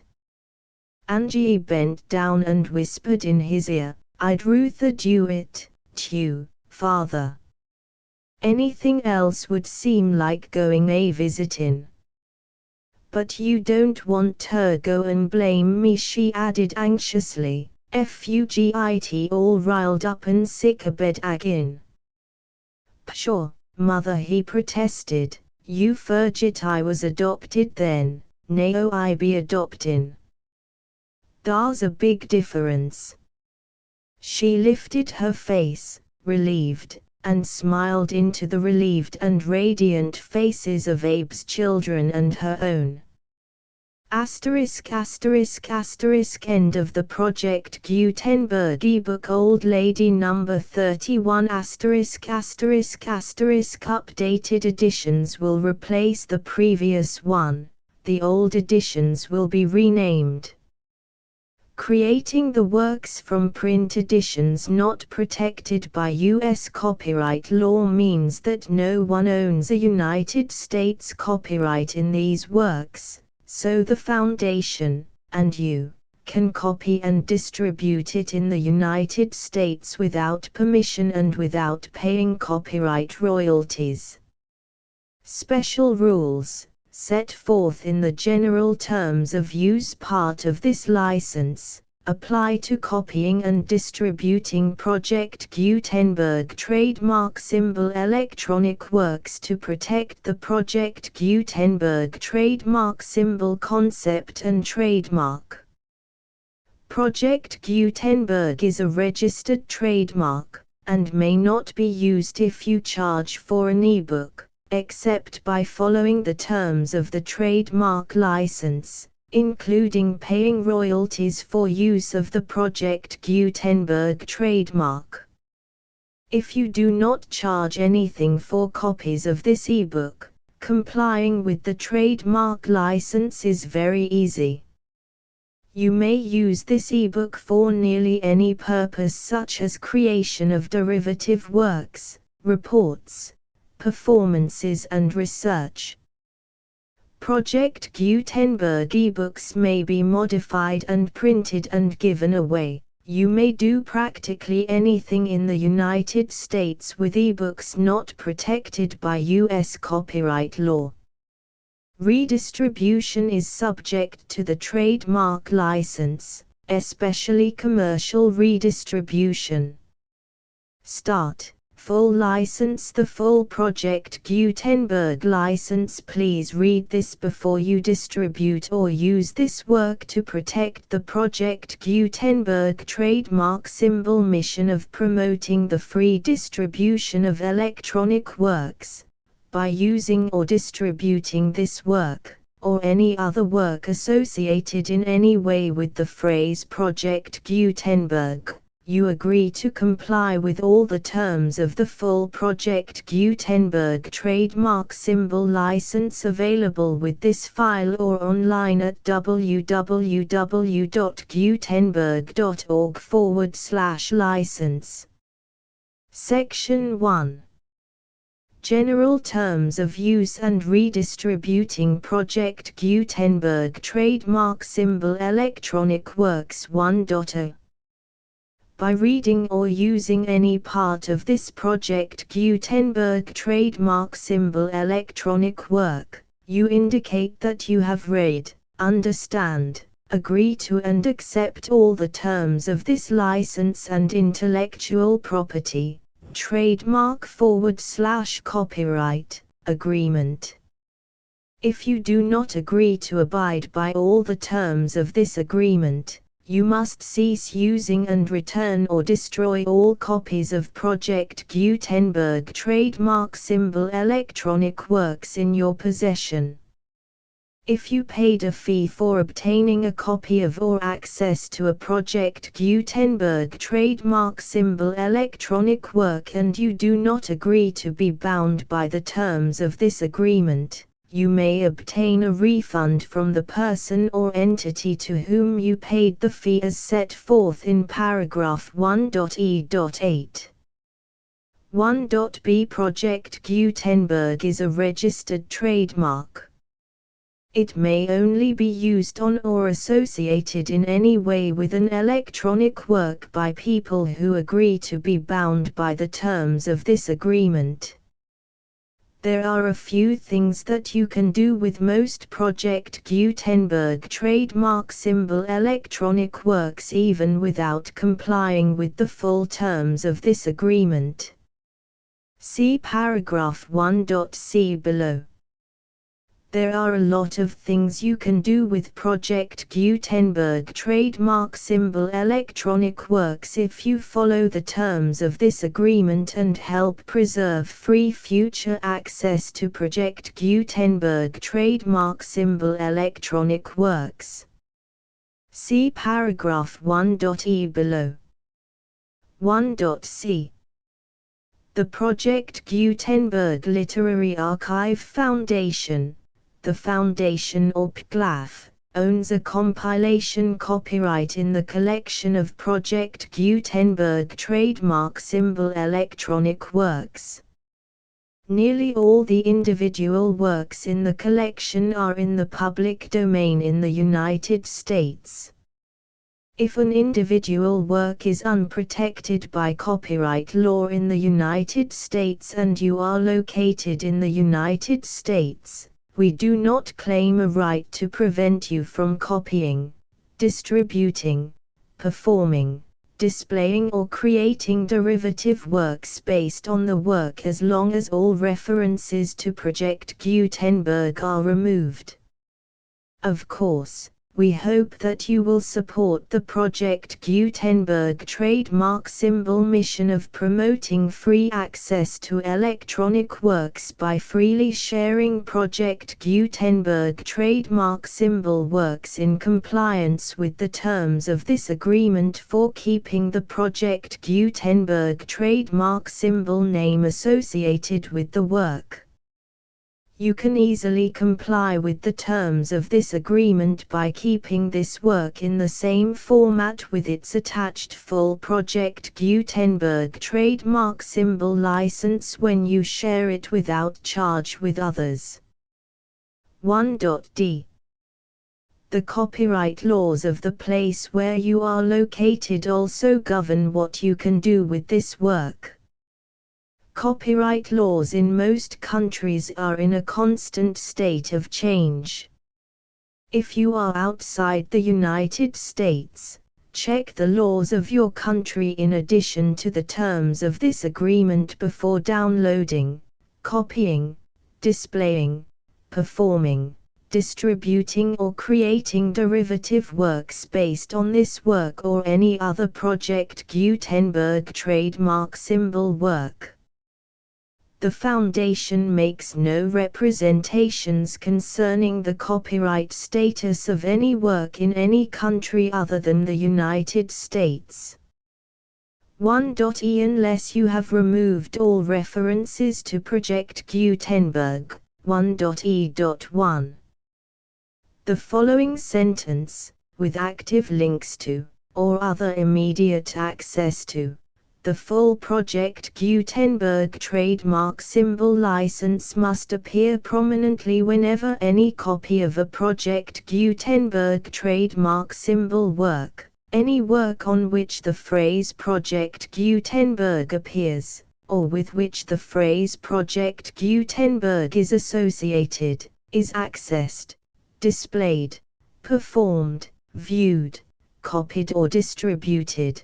This ebook is for the use of anyone anywhere in the United States and most other parts of the world at no cost and with almost no restrictions whatsoever. You may copy it, give it away or reuse it under the terms of the Project Gutenberg license included with this ebook or online at www.gutenberg.org. If you are not located in the United States, you will have to check the laws of the country where you are located before using this ebook. 1.e.2.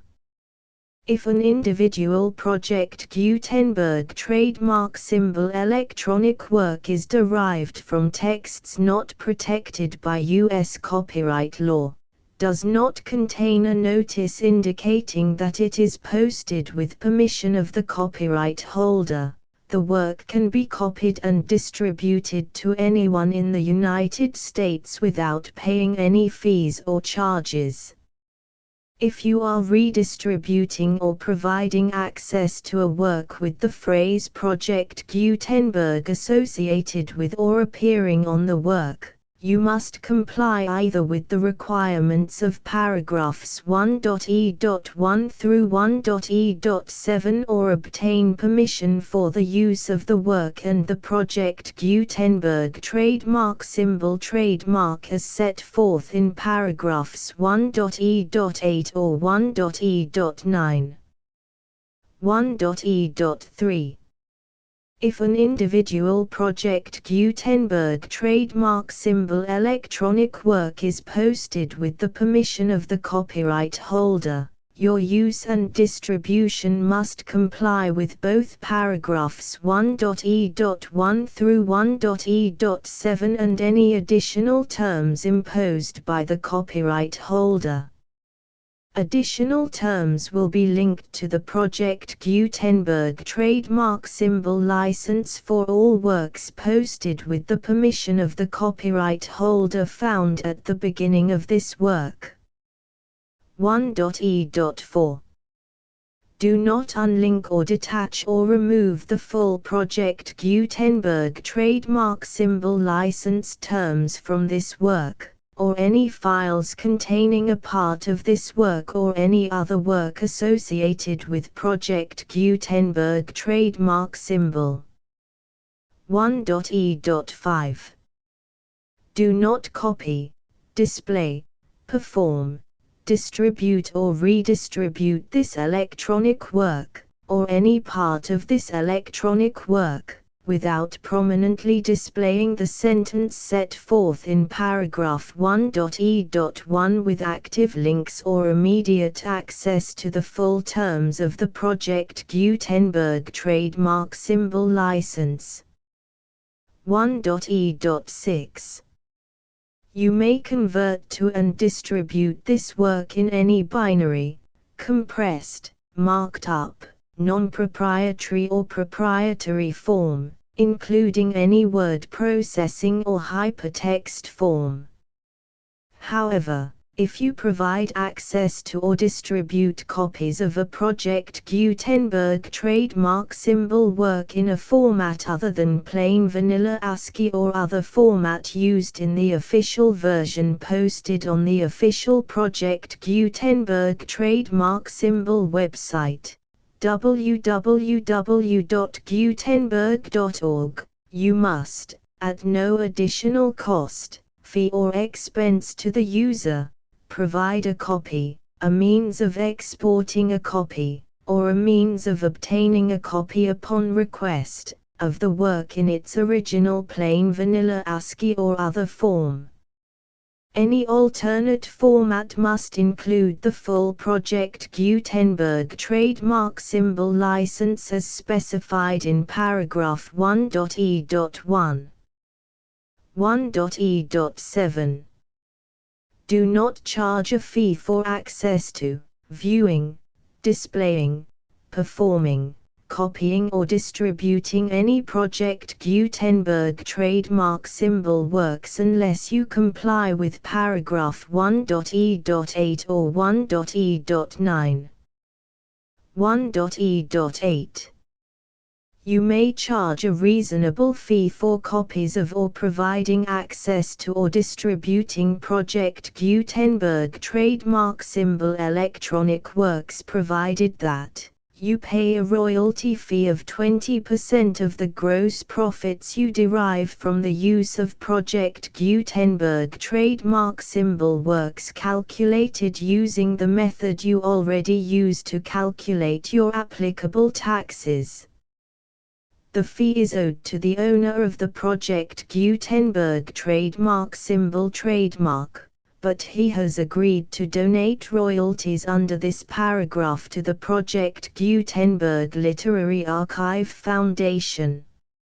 Royalty payments must be paid within 60 days following each date on which you prepare, or are legally required to prepare, your periodic tax returns. Royalty payments should be clearly marked as such and sent to the Project Gutenberg Literary Archive Foundation at the address specified in Section 4, Information about donations to the Project Gutenberg Literary Archive Foundation. You provide a full refund of any money paid by a user who notifies you in writing, or by email, within 30 days of receipt that he does not agree to the terms of the full Project Gutenberg trademark symbol license. You must require such a user to return or destroy all copies of the works possessed in a physical medium and discontinue all use of and all access to other copies of Project Gutenberg trademark symbol works. You provide, in accordance with paragraph 1.f.3, a full refund of any money paid for a work or a replacement copy, if a defect in the electronic work is discovered and reported to you within 90 days of receipt of the work. You comply with all other terms of this agreement for free distribution of Project Gutenberg trademark symbol works. 1.e.9. If you wish to charge a fee or distribute a Project Gutenberg trademark symbol electronic work or group of works on different terms than are set forth in this agreement, you must obtain permission in writing from the Project Gutenberg Literary Archive Foundation, the manager of the Project Gutenberg trademark symbol trademark. Contact the Foundation as set forth in Section 3 below. 1.f1.f.1. Project Gutenberg volunteers and employees expend considerable effort to identify, do copyright research on, transcribe and proofread works not protected by U.S. copyright law in creating the Project Gutenberg trademark symbol collection. Despite these efforts, Project Gutenberg trademark symbol electronic works, and the medium on which they may be stored, may contain defects such as, but not limited to, incomplete, inaccurate or corrupt data, transcription errors, a copyright or other intellectual property infringement, a defective or damaged disk or other medium, a computer virus, or computer codes that damage or cannot be read by your equipment. 1.f.2. Limited warranty. Disclaimer of damages, except for the right of replacement or refund described in paragraph 1.f.3. The Project Gutenberg Literary Archive Foundation, the owner of the Project Gutenberg trademark symbol trademark, and any other party distributing a Project Gutenberg trademark symbol electronic work under this agreement, disclaim all liability to you for damages, costs and expenses, including legal fees. You agree that you have no remedies for negligence, strict liability, breach of warranty or breach of contract except those provided in paragraph 1.f.3. You agree that the Foundation, the trademark owner, and any distributor under this agreement will not be liable to you for actual, direct, indirect, consequential, punitive or incidental damages even if you give notice of the possibility of such damage. 1.f.3. Limited right of replacement or refund. If you discover a defect in this electronic work within 90 days of receiving it, you can receive a refund of the money, if any, you paid for it by sending a written explanation to the person you received the work from. If you received the work on a physical medium, you must return the medium with your written explanation. The person or entity that provided you with the defective work may elect to provide a replacement copy in lieu of a refund. If you received the work electronically, the person or entity providing it to you may choose to give you a second opportunity to receive the work electronically in lieu of a refund. If the second copy is also defective, you may demand a refund in writing without further opportunities to fix the problem. 1.f.4. Except for the limited right of replacement or refund set forth in paragraph 1.f.3, this work is provided to you as is, with no other warranties of any kind, express or implied, including but not limited to warranties of merchantability or fitness for any purpose. 1.f.5. Some states do not allow disclaimers of certain implied warranties or the exclusion or limitation of certain types of damages. If any disclaimer or limitation set forth in this agreement violates the law of the state applicable to this agreement, the agreement shall be interpreted to make the maximum disclaimer or limitation permitted by the applicable state law. The invalidity or unenforceability of any provision of this agreement shall not void the remaining provisions. 1.f.6.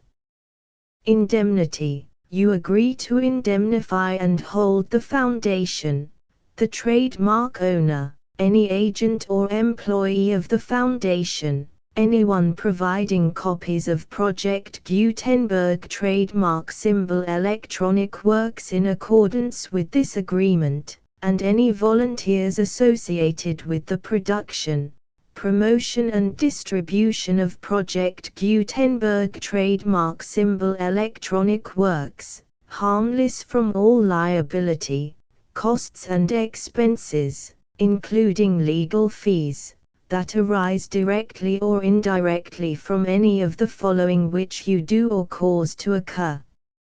A.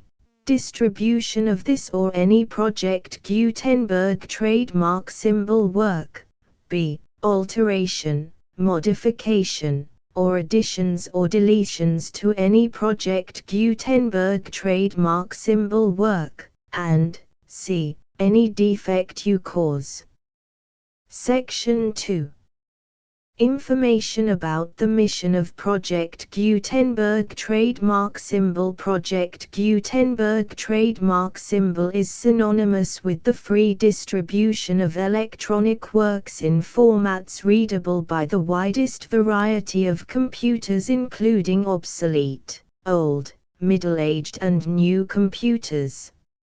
It exists because of the efforts of hundreds of volunteers and donations from people in all walks of life. Volunteers and financial support to provide volunteers with the assistance they need are critical to reaching Project Gutenberg trademark symbol's goals and ensuring that the Project Gutenberg trademark symbol collection will remain freely available for generations to come. In 2001, the Project Gutenberg Literary Archive Foundation was created to provide a secure and permanent future for Project Gutenberg trademark symbol and future generations. To learn more about the Project Gutenberg Literary Archive Foundation and how your efforts and donations can help, see sections 3 and 4 and the Foundation information page at www.gutenberg.org. Section 3. Information about the Project Gutenberg Literary Archive Foundation. The Project Gutenberg Literary Archive Foundation is a non-profit 501(c)(3) educational corporation organized under the laws of the state of Mississippi and granted tax-exempt status by the Internal Revenue Service. The Foundation's IN or Federal Tax Identification Number is 64-6221541. Contributions to the Project Gutenberg Literary Archive Foundation are tax-deductible to the full extent permitted by U.S. federal laws and your state's laws. The Foundation's business office is located at 809 North 1500 West, Salt Lake City, UT 84116. 801-596-1887. Email contact links and up-to-date contact information can be found at the Foundation's website and official page at www.gutenberg.org/contact section 4. Information about donations to the Project Gutenberg Literary Archive Foundation. Project Gutenberg trademark symbol depends upon and cannot survive without widespread public support and donations to carry out its mission of increasing the number of public domain and licensed works that can be freely distributed in machine-readable form accessible by the widest array of equipment, including outdated equipment.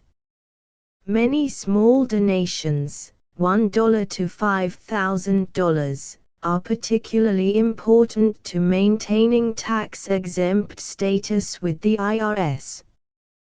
The Foundation is committed to complying with the laws regulating charities and charitable donations in all 50 states of the United States.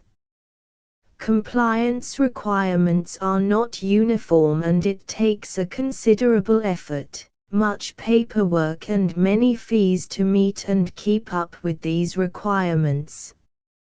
We do not solicit donations in locations where we have not received written confirmation of compliance. To send donations or determine the status of compliance for any particular state, visit www.gutenberg.org/donate. While we cannot and do not solicit contributions from states where we have not met the solicitation requirements, We know of no prohibition against accepting unsolicited donations from donors in such states who approach us with offers to donate. International donations are gratefully accepted, but we cannot make any statements concerning tax treatment of donations received from outside the United States.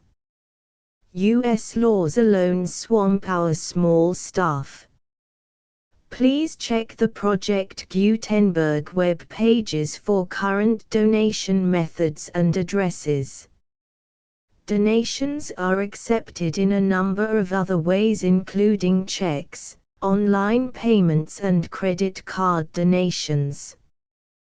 To donate, please visit www.gutenberg.org/donate.